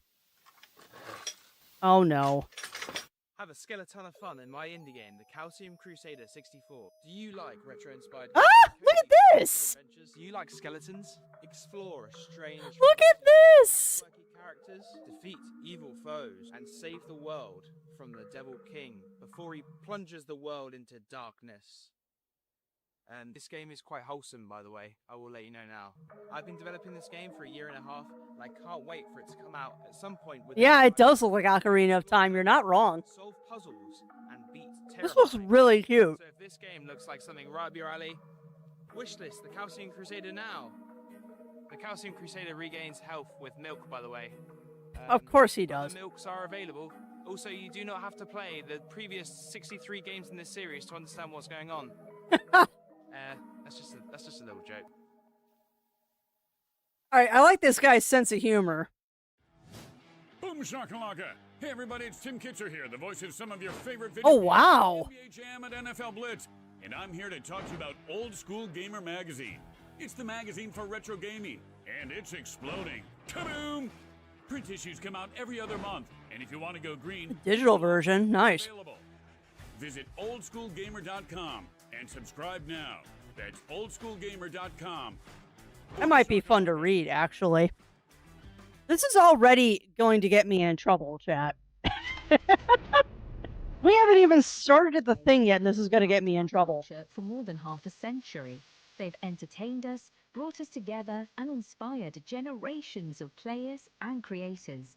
For many of us, This games is have also cool. had a profound and positive impact Of on course, they our use lives. Guyana sisters. But as technology changes, parts of gaming history risk becoming difficult to access, or disappearing altogether.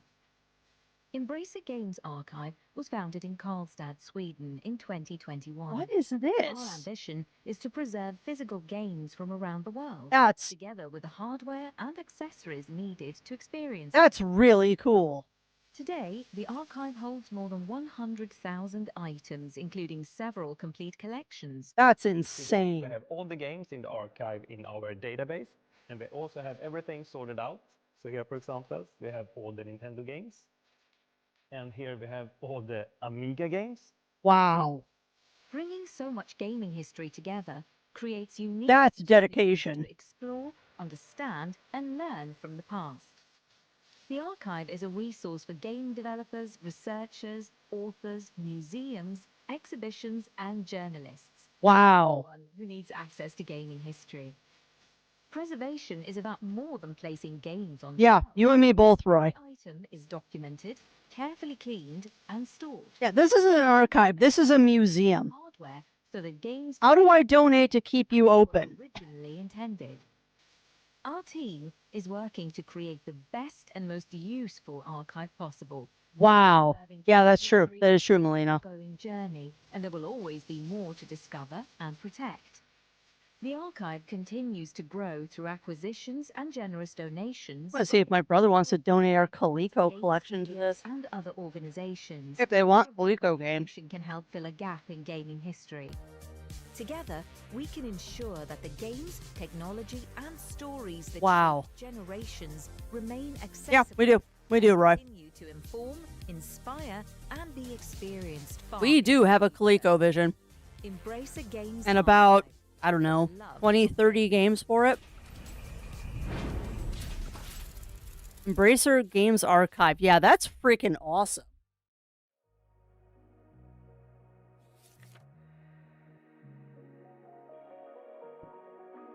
Yeah, I hate to say this. I really hate to say this. I am in so much trouble right now with this archive already. Oh, is this one of the games that scans your Steam library? Yeah, it is. This is one of those games that scans your Steam library and then you can, yeah, a home for your Steam library. That's cool. So you have like a visual representation of your digital games. Box room. I've actually thought about getting one of these kind of things.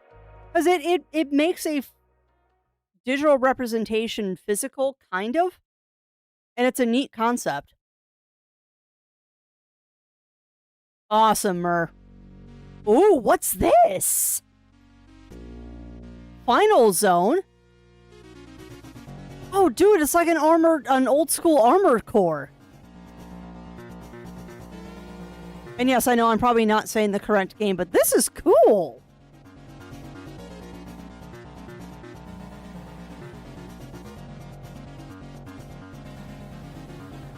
Oh my god, Chad, I am in so much trouble right now, and in such a good way.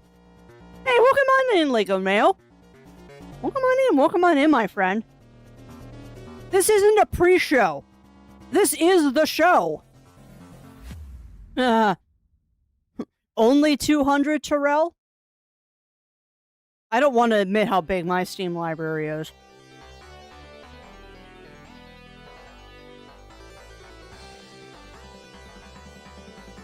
Oh, wow. Yeah, and part of my Steam library being ridiculous is also because when Zero and I got married, we combined our Steam accounts. So we've got a lot.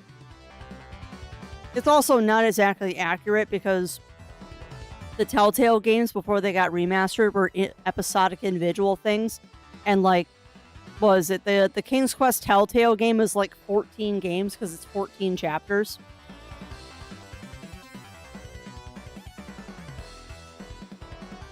So it's accurate, but it's not accurate. Dude, look at that controller!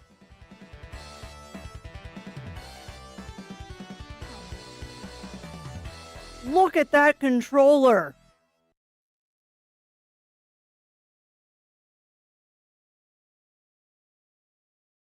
Oh my god, I wonder. I have a friend who is another retro enthusiast. He's gonna lose his mind when he sees Space! During the World Cup, I've been gripped by what has been a number of football dramas, but I've also been interacting and getting feedback from players of my game. Kevin Toms, football star manager. Many people enjoy the game. This is so old school. Look at it! Look at this! I recently did a major update, improving it visually with a nice new UI with nice buttons and a range of color schemes and themes you can select to suit your team. Oh, awesome, Mer, awesome. You can also play. Yeah, I would love to donate to them.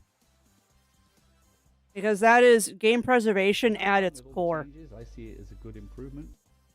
And it's great to be part of the Pixel Arcadia showcase. Thanks This is so so cool. much, and thanks to all of you for supporting me in the game over these years. It means a lot to me. Take care and enjoy the show. Yeah, this is not a pre-show. This is part of the show.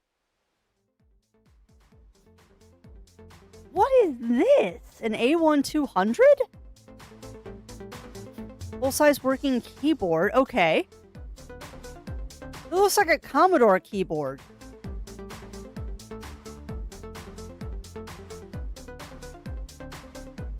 It looks like a Commodore keyboard. It's an Amiga? Okay. Oh, how much trouble are you going to be getting in with this one, Zero? Look at that! Amiga games!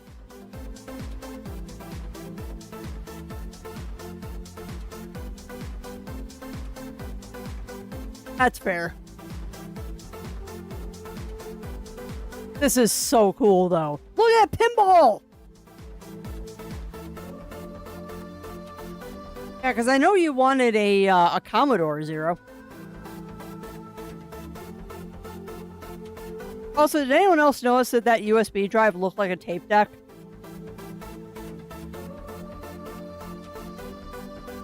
Oh, dude.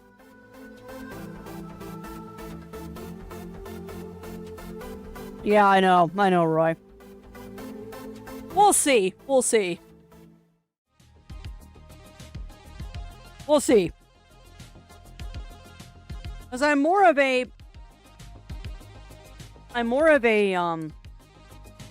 console player than I ever was a computer player. But I know that they're working with people like Microprose and Atari and Activision and all that, and Acclaim. Not Activision, Acclaim. So there could be some real bombs with this. Because minus that Football Manager, all of this has been indie stuff so far. Somebody holds it. Yep, I know. We had a Betamax and a VHS. They did, Roy. They did, but they got bought out by somebody, and it sounds like someone is going to be re-releasing their IPs because they were listed as one of the publishers that's going to be shown in this. I mean, even though Acclaim as a company independent doesn't exist anymore, the IP still does. I don't know who owns it currently, but somebody does. Yeah, I know. There's a reason I have been looking forward to this all weekend, and I apologize for crinkles in the background. I apologize for crinkles. I'm grabbing a bit of lunch while we're doing this.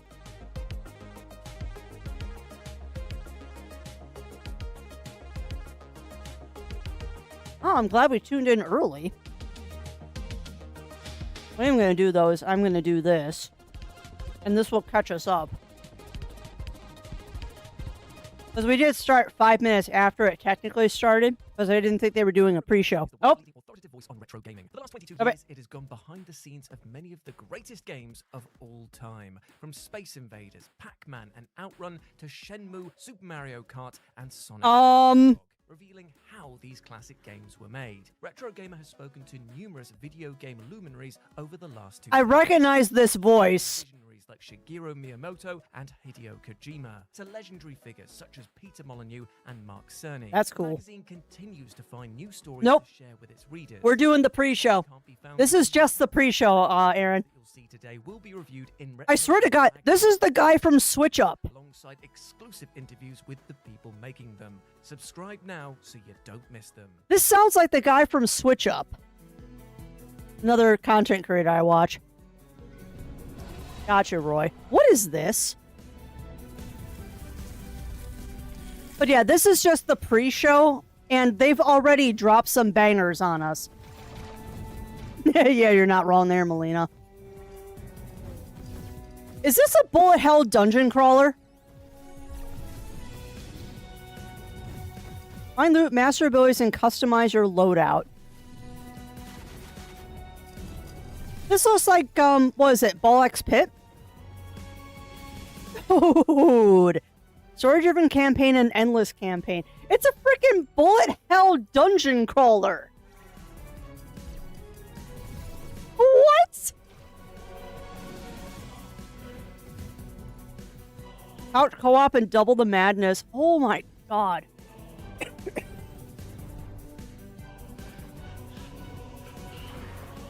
Until I see a graveyard of old games too, and Harbor comes suddenly. Yeah, well, it's true, Bunnyfist. It's true. Yeah. All right, we're gonna buck it up to 2x speed again to catch us up. So it looks like in the pre-show they're just dotting it with trailers. But yeah, I didn't realize that they were going to be doing trailers during the pre-show, so we didn't start until about 5 minutes after the pre-show started. So I'm just going to let it run in 2x speed until we catch up to the actual broadcast. If it shows another trailer, though, I'll turn the speed back down. Because I don't want to miss anything. I don't want to miss anything. I am so freaking excited right now. The stinking showcase hasn't even started yet, and I'm already giddy.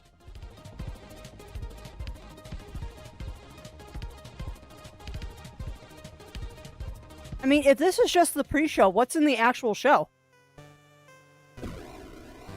Oh my god, look at this. It's like ghouls and goblins! What?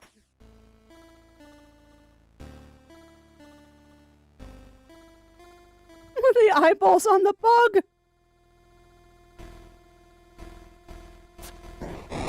Oh, dude, what?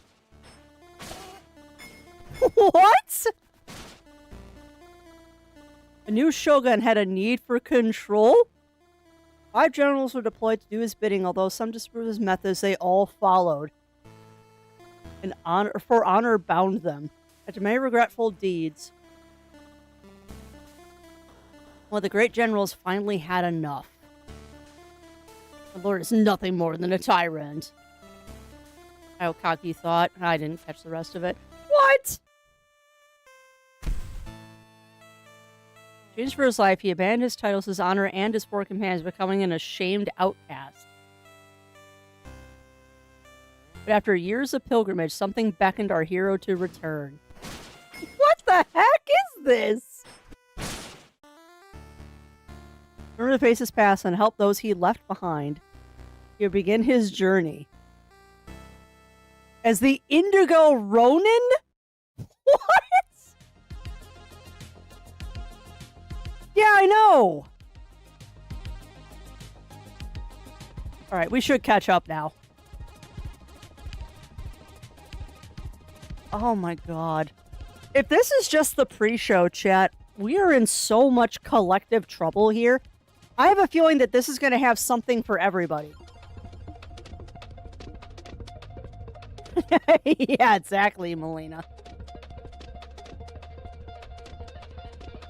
Let's just...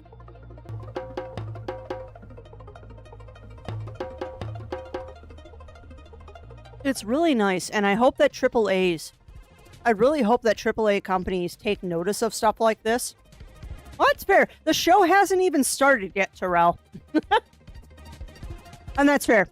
And I will be honest, I'm excited about these games, Terrell, but I haven't seen one yet that I'm going to play. Yeah, so do I. So do I, Terrell.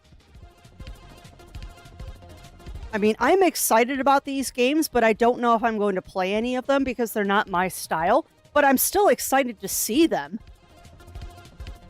That'd be really cool. That'd be really cool. I don't know if we're going to see any new, like, first-party stuff. But who knows? Like, that's the funny thing about this showcase is that nobody knows anything about it. Like, this showcase just kind of appeared out of the ether last week. And everybody started talking about it because of a trailer they dropped hinting at a remaster or a remake or a re-release of an old RPG. Nobody even knew about this. Oh. I'm Jason, creative director at Komi Games. As fans of classic and retro games, we are incredibly excited to tell you more about our upcoming game. There's Mega Man. Oh, it's a Mega Man fighter? X is a Metroidvania platforming shooter with precise movement mechanics and an arsenal of versatile weaponry. Oh my god, it's Metroidvania with Mega Man? On the space colony Gemini, which has been attacked and besieged. What? Terrorists known as the Heretics. And in Dredge graphics? Heretics are a group of fanatical warrior robots that fight for the rights of robot kind and have taken the human population of Gemini hostage as they carry out their devious plans. Look at that one! Rook will have to fight and traverse his way throughout Gemini colony by cleverly using the weapons and upgrades he obtains along the way. By collecting intel and sneaking around, This looks so cool. Now this one I would play.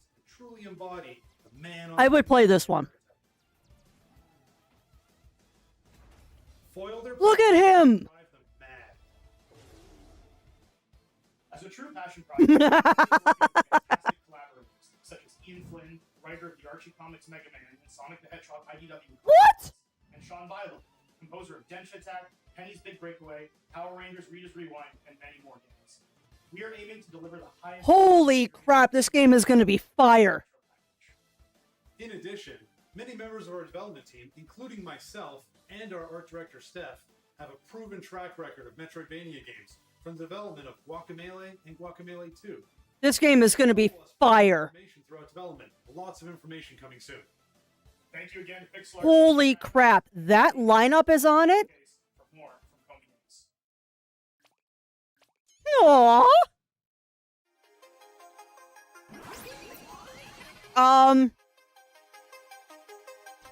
I think it's Gemini X, Lav. I was too excited. I agree, though. All these are extremely arcadey games. I hope we see more, I hope we see more RPGs. Okay, this is ridiculous.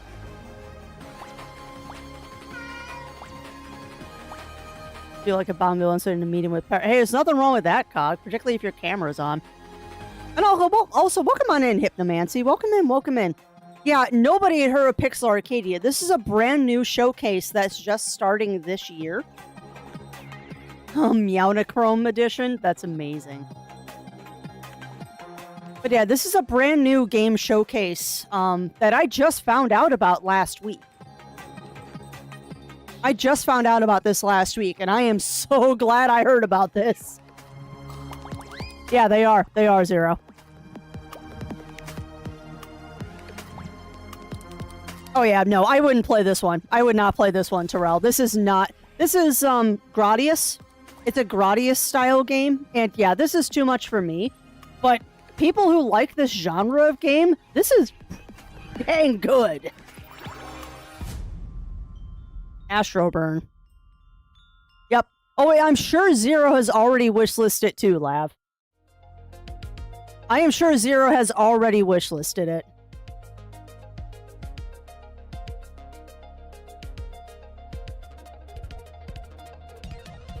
More base on the side. I'm not familiar with that game, Roy. There you go, Toho. It's a Toho game. That was the thing I couldn't think of. But yeah, I don't know much about that genre, Roy. I am familiar with the genre, the side-scrolling bullet hell, but I don't remember what games it's based on. Gradius was just the first one that popped into my head. Although I believe Gradius is a vertical, not a horizontal. So that one goes bottom to top of screen, if I remember. Yeah. I don't quite know what you mean by that, Roy. Oh, Gradius is horizontal? Okay. Oh, I certainly can't. I've never been good at them, Aaron. I've never been good at them.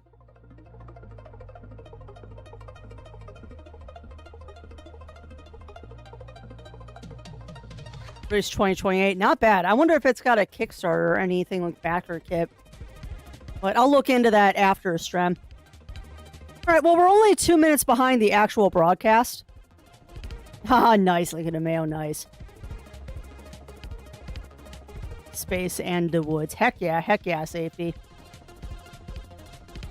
Alright, well, here's the actual showcase, friends. We've already seen some pretty fire things. What is the actual showcase going to bring us?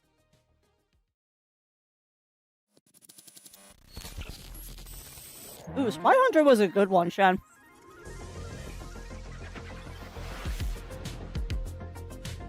Let me know if I need to turn volume up or anything.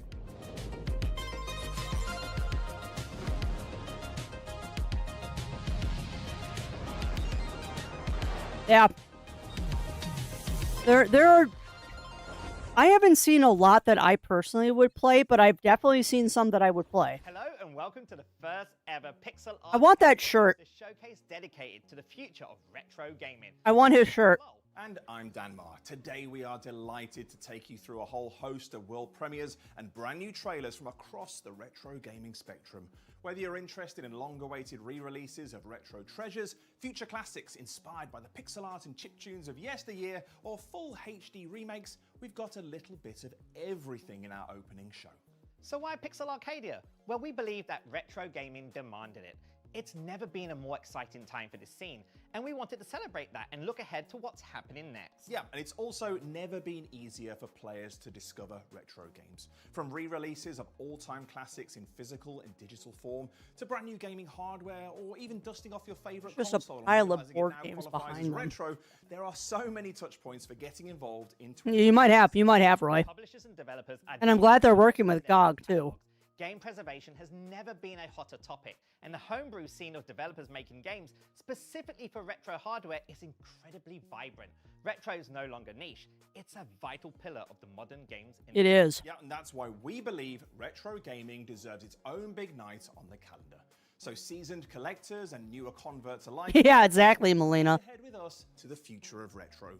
I am so excited about this. Just to set the scene and to understand. And may I say, this guy looks like the cat that ate the canary. He knows he's got some bangers to show us. My cousin's Commodore 64, and you know what? That cassette took forever to load up. Cassettes did take forever to load up. I was a Spectrum 48K owner myself. I think my first game was probably Horoscope Skiing, maybe Checkered Flag. Anyway, thank you to our sponsors at GOG and Clear River Games for making all of this happen today.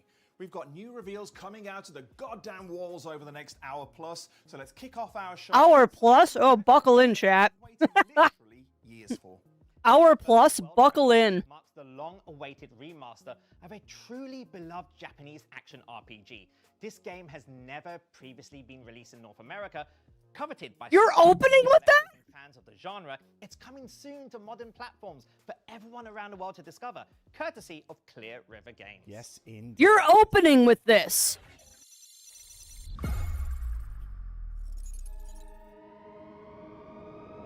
I'm gonna cry. Two souls. An external face and an internal face. I am going to cry if this is what I think it is. Light side and dark side.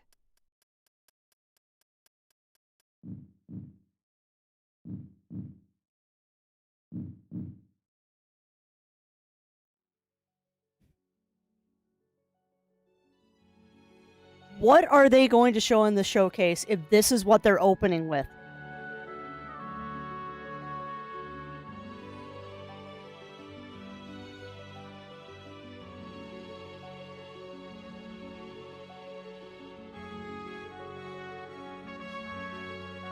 Now, is it just, or are they bringing all three of them?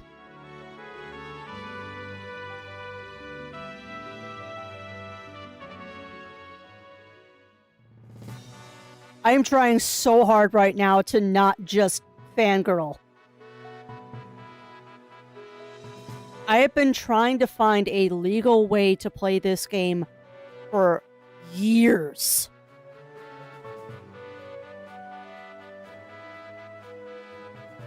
This is a game that was only released in Japan, Europe, and Australia. This was never released in the US. Yeah, I've never played it, Terrell. Because I swore I wouldn't play it until I owned a copy of it. And I could import a copy from Europe. It's just really expensive. I'm sure you would. I'm sure you would, Roy. But everyone has their favorite genre of games. I can't believe they're opening the showcase with this. Reviving in 2027 on everything. All the living things in the world await your awakening. Holy crap balls. Cult classic Quintet RPG Terranigma is back. And what an amazing reveal to kick off here on Pixel Arcadia. Yep, Clear River Games have enlisted the assistance of original members of the creative Wow. team, ensuring a thoughtful update of this much-loved title.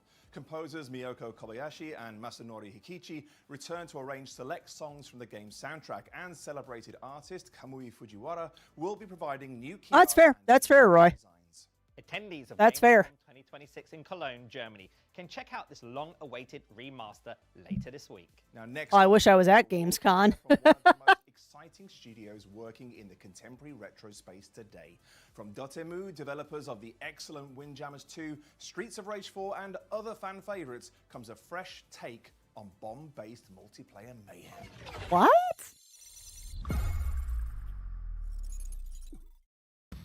And yes, I did tear up a little bit with that announcement. Blaster Bug, last bug standing? Oh my god, it's Bomberman with bugs. Oh my god, you have no idea, Mur. You have no idea. Yeah, it's an... This looks ridiculous, and this would be a great party game. The other nice thing, too, is that for us who enjoy our physical games and not digital, I can guarantee you everything in this showcase, if it's coming to other platforms, minus PlayStation, it's going to be a real game. It's not going to be a key card, it's not going to be a code in the box or any of that nonsense. It's going to be complete on cart. I am so freaking excited. If they're opening with that, what other bombs do they have to drop on us? No pun intended.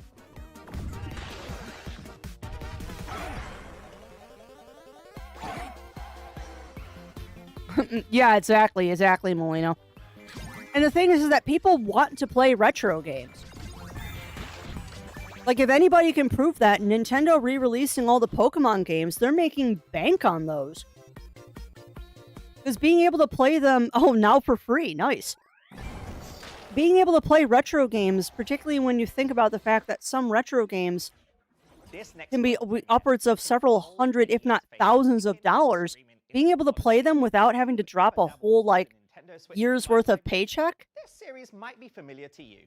With a visual style that combines the pixelated spirit of the original game with striking 3D. Sorry, I'm trying not to talk over these guys. Adventure is just as fast and frantic as its predecessors.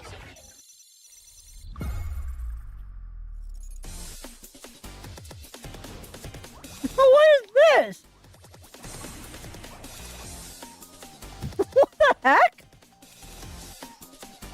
I've never heard of this. An 80s arcade icon. This is ridiculous.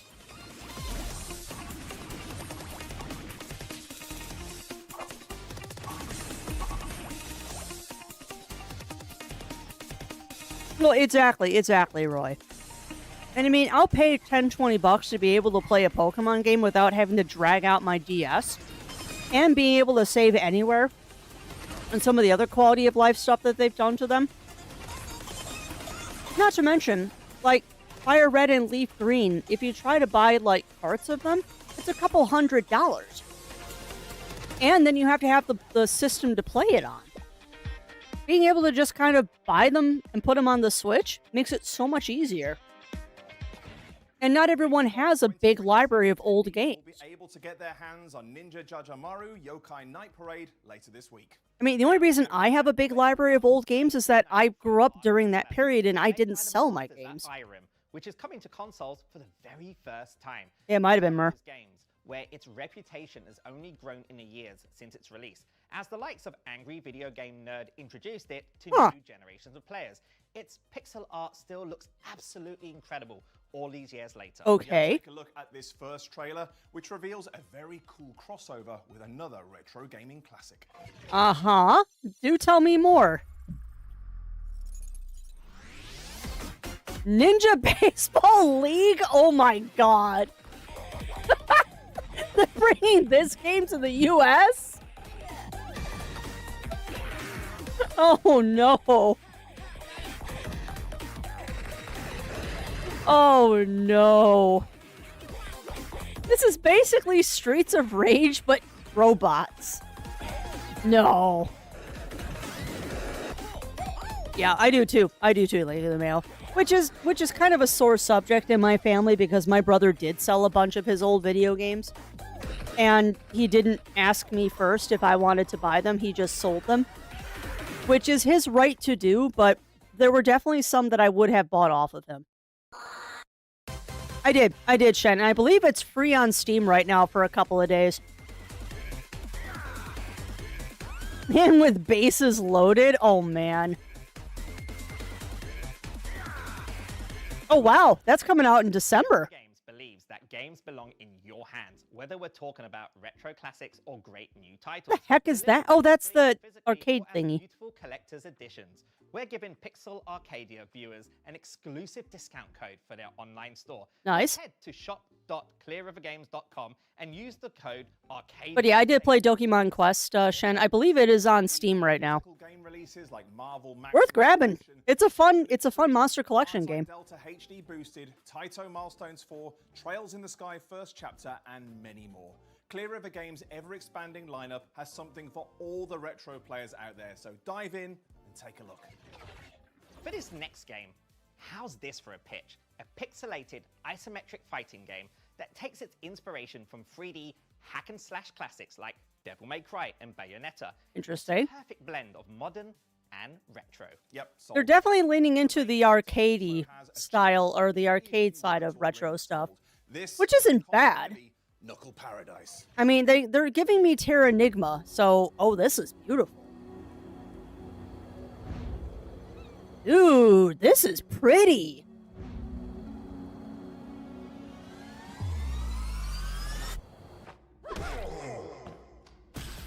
Oh, yeah, no, I agree, Mer. I agree. That is an instantaneous unfriend. And I mean, with me, they were his games. I think he did sell a couple of mine because he thought they were his. But whatever. It happens when you live in a house where you have two gamers growing up side by side and you don't remember who bought what. But they were his collection, and I just wish he would have talked to me first, because I would have paid him a fair price for them. But I didn't find out until after the fact that he was doing that, and it's like, well, you did what you wanted. And I would not have paid you as much as you got for Earthbound, but he sold an in-box copy of Earthbound with the map and everything, and it's like, dude, I would have bought that off of you. From the very particular aesthetic of the Game Boy Color era, Eh? Petal Runner is an open world. Oh, dude, they're talking about Petal Runner. Metropolis of Sapphire Valley. In this coming-of-age adventure, you play as a courier traveling a solar punk world by bike. For anyone familiar with the games that visually inspired it, I am so excited about this game, and Petal Runner is another reason why I'm very sad I'm not going to Gamescom. I actually got invited to test the game out at Gamescom. It's like, I'm not going to Germany. I wish I was. I actually got an invite to schedule a one-on-one with the devs and preview this game at Gamescom. I think I did, and I think it's up on YouTube too. I played through the demo for this and put it up on YouTube. It's a very cute game that I can't wait till the full release comes out. Yes, it is. Yes, it is, Roy. And it's one of those games that is deceptive. It looks like it's a cute, wholesome game, but there's a deeper plot to it. Hey, there's your Canada bike slide. Yeah, this game is deeper than you think it is. Now we've seen a game with a distinct Game Boy Color aesthetic. How about something with an art style that you can imagine seeing on a Game Boy Advance? In the Metroidvania-style game, Ooh, Metroidvania. You explore two opposing light and dark realms across two giant overlapping maps with angelic and demonic combat styles to match. Check out a new trailer for this challenging action platformer game, which releases imminently on August 27th. Oh, wow. That's like in 3 days. Woo! Dude, what? You get little demon wings?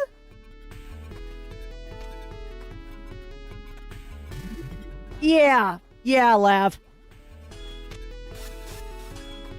That is a good way to say deep like the Mother series. Because Earthbound is a way darker game than people realize it is. Okay, this actually looks kind of cool. I would be absolute rubbish at this game, but I love the aesthetic. Ooh! Wait, you can like customize your wings and stuff?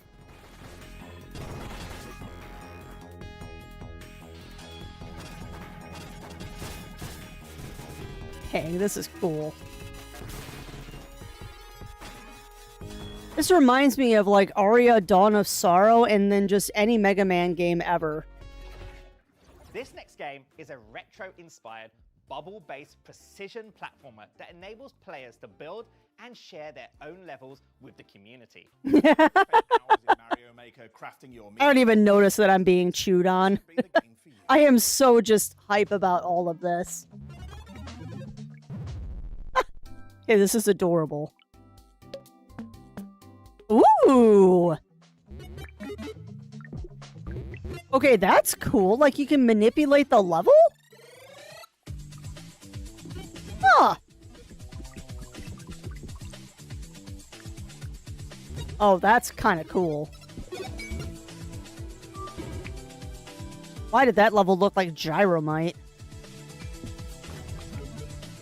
That's kind of cool. Oh, I'm sure they will, Mer. I am sure they will. I can guarantee you there's going to be demand after this, too. Special place in our hearts for made-for-retro games. That's why we've created a space for these projects in Pixel Arcadia. In the last year, shmups like Earthian and ZPF dazzled... Man, they are not wasting any time with this showcase. ...hardware way past what seemed to be their limits.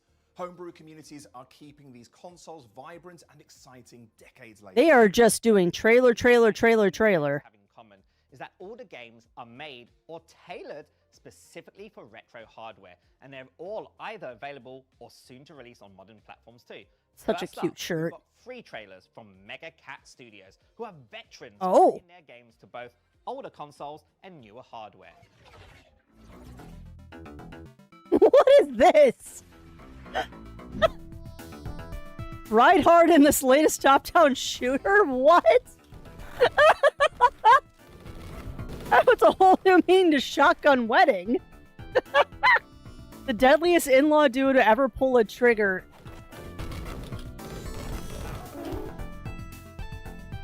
Team up, double the mayhem. What? Wield an outrageous arsenal. Did that? Yeah, that was a bouquet. And you just turned into a T-Rex. Oh my god. What is this? Hey, I do to chaos?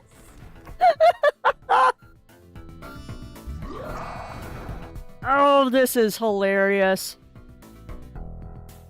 Ride harder in the leisure lethal wedding. Oh, wow. Look at these. This is like old school Commander Keen.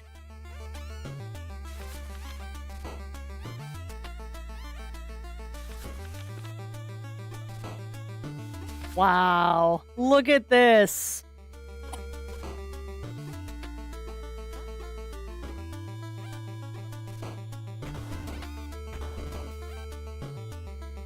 I love that you scream at the doors and they open. Because of course that's how it works. Lethal. That might be their intentional idea, Roy, is have a lethal wedding too. Because that's just funny. Echoes of the Unread. Coming to the NES and Steam. That is so cool. Ooh, look at this one!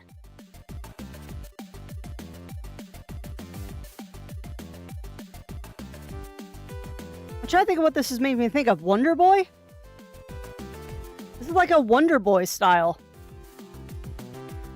Yeah, I mean, I would love to open doors by screaming at them.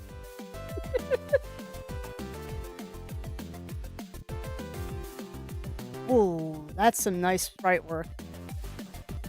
Yeah, this reminds me of Wonder Boy.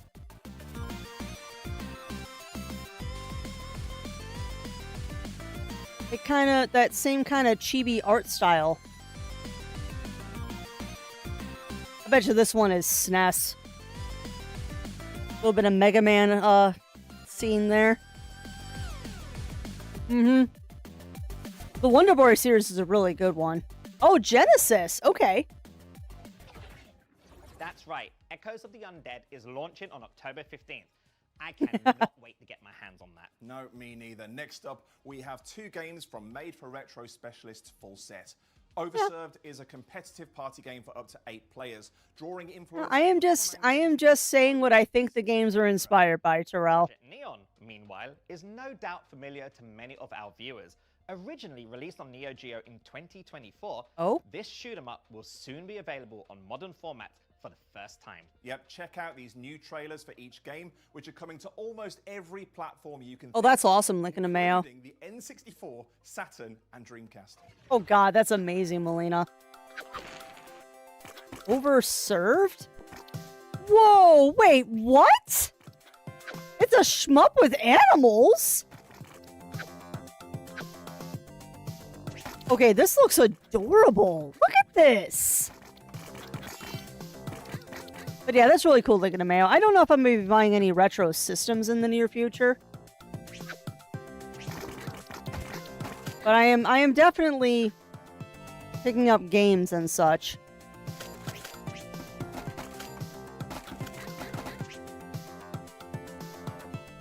Very physical, nice. Ooh, Project Neon. This is a classic. Wow, look at that owl boss. Yeah, this is the classic shmup. Yep.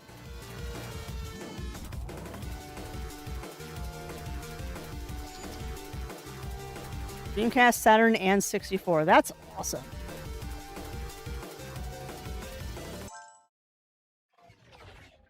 Okay, now it's competition time. Courtesy of Clear River Games, we've got a copy of Truxton Extreme Thunder Master Edition. No, I want Terranigma. Plushie to give away. Truxton Extreme. No, give me Terranigma. Arcade shoot 'em up, fully rendered in 3D while preserving the series' iconic design by creator Masahiro Yuki. Like, I'm a little sad that they're not doing all 3 of the games, because it would have been nice to see the entire Illusion of Gaia trilogy, but I'll take Terranigma. Back on July 30th. So this is a super recent release you can add to your collection. To find out how to enter, just follow the QR code on screen. I have to say, that is a beautiful box he's holding, though. Delighting Evercade and Amiga players for a little while now. Oh? Roguecraft EX is an isometric roguelike game of Lovecraftian procedurally generated dungeon crawling. It's now just a couple of weeks from launch on modern platforms, and we've got an updated look at the game. Thalamus. Okay, what is this? Thalamus Digital Publishing. Badger Punch, that's a great name for a studio.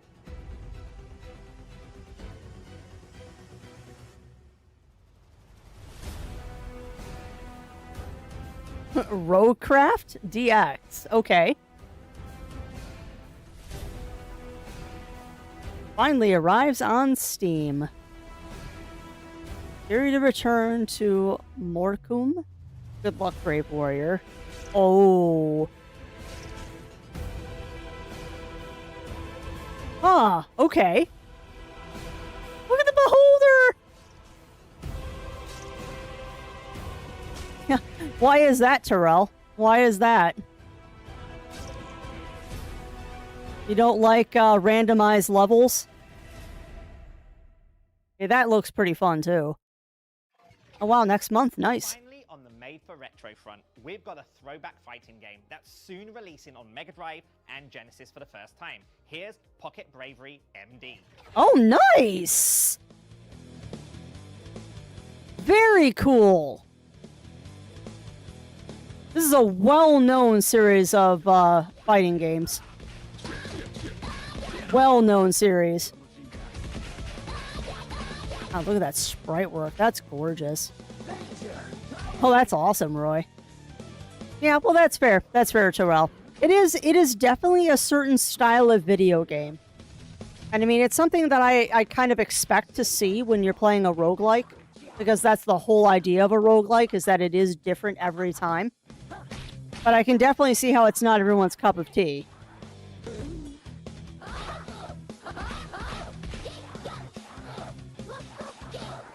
Definitely see how it's not everyone's cup of tea.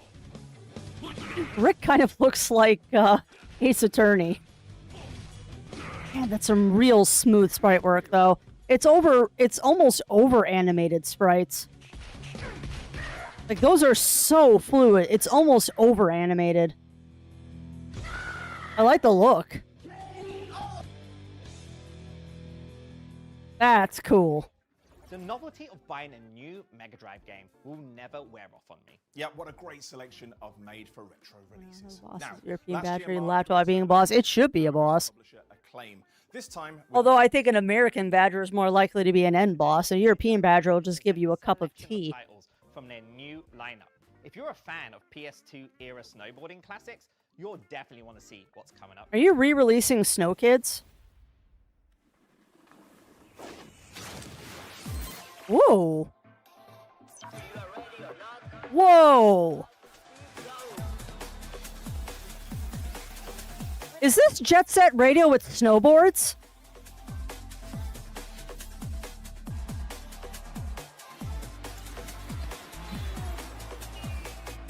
What?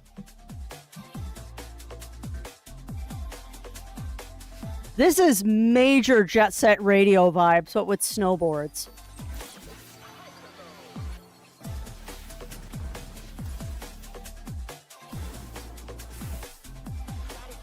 Yes, objection, take this punch. After you write attorney at law, yeah, I wish. I'm not smart enough to be an attorney. That also looks really cool.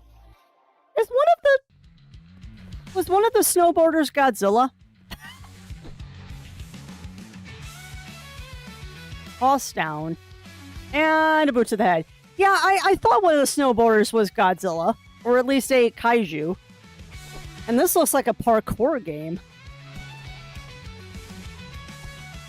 Interesting. Pick your career, master their style. Huh.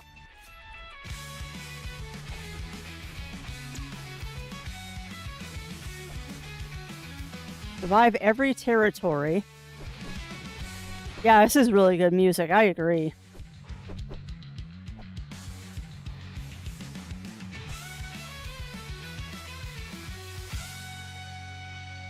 You know, despite the fact about how excited I sound, chat, most of these games I'm probably not going to end up playing because they're just not my genre. What the ever-living heck?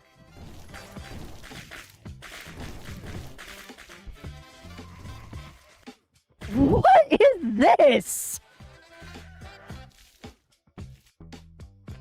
Is this like a Rick and Morty Vampire Survivors? What is this? What?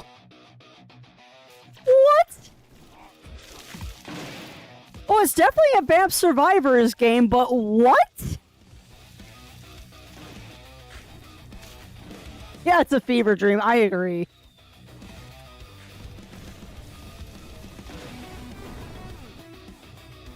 Round Zero Hero. You know what? Why not? Why not?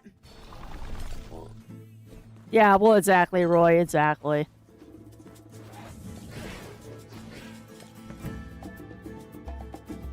Huh, Talaka.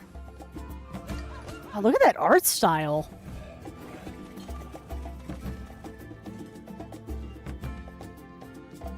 Myths and legends are being erased. Interesting. Answer the call of the Oroshias. Huh. Ogum.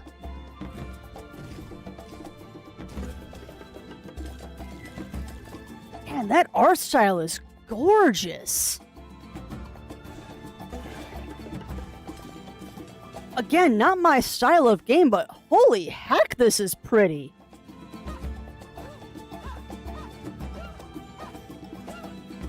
Yeah, I know. I know. EA has ruined a lot of things.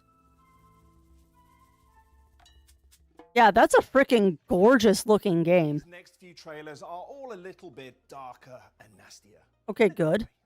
I mean, how best to explain the game you're about to see?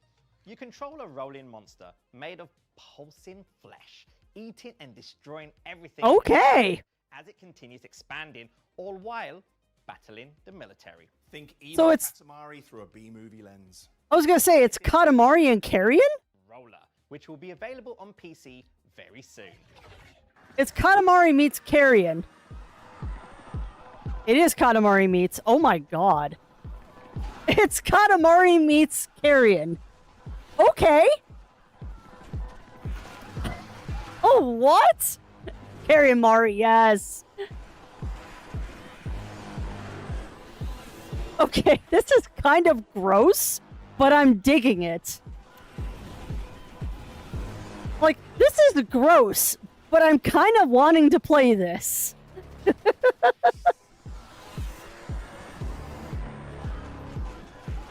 What the heck? Where do people come up with these ideas? Grow, eat, grow, repeat. Roll, eat.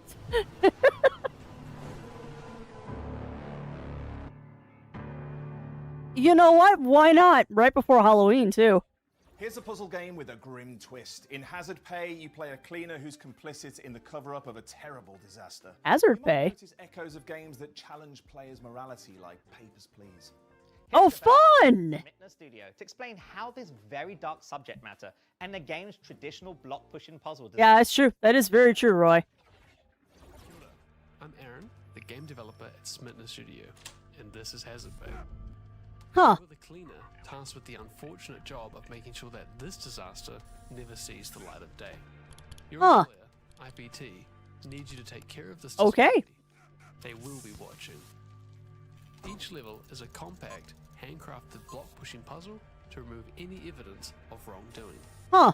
Walking through blood will leave a trail of footprints, Vats of acid are a convenient way of destroying undesirable contents. Huh. Bone shattering doors, employees who know too much, horrific wiring, everyone's favorite electrical conductor, and more to discover. While playing Hazapay, you're encouraged to experiment. Levels can be quickly reset, and you can also rewind time as you see fit. That's cool. The most efficient route is also a challenging mission with the built-in step counter and leaderboards. That's really cool. Deeper into the facility, the atrocities you are racing will start to form a picture. Will you continue to play your part in this authoritarian cover-up? If you enjoy a satisfying puzzle game drenched in a bleak dystopia, Those were tentacles. then Hazapay is for you. Work starts September 10. Coming to Steam, Nintendo Switch, and PlayStation 5. Oh, yeah. I didn't even see a message to approve, Bunnyfist. Did you use the C word for a terminal illness? Featuring a whole host of upgrades in a new edition, let's rewind the clock to 1990. It is kind of like Serial Cleaner. Also, welcome in, Puzzled Scholar. Welcome in. Whoa, did he say sanitarium? What? What? What's happening? They're remastering Sanitarium?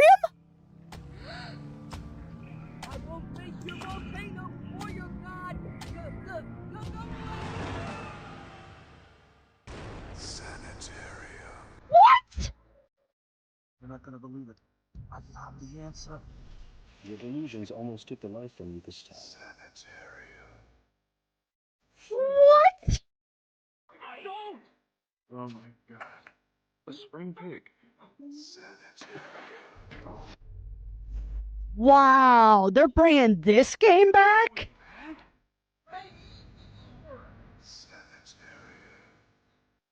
What's happening to me? Holy crap. Innocent Arthur, and you only of yourself. Seek the truth. Wow, I did not think I would ever see a remaster of that one. Sanitarium Dude. is coming to PC storefronts as well as PlayStation. Oh, Roy. Yeah, it's a point-and-click adventure. Arguably, It's a very messed up point-and-click adventure. GOG has worked tirelessly over the years to make classic PC games. I own a original CD version of Sanitarium, and it's a game that I've debated if I was going to stream it or not because it is disturbing. Added controller support that It's really good. It's a really good story, but it's disturbing. It's also extremely gory. games that are guaranteed to run on modern PCs hassle-free and give players a great Oh, yep. Here's more on the vital work that GOG is doing. You don't need anyone's permission to play what you bought. Yeah, GOG is amazing. You shouldn't. It is, Lav. Games can disappear. Servers shut down, licenses expire, platforms change. Games you paid for stop working. At GOG.com, every game comes with an offline installer. Yep. That you can download, back up, and play anytime. Yep, and it's all DRM free too. Because buying a game should mean owning it. Our preservation program already preserves over 300 classic games. That they do. GOG.com and rediscover the classics you love. GOG.com. Make games live forever. GOG is doing a very good thing. Next up, Sneg Games has been making a name for itself as a boutique publisher that brings PC gaming gems back to modern players. Recently, they've revived Warhammer classics like Fire Warrior and Dark Omen Nice. on PC storefronts. Later this year, they're bringing a Hey, welcome on in, Jindal. Welcome in, welcome in. back in a similar fashion, including Yeah, I'm very surprised that they're remastering Sanitarium. That's going to be awesome. Theocracy, okay. Don't know this game.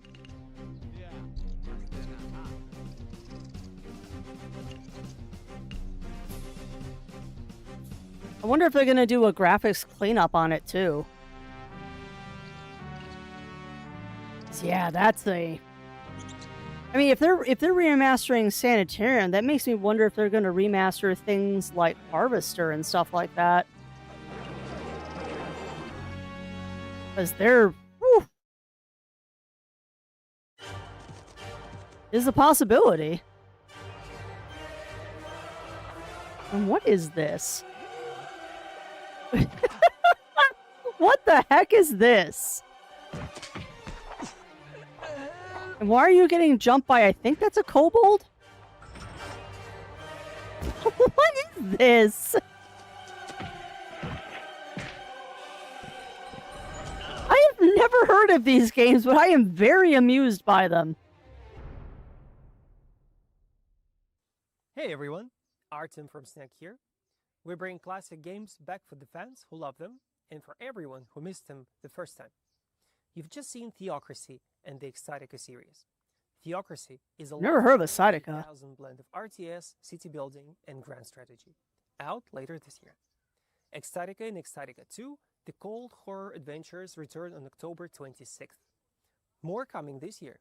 Pool of Radiance, Ruins of Mythdraenor, the D&D CRPG with quality of life improvements, Dark Earth, the 1997 French cinematic classic, Warlords 4, Heroes of Etheria, where turn-based conquest meets hero building, and Soldiers at War, squad-based World War II tactics. Interesting. If any of these sound like your kind of thing, add them to your wish list. It genuinely helps. Thanks for watching. Extatica 1 and 2, Theocracy, Warlord 4, Dark Earth, Soldiers at War, Pool of Radiance, Ruins of Mythdraenor, and Temple of Elemental Evil are all coming to Steam and GOG later this year. Now we've got a few games for you with more of a This is crazy for a showcase. Transylvania adventure of Simon Quest. Dracula has already been slain by your vampire hunting rival in this affectionate parody of 8-bit NES games that may or may not have Vania in the title. Your job. Yeah, neither am I, Melina. Then kill him all over again. Here's a new But there's so many games being announced in this. Apparently this is a parody of Simon's Quest?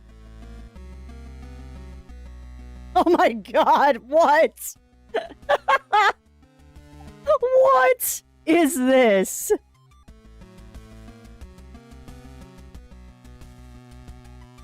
The Transylvania Adventure of Simon Quest? What? Wow, this is old school Castlevania style. Dangerous night to have a curse. Wow, this is classic. This is classic Castlevania, like, look at this. That is gorgeous. Look at this. Why is there a skill crane? My god, what? Yeah, what a terrible night to have a curse indeed. Wow. Oh, it's a skull crane. You're right, Legitimeo, it's a skull crane. See, this is what happens when you take a beloved IP and you just skew it ever so slightly. This is amazing. Yeah, definitely, Roy. Definitely. Are those the PlayStation icons?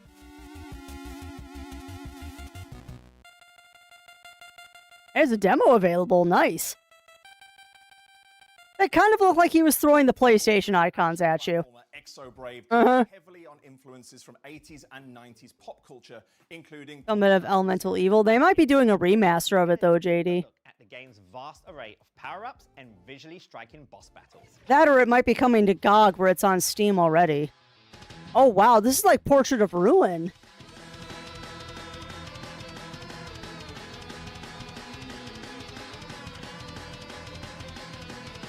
I have never been very good at the games that have two on-screen protagonists, and you have to control both of them. I've never been very good at these. At least not when there's, like, timing and platforming involved. That is a robot chicken she is riding. I say she, I don't know. That is a robot chicken.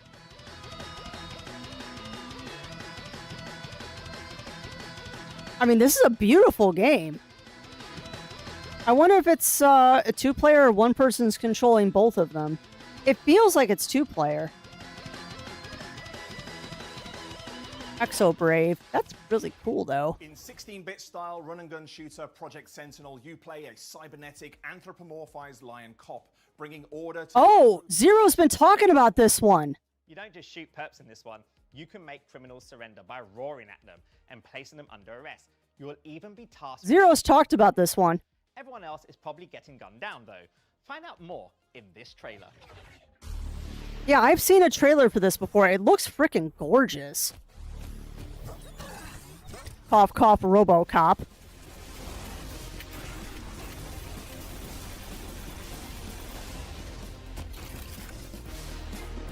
Hope that you can roar at them. Ooh, I like that.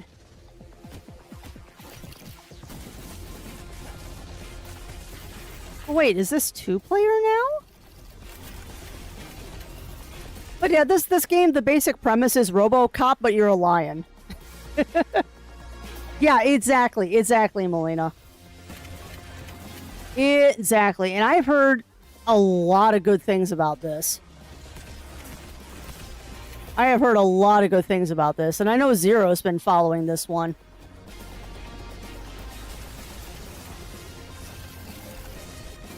Yeah.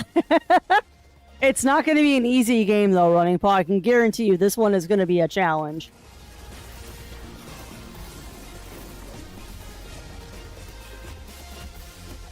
Man, does it look pretty, though.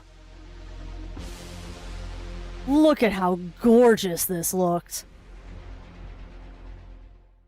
It's so pretty. Inspired by the early 90s animated show of the same name, itself loosely based on the Troma Toxic Avenger movie, Toxic Crusaders is a retro-themed beat-em-up for up to 4 players that serves as a sequel to the original series.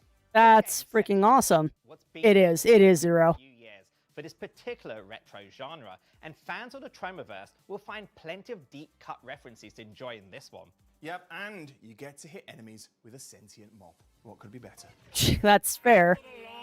Toxic Crusaders! The tables have turned! Oh, wow. It's cleanup time! Wow, they're going with the original art style, too. You know what, though? If this is as good as, like, Shredder's Revenge and stuff, this could be a banger. If this is as good as, like, Shredder's Revenge, this game is going to be fire. Oh, I do too. Ah! That was my favorite character for obvious reasons.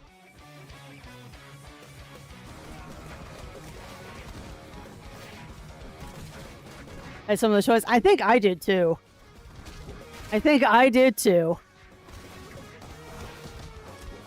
yeah, I mean, if this follows the trend of the side-scrolling beat-em-ups like Shredder's Revenge did with Turtles, this could be a real banger of a game. Like, beat-em-up games like this are really fun. Particularly when you've got a group of friends to play with, but even if you don't, they're just kind of silly fun.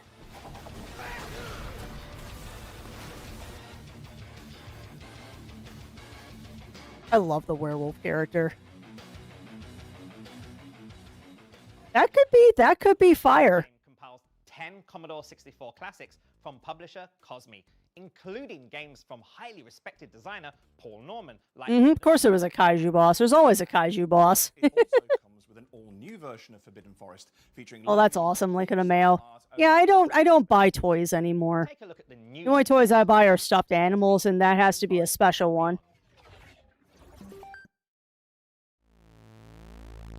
These are Commodore 64 games, huh? Oh, wow. Look at this. Look at this! Forbidden Forest, wow. Look at this.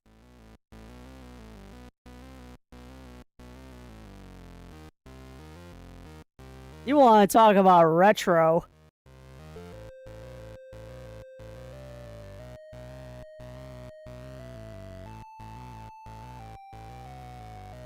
Wow.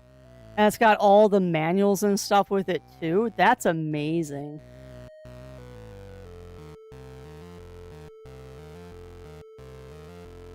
Wow. Oh, you're talking about a game from the 80s, Terrell.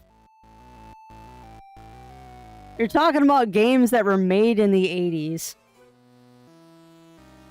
I mean, this is the foundation of video games as we know them now. Up next is a game from the father and son team of Rob and Andrew Hewson. British players of the 1980s will no doubt be familiar with the Hewson name and the legendary publisher Hewson Consultants. I have no idea. For what you're about to see here. But I'm a little old for them. It's an arcade shooter that borrows elements from some of the retro games Hewson I was kind of hoping we'd see more retro RPGs, but I guess those are still kind of owned by the AAA companies. Fight your way into alien megastructures, then steal what you can before everything. Few branches below Pong? What do you mean? Because that was better graphics than Pong was. Over again. Here's a fresh look at the game. Whoa. Your sentinel child. To land, you must first shatter our enemy's defenses. Deploy your hyperdroid into the bowels of their installation. Oh, this reminds me of Zaxxon. And outrun the chaos you have wrought. That reminds me of a Coleco game called Zaxxon. Much better graphics, though. I shall reward you with upgrades, with weaponry, with marvels. And when you fall, and you will fall, child. Yeah, they are, Terrell. Although seeing Terra Enigma being re-released does give me hope. I mean, I'd also love to see remasters of, like, the old Sierra games. But that's a maybe. Maybe we'll see them someday. At least you can still buy, like, the Sierra games and stuff. They're not hard to get a hold of. God must long for the day I die, that he might at last converse with an equal. No, yeah. Back in 2021. Yeah, I agree with you there, Terrell. Brought back one of the best 80s. I have a feeling, though, Chrono Trigger might be getting the HD 2D remake. But who knows these days? Get to experience it. Who knows? Combining real-time strategy and more granular control of individual units, this is Carrier Command 2. Huh. Oh, wow, look at this. Look at those graphics.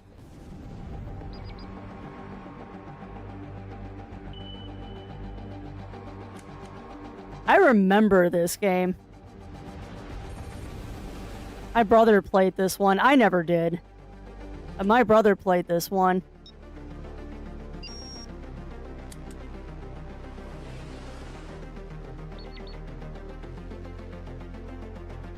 But yeah, I have a feeling that Squeenix is doing something with Chrono Trigger. What they're doing, who knows? But I have a feeling they're doing something.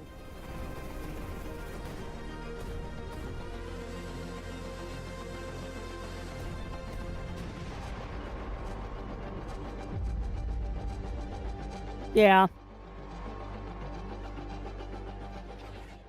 Combining Metroidvania-style gameplay with a visually spectacular 2D take on cosmic horror, this next trailer is a treat for the eyes. Oh dear. Dive into the gorgeously animated silent planet, Elegy of a Dying World.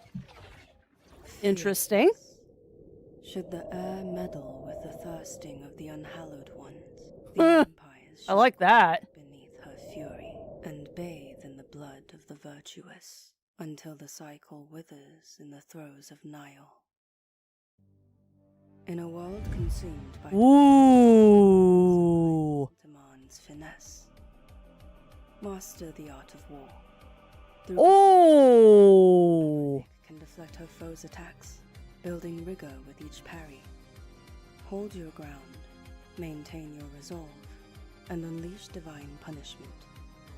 The remnants of lost civilization still hold power. Holy crap, Symphony of the Night. Each with Oh yeah. Oh, undoubtedly Symphony of the Night. Your choice will define how you fare. Through battle, Apronic gains experience, earning Even the music. tokens that unlock her dormant potential. You know, you can tell when I'm really digging a game because I get super quiet. Lost chambers and ancient secrets. Oh. Begets wrath, and wrath begets torment. Dang. Okay, that one looks like fire. Heavy Metal Death Can borrows from the fixed camera perspective survival horror games that put the genre on the map during the original PlayStation generation. Your crewmates have been possessed, and now you've got to stay alive. They're ramping this back up now. It's your classic horror setup. The game was released on PC in May, but we have a new trailer for you with a very special announcement. They're ramping this up towards the end of this.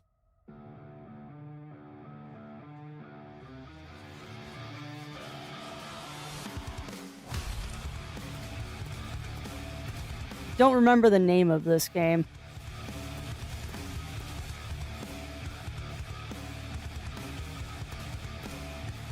Once mighty vessel reduced to a can of morbid death.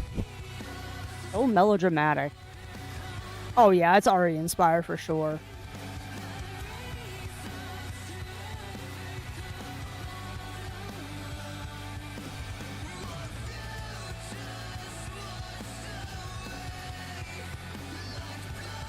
Column A, column B, Roy. It could have taken inspiration from both.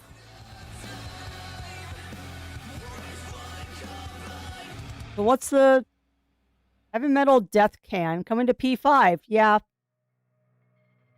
I'm sorry it's coming to P5, the dying system. Cathedral Crow's Curse is a sprawling adventure where you'll constantly parry and dodge your way through enemy encounters. You lost me on parry and dodging. You can go and play the demo for this one right now. Yeah, there's some real bangers in here, Jindal. It is very arcade shmup heavy. Very arcade shmup Metroidvania heavy with the games. There's not a lot of RPGs. But even if they're games that aren't quite in my wheelhouse of things I want to play, there's some real good looking titles in this. There are some real good looking titles in this. And although you might not see me playing them, I am going to heavily encourage Zero to look into quite a few of these.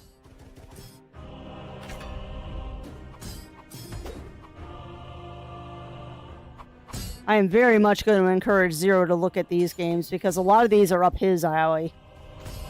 Although we're going to fight over who plays Silent Planet first. Because he's the big Symphony of the Night person in the house, but even I want to play that one. Inspired by the NES versions of classic adventures like Shadowgate, Deja Vu, and Uninvited, 2018's Infested was a point-and-click game about surviving on a ship using scant resources and by exploring the environment around you.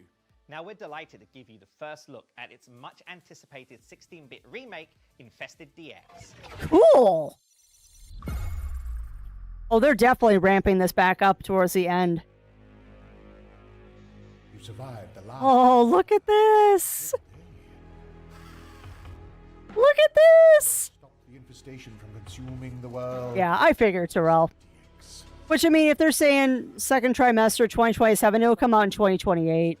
And that's fine. I will wait for good games. Space. There are endless ways to die. Man, an old school dungeon crawler?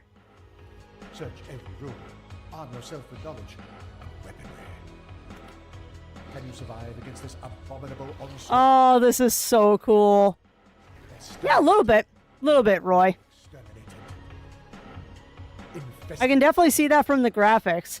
But yeah, that's an old school dungeon crawler there. That's cool. The next game from the creators of indie favorite Umurangi Generation needs to be seen to be believed. With a PS2 or perhaps even PS3-like aesthetic, interesting. We've never quite seen the work of H.P. Lovecraft interpreted like this before. Hello, Traveler. Okay. That's a very good publisher. Real Terror Exploration. Yeah, I know where they're going with this. General Arctic Isolation, yup. DLSS, I love this so much. Does Lovecraft still scare? AAA. Ancient Abomination Awakens. God, I love you, fellow traveler. It's a penguin. Please explode. What is with this music? You play as the penguin? The eyes of a what? Hold on a minute. Is this the thing? Would you play from the perspective of a penguin? Style action game that generally looks like it crawled out of your nightmares. Dungeon Lurker is clearly more than just a what? siege with brutal combat, based on some of the intriguing narrative clues in this new trailer. See if you can figure out what the secret of this game is. Alright, I gotta look more into Penguin Colony. I like the idea of playing a Lovecraftian game from the eyes of a penguin.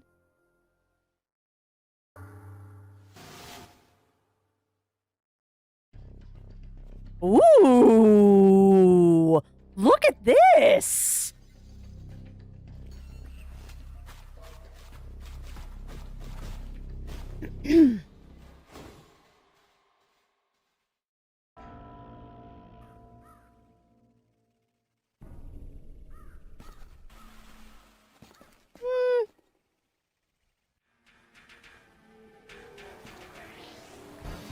Yeah, it's got that viewpoint of Alundra for sure.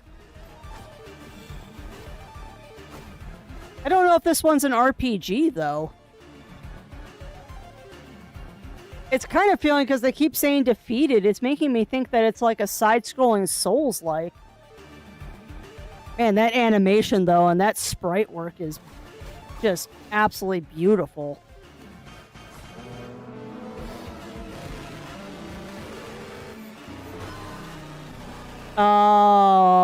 Why are the graphics glitching? What?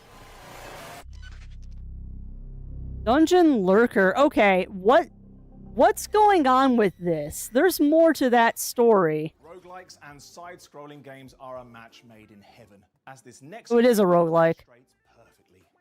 This is Mad King Redemption, which features incredible 2.5D art and character designs straight out of an 80s toy catalog. Hey, welcome on in, Cass. Welcome in. Man, these are some gorgeous looking games. Yeah, I'm gonna have to see how many of these have demos. I mean, again, I don't know how many of these I'm gonna end up playing because they're not my genre. But I'm willing to try. I've gotten to go ahead on the care package. All right, Cass. It is very, very sweet of you that you are sending us a care package. That reminds me of Golden Sun. Just with that little hand and saying go. But yeah, that is very much appreciated, Cass.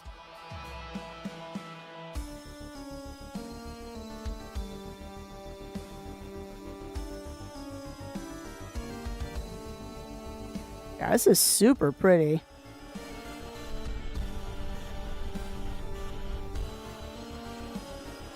Oh, I'm going to be adding a lot of stuff to my wish list on Steam.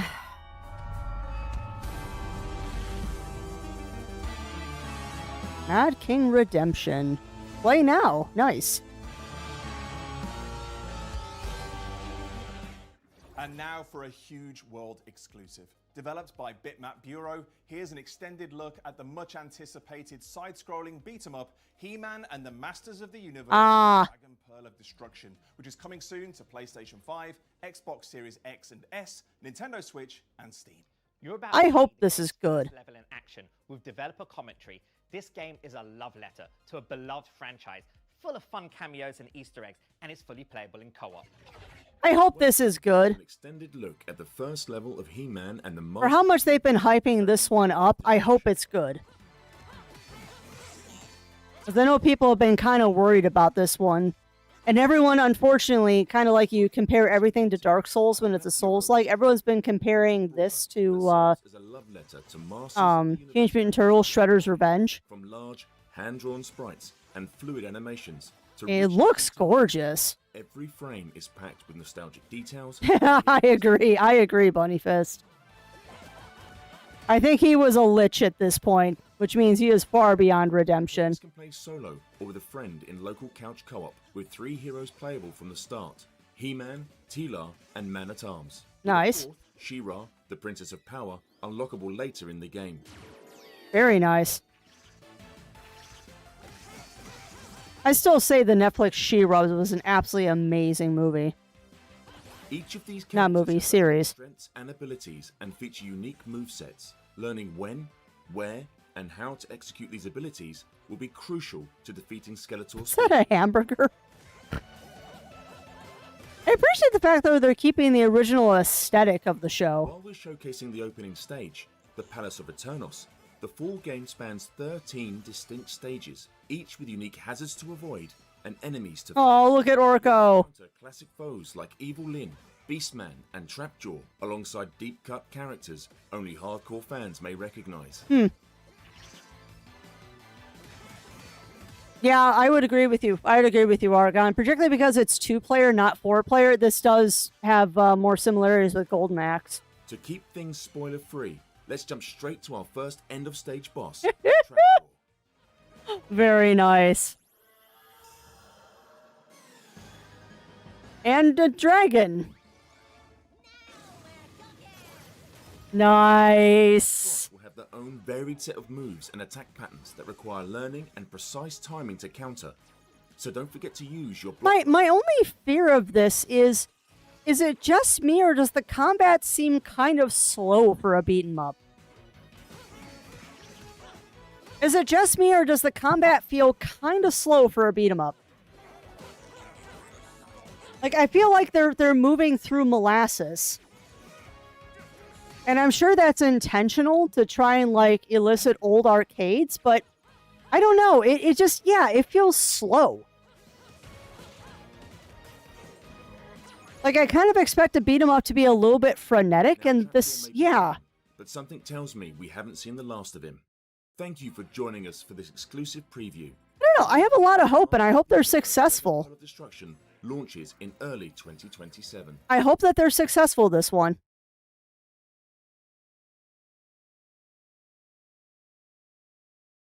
Limited run, okay. As someone who still Oh. counts Castle Grayskull as one of their greatest Christmas presents ever, Yeah. I may just have wishlisted that while the trailer was playing. I really doubt that, sir, but that's fine. True love letter to fans of a beloved retro series. Yeah, that's true. That is true. It is the pacing of Golden Axe. And I mean, it is the pacing of, like, the old Genesis games, too, because I think Altered Beast was about that slow, too. Hello, Perry Fractic here, Chief Joystick Wrangler and CEO of Commodore. Speaking of joysticks, it's been a very busy August for Excuse Commodore. me. It's been a few weeks since we launched this, the brand new classic 9-pin TAC2 joystick. And now we're pleased to present a collection of some of the best games from the Commodore Amiga era coming to modern platforms for the first time. Yep, it's time for a whole new generation to experience the pleasures of blasting through alien-infested space station corridors with a trusty plasma rifle, or the panic of racing against the self-destruct timer as you try to make your way to the escape shuttle. Can't remember if I brought my cat on board or not. Oh, this is going to be cool.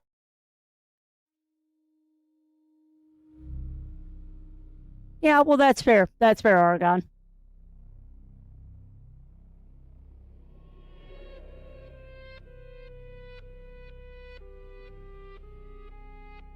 What is this?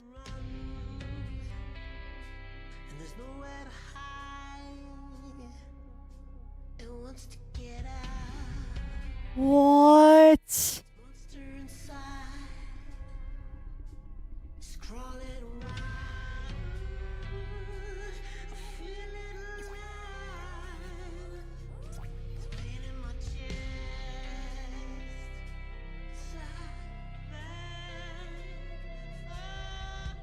Alien breed? Holy crap! What?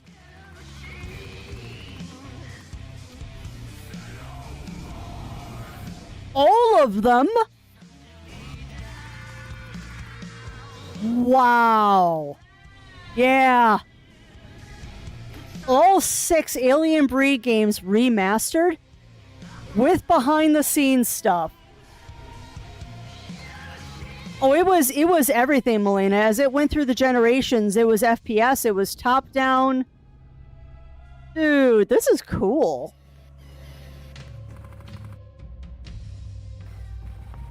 That's, yeah, the gauntlet style. Yep. That's really cool. That is super cool. I never played the top-down ones, but I played the FPS. That's awesome. That's right, Alien Breed is back. That's cool. A comprehensive package of 6 games to mark the series' 35th anniversary. Commodore, Team 17, and Antstream have all partnered to make this happen. Yeah, I'm not surprised, Running Paul. I'm not surprised. A lot of these people run YouTube channels and stuff. Platforms, online. Only ever played the top-down ones. Yeah, no, I played the FPS because that was in my Duke Nukem days. Hands on this collection next month. Wow. And that brings us to the end of the first edition of Pixel Arcadia. Thank you so much Wow. for tuning in to Retro's biggest night of the year. For more information on all of today's announcements, follow us on social media and Steam using the links in the description below. Yep, thanks again to our headline sponsors, GOG and Clear River Games, That's as well as our feature sponsors, Retro Gamer, pretty awesome. Pixels, and Old School Gamer Magazine. Stay tuned for more on the reveals you saw today in the after show with DF Retro, and we look forward to seeing you again soon. Aw, no more one last thing. Guys, they're doing this all like the back of old school video games. Look at this.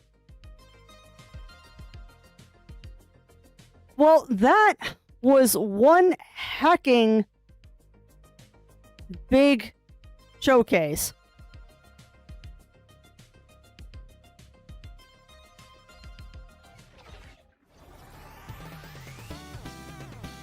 Wow.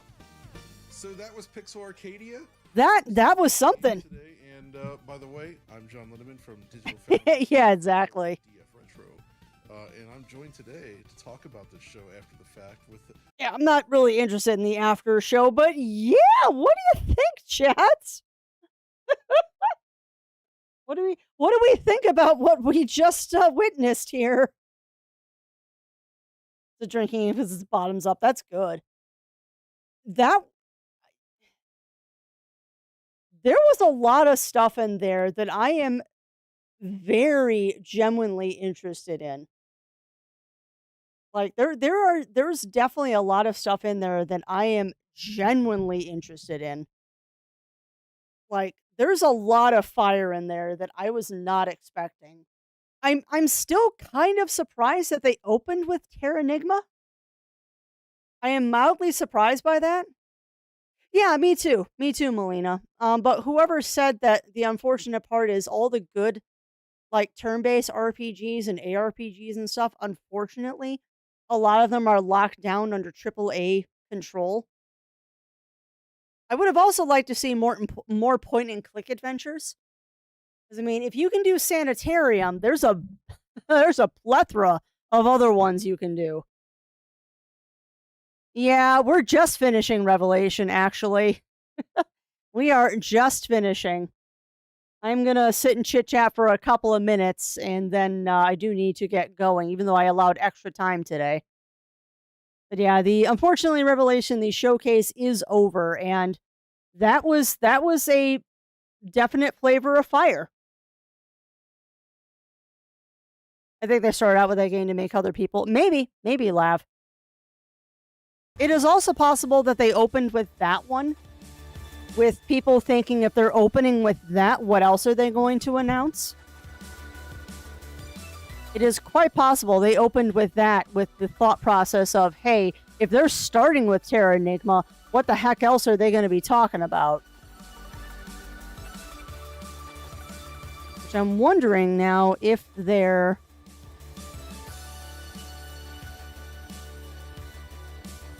And they got a Steam event link. Oh, please do, Bunnyfist, because I would love to see them. Wow. Yep, that's going on the wish list. That's going on the wish list. That's going on the wish list. Just for humor, chat.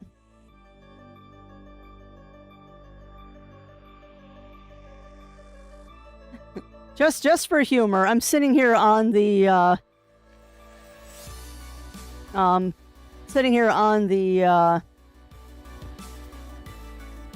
there you go, on the Steam page, just going, that's getting wishlisted, that's getting wishlisted, that's wishlisted, that's already wishlisted. That one's getting wishlisted.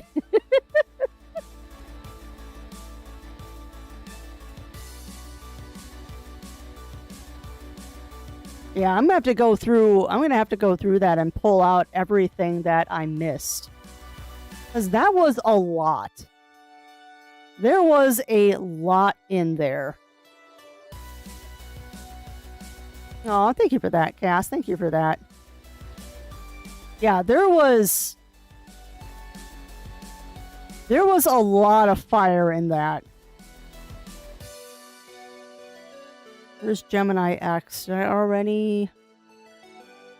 Nope, I want to wishlist that. Penguin Colony. Gemini X. I already did Sanitarium. Wow. Yeah, that was a lot of fire.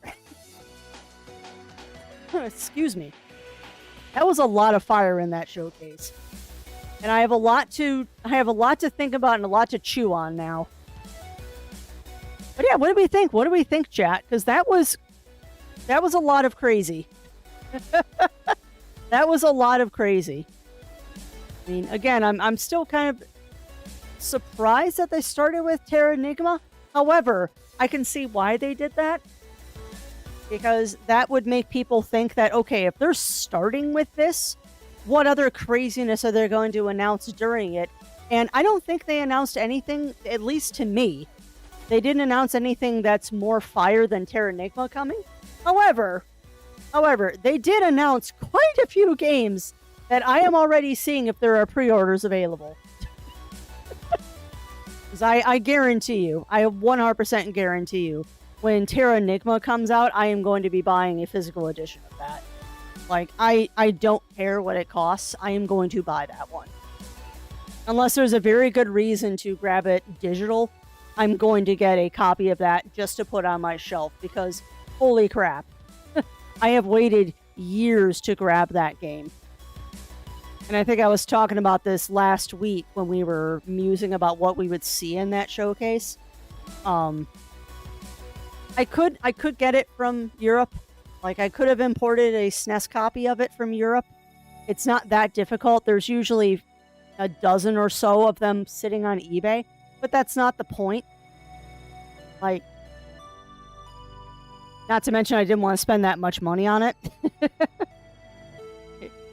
I have heard it is a good RPG, but as I hear it, yeah, I'm not surprised, Euro. I'm sure Sanitarium was one of those. Because that was an honest to goodness surprise.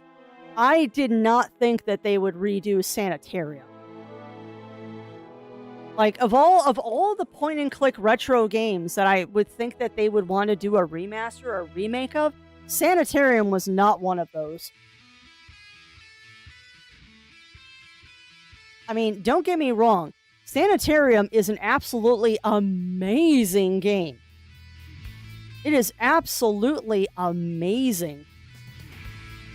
But it's not a game I expected to see them remastering. Like, Sanitarium is one of those games that, if you know it and you played it, you understand why I say I'm kind of surprised that they chose that one. Because it is one of those games that if you know it, and you're also confused as to that one? Like, it is a really, really, really good game. But it's weird, and it's dark. Like, it's called Sanitarium for a reason. Like, it is not a happy-go-lucky game. Like, bad things happen in that game. Very, very bad things happen in that game. And it's just one of those, like, I did not expect that. I did not expect that. That would be like someone announcing a remaster of, like, Harvester, which is another one of those ones of, like, that's a choice. Like, I'm glad you're doing it. I'm glad you're doing it, but you are catering to a very specific group of people when you're remastering that one. And I'm sitting here going through my good old games library, and there's another one that I'm kind of surprised that I'd be very surprised if I saw a remaster of, was Toonstruck. Like, that's another one that's like, if you remaster that, that would be freaking amazing. But wow. I was also wanting to see something. Yeah, I have 3 of the Alien Breed games on Good Old Games. I'm looking at my Good Old Games right now, and I have Alien Breed 2, 3, and Impact, which is just funny, because of course I do. Of course I do. But yeah, I'm genuinely surprised about that. I am genuinely surprised about that, and I know they've done a remaster, or they're doing a remaster of 7th Guest, or is it 11th Guest that they did?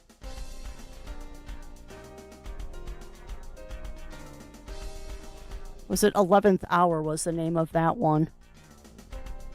Yeah, the 11th Hour. It's 89 cents. Why don't I buy this? I might actually just buy that because it is freaking 89 cents. But yeah, 7th Guest is the one I'm thinking of. Pretty sure that one got a remaster, didn't it? Yeah, 7th Guest remake. It's on my wish list.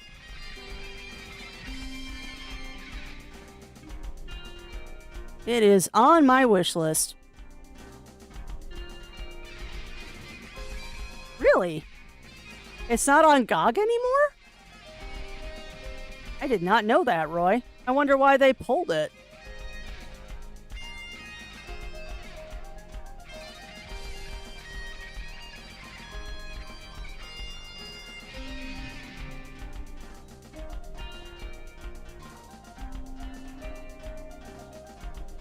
Huh. I wonder why. Probably because they lost the license to it.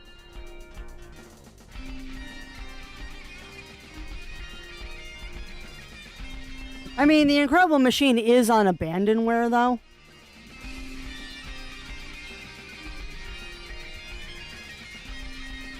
It is on Abandonware. I guess it depends on which one you're looking for.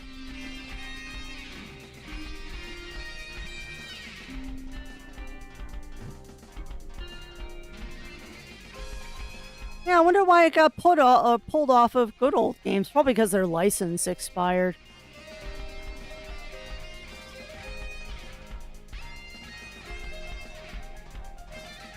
That's always one of the things that I look into whenever I'm looking for like an old school game is it on my Abandonware? Because that will very quickly tell you if someone has the license to it or not.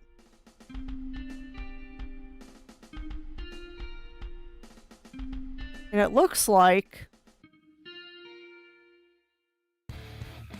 yeah, The Incredible Machine 2, Even More Contraptions, Return the Incredible Machine, Incredible Toon Machine, Even More Incredible Machine. Yeah, they're all on my Abandonware, Roy, so you can still play them. You can still play them. And welcome on in, it's Tui. Welcome in. How are you doing today? Yeah, their license probably just expired, Roy. But I mean, you can play them for free, so it's not like they're gone. Because that's always my thing, is that if I can legally buy them somewhere, I'll buy them. But if they're on my Abandonware, that just means that no one owns the license to them anymore. It's a sad sight to see how many games are on Abandonware, and I am so happy that this site exists to preserve this stuff. I am so happy that this site preserves this stuff. Ah, it's Tui. Pixel Arcadia was a showcase that we just watched on YouTube. I don't know if it's still... yep, it's still showing. It was a showcase that we just watched on YouTube. It's a brand new one that just launched this year. that is dedicated to retro remasters and modern retro games. And it was a pretty fire showcase. That was a pretty fire showcase. They announced some pretty awesome things. Also, did I have that test bar at the bottom of the screen the whole time? I thought I had it maximized. Oops. Yeah, it was really cool. It was really cool. And they're still doing the after show right now. I'm not interested in the after show. Not to mention I don't have time to watch it right now. But if you want to go back and watch the actual showcase, there is the link to the showcase. It was about an hour and a half showcase. Like it was a long one. And you definitely want to watch the pre-show because they actually show some trailers during the pre-show that are just absolute fire. And you know what it is? I wonder if the ones that were in the pre-show were either late submissions or ones that like couldn't afford to be in the actual show, because some of these shows you have to pay to be in, and that they just showed them during the pre-show as like a courtesy, which is freaking awesome if they did that.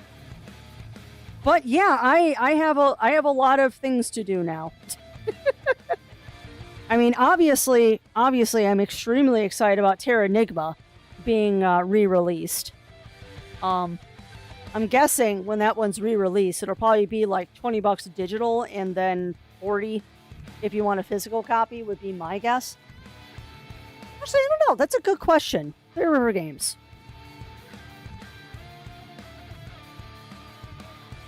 Three River Games. I am curious.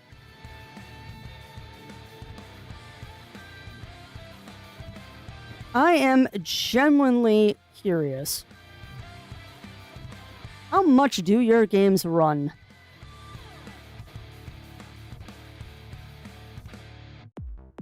Buy in our shop. Okay.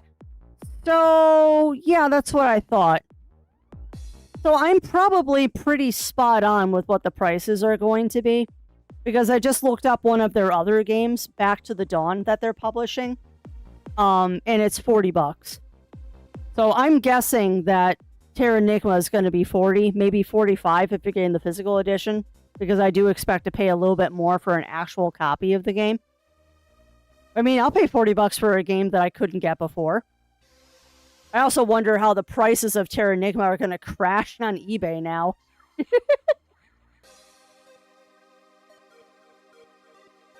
Now I'm curious. How are the prices of Terranigma on eBay right now? Yeah, this person wants $240 for it. This person wants $100 for it, and they don't give a guarantee that the cart works. Wow, this person wants $75 with the manual. That's not bad. Wow, this person wants $6,000 for it. Yeah, right. Oh, that one's cute. This one's $40, but with $200 shipping. I love it when they do that. Yeah, JP copies are cheap, but if you want a copy that's in English, they're a bit more expensive. But the prices of that's going to tank. Now that they're doing a re-release, it'll probably go down exponentially. I mean, it's substitute. Yeah. Yeah, and it's brand new. It's brand new. And also, welcome on in, Eric James Online. Welcome in, welcome in. Yeah, we just finished the special event. We watched the Pixel Arcadia show that just came out. Yeah, I know. I wanted to riff on it. Yeah, I'm sorry. Yeah, it started about an hour and a half ago, and we're not doing the post show.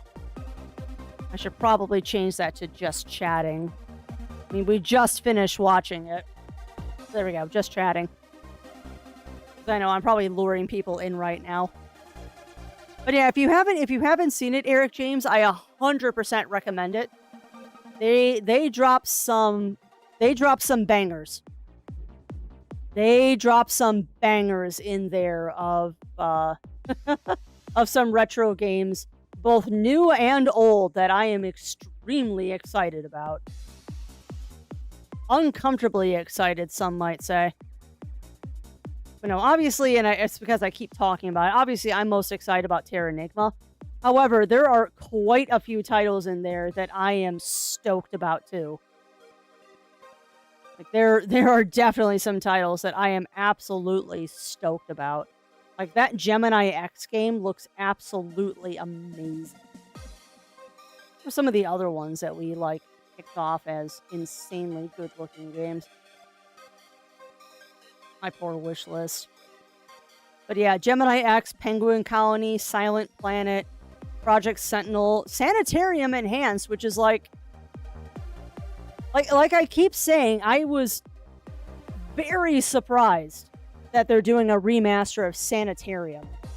Like, of all the games you could choose, Sanitarium. But yeah, that was a showcase.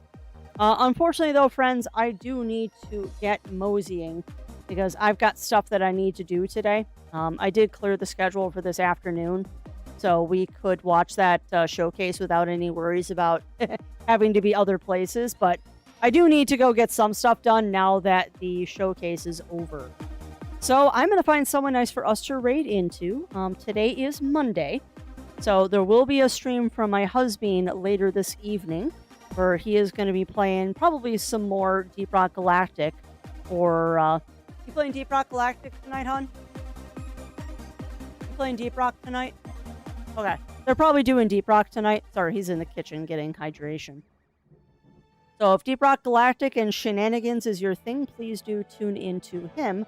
Otherwise, I will be back tomorrow morning where I believe we're going to be doing Crosscode.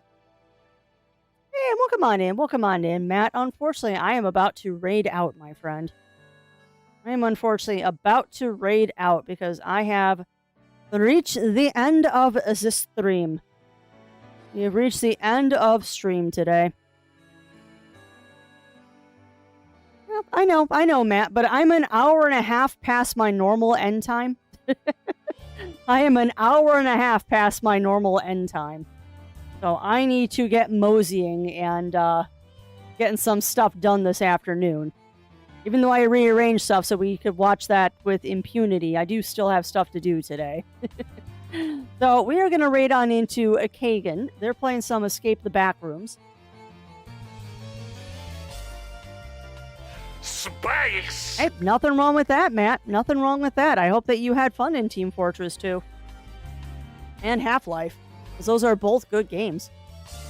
But yeah, I'm going to get raiding into Kagan because they are a wonderful bean, and it's been a little while since I last raided them, so we're going to raid them today. Yeah, so let me go ahead and get that started. Again, no stream tonight from me. Zero Wolf will be doing his stream, and then I'll be back tomorrow with some Crosscode. So if you want to see a retro-inspired ARPG that's puzzle-heavy, do tune in tomorrow. Lordy, I have a type. Definitely have a type, and there's going to be more retro games in the future, because if y'all let me choose the next random game, I know what we're playing. Alright, but that said, friends, that's going to be it for me today. So thank you, everyone, for joining me and indulging me while we watch that showcase. And until we see each other again, stay safe, stay healthy. Remember to always, always, always stay crafty. And I'll be seeing y'all again real soon.